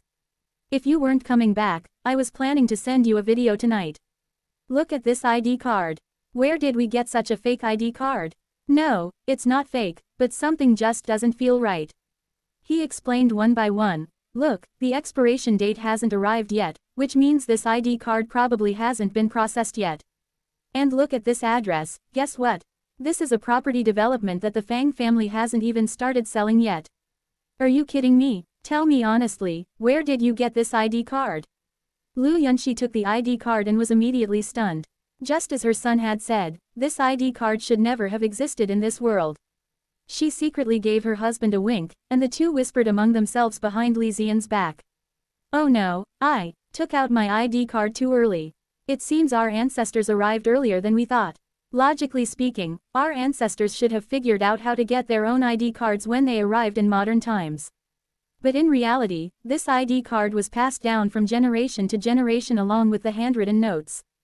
So our ancestors didn't even have ID cards, yet they already had them. This is a space-time paradox." Li Haochuan pondered. "So this counts as the parallel universe theory. Did our ancestors come to a parallel universe?" Lu Yunxi disagreed. "I think it's a paradox of destiny. Our ancestors coming to the modern era is itself a part of history. What appears to be free action actually contributed to the formation of history." After saying that, the two of them asked in unison, "So what do we do now? What else can we do? We can only rely on time to heal itself." Li Haochuan said confidently, "Do you believe that time can correct all of this?" Lu Yunxi countered, "You mean that the existence of this ID card will be justified on August 1, 2015. Seeing the two walking together, Li Ziyan whispered to each other. She said with dissatisfaction, "Dad, Mom, you always abandon me and my sister. Why are you being all lovey-dovey in front of me? Are you taking advantage of me because I'm single?" Lu Yunxi glanced at him. "Then why don't you find a girlfriend? Don't you deserve to be a single dog? By the way, are you looking for a girlfriend? A boyfriend is fine too." Li Ziyan, he was wrong. He shouldn't have interrupted the couple's display of affection. "Oh, right," Lu Yunxi added, "since this house on the ID card hasn't been put on sale yet, go buy it and give it to this old lady." Li Ziyan clicked his tongue. Buying a house and giving away an old lady? Really? I've always struggled to get pocket money growing up, and now you want to buy a house for a complete stranger? They're just strangers, aren't they? The parents haven't even met the aunt yet. What are they thinking? He had known the old lady for so long, but he never thought of giving her a house. It's not that he's stingy, but rather that no one would be that generous, right? Apart from Fang Jian, that guy who's rolling in money. But Fang Jian did this because he obtained the finest Ganoderma lucidum. Why did the parents do this? Lu Yunxi dodged the question. What do you mean, real, or fake? Since the address is written on the ID card, let's make it a fact. No need, Li Ziyan said calmly. You don't need to pay. The matter has become a fact. This surprised the couple again. Tell me in detail, what happened? Li Ziyan then told the story of how the old lady had dug up a Ganoderma lucidum, which Fang Jian needed to curry favor with old Master Fang. Li Haochuan suddenly realized. So that's how it is. We also received an invitation from the Fang family. He then laughed and said, I never expected the old lady to have such an opportunity. That's how the address on the ID card came about.